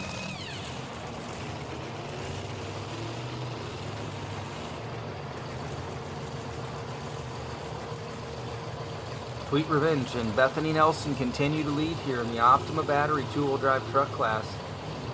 Addiction, Michael White, a good points night there, gaining some points in this division. He's going to be in that number 2 position. Evan Anderson, number 3, 2-time, and Chad Mayhill, number 4. Long Motorsports, number 5, and Ricky Long. Apex goes number 6. P5, number 7 right now. Midnight Chaos and Misty Nelson, number 8. Stone Cold and David O'Driscoll, number 9. Rampage, Jonathan Payne, number 10. Those are your top 10 in the 2-wheel drive class right now, as we just continue to sort of pack them in between that number 4 and number 13 position. We go back to the starting line, and we'll let you talk a little bit about these guys as they come for Golden Gate, Illinois. Steve Bunich. Yeah, Miles, we talk about you don't get a pull close to home very often, and it doesn't get any closer than this for Steve Bunich and our next entry, Wayne Bunich, coming to us from Golden Gate, Illinois, just about 30 to 40 mile west of Evansville. This is as close to home as they're going to get. Yeah, so formerly had an event there in their home area. Even last year I announced their event in their home area, but this year we did not make the trip there. And obviously these guys are just tough running machines. You look at the schedule and you look at how actively they are out running and how many dates they are putting this tractor that takes a licking entry up against everybody. This is a tough one. And obviously top 3, very, very vulnerable at this point. 268 or 284 and 16, that distance right now from Ron Langer. You always know when the takes a licking tractor comes to the line, the vertical hat's a Steve Bunich staple. Yep, and the purple, the grape flavoring, wonderful grape flavoring. Smell it. He just one-wheeled pretty bad right there, and that cost him some footage. He certainly did. He one-wheeled there about the 150, 175 foot mark, and looks like he was able to get it to settle back down a little bit and still end up with a pretty respectable pass in this tough group of tractors. Now you can watch right here as he launched like he wanted to, but we are off just kind of the way he wants to be, and it seemed like it was even more extreme from the other angle. But that's certainly that pass right there. We didn't see it as much, but it takes a licking entry out of Golden Gate, Illinois. He is a tough running machine and has just been really putting lap after lap after lap on that 4-engine modified tractor. 306 and 84. That is good for number 3, and his wheel speed and everything. You think about how quickly he got down the track. He did so in a very fast fashion.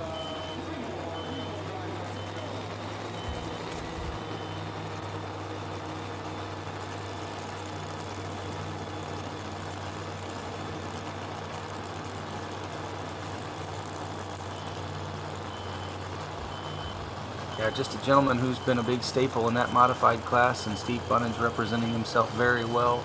Always has some great brand and support with him as wherever he goes, and carrying the livery of Summit with him this weekend.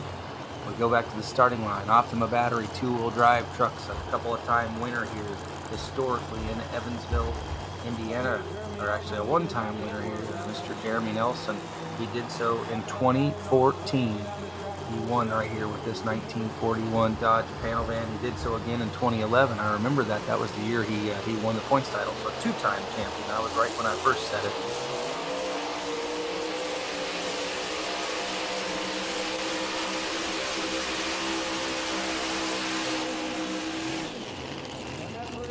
And we'll see if he has if he battles his wife there or beats his wife this evening. And the distances, she went 317 and 82 with the Midnight Chaos.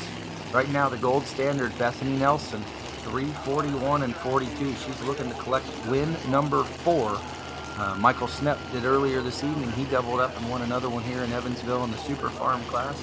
She'd like to do the same thing as we start to widen things down just a little bit more here. 317 and 95, and by 1300ths of a foot, he does go past his wife. 1300ths of a foot. She went 317 and 82. Jeremy 317 and 95.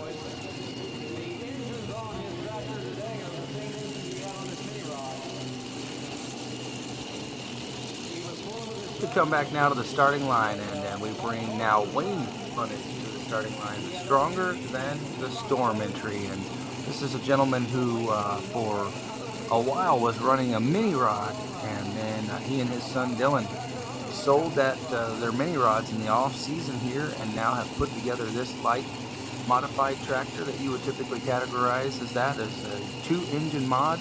But right here tonight, just going to put a lap on not too far from home and get a chance to do a little bit of running here. This, I believe, will be the second or third pass on this tractor since they got it together, and it is a pretty nice machine, already proven itself as it did so in Freeport the other evening.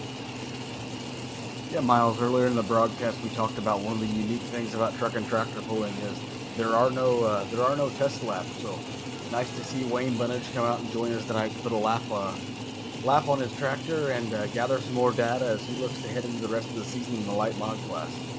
You bet. We get ready to go to the line, and this will be our final competitor tonight in our Mitas Tire modified tractor class.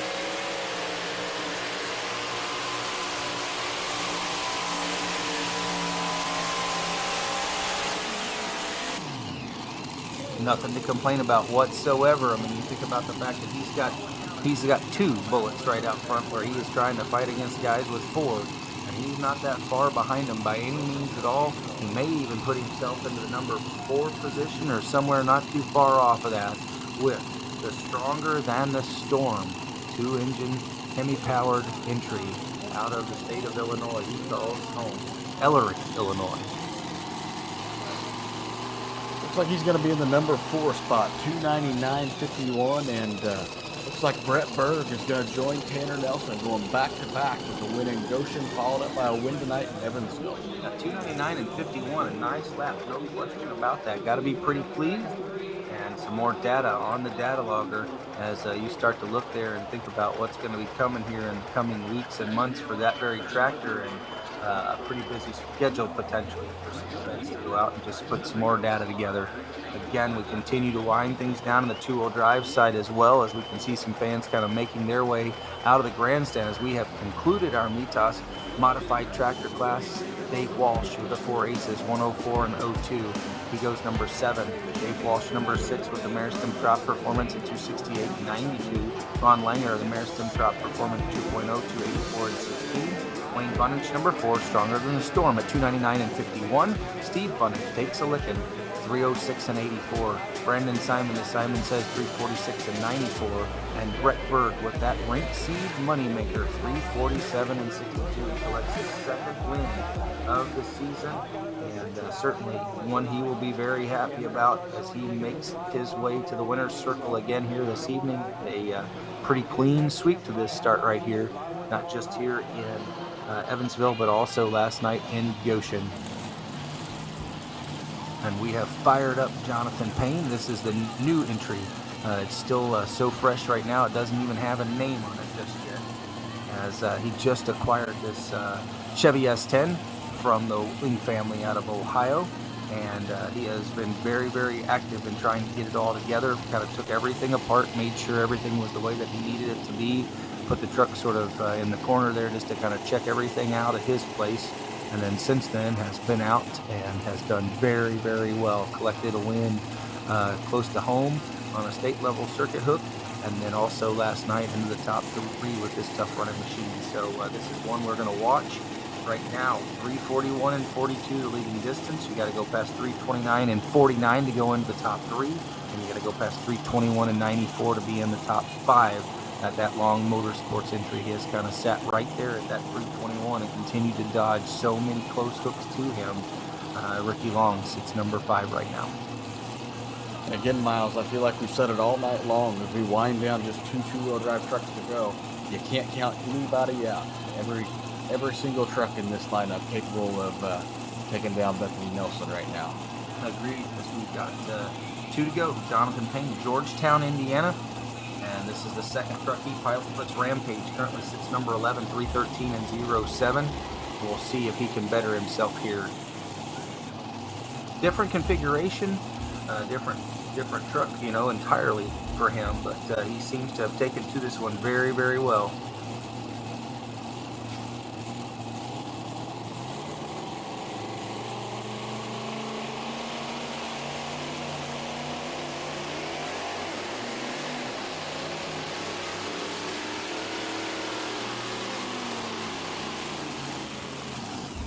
Yeah, that was not what he was hoping for by any means, especially after last night, but the RPM level never quite came up for him, and something not quite right with his power plant, I'm going to assume. You can watch him here, and it just never quite went up as he opened those butterflies up.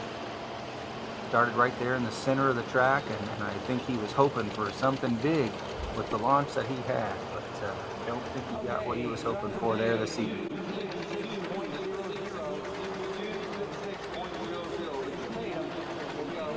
266 feet even, 266 even, and unfortunately that'll put him in the bottom end here, number 17 tonight with the Chevy S10 no name entry out of Georgetown, Indiana.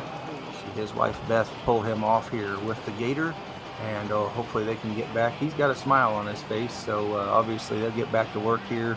2-truck team now. His son Jackson hopefully will do some driving a little bit later in the summer, even possibly with that truck, as he has just started to drive Major Payne, the Pro Stock 4x4. He's put a couple laps on that truck this summer. Just graduated from Lanesville High School there, just outside of Louisville metro area in southern Indiana. And we just have one 2-wheel drive truck remaining, Austin, as we get ready to conclude this evening. I certainly want to thank you so much for being my guest analyst. Certainly it's awesome to have somebody who knows what they're talking about. You've driven 3 of these classes of the 6 that ran tonight, and obviously you sat back as a young kid and dreamt about all the things you wanted to do and took notes on what you wanted to do, and you've continued to follow this sport even though you aren't currently driving. I appreciate it. I've really enjoyed being a part of it tonight with you, Miles. Now you think about your hopes and kind of what you envision for the future. That 4-engine modified tractor is still sitting right there in the shop. So, it's feasibly possible that someday we might see you back out behind the wheel of a modified tractor or a Mini. Is that right? There's one still sitting in the shop, and obviously with the Boyd Performance business we carry on, we're still actively involved with the Hennies every day. So you never know where the future might take you, but we're going to be active in it one way or the other. I saw a picture of your beautiful daughter sitting behind the wheel of a Mini that's sitting in the shop right now. Obviously, you guys get to do a lot of work on customers' work, and as we get a little bit deeper in the summer, some folks from across the pond are going to come over and do some wheeling of a Mini, and you guys are going to kind of maintain that, keep it there in the shop. So, as you said, it's always busy. There's always somebody there, and especially this week, with this hard-running week, your staff tirelessly worked today to make sure customers were at this very pull. Absolutely. It's always a hectic stretch during pulling season, when you have to go from weekend to weekend. There's a lot of thrashing that goes on when a pull ends on Saturday night and you have to be ready to go Friday. But when you look at this week, it's the week that makes or breaks a champion in the Pro Pulling League when you go back to back to back. These two-wheel drive trucks, by the time they get done at Altamont, Illinois tomorrow night, will have 4 passes underneath their belt this week? Just 3 this week, because last year they had 2 at Goshen, but this year they only had 1 hook at Goshen. So they did not have to run a Freeport, but they only had to do 1 hook this year at Goshen. And like you said, though, it's still running Thursday, running Friday, running Saturday, and leaning on stuff like you do without being able to really tear things apart, put a lot of maintenance together. It is a challenging scenario. So we go back to the start. This is the lady that kind of kicked things all off for us. We did reset that wagon, and she dropped to the bottom. Did she learn anything? Now watching all of her competitors, the 18 in front of her, here she comes, Lisa Tatum.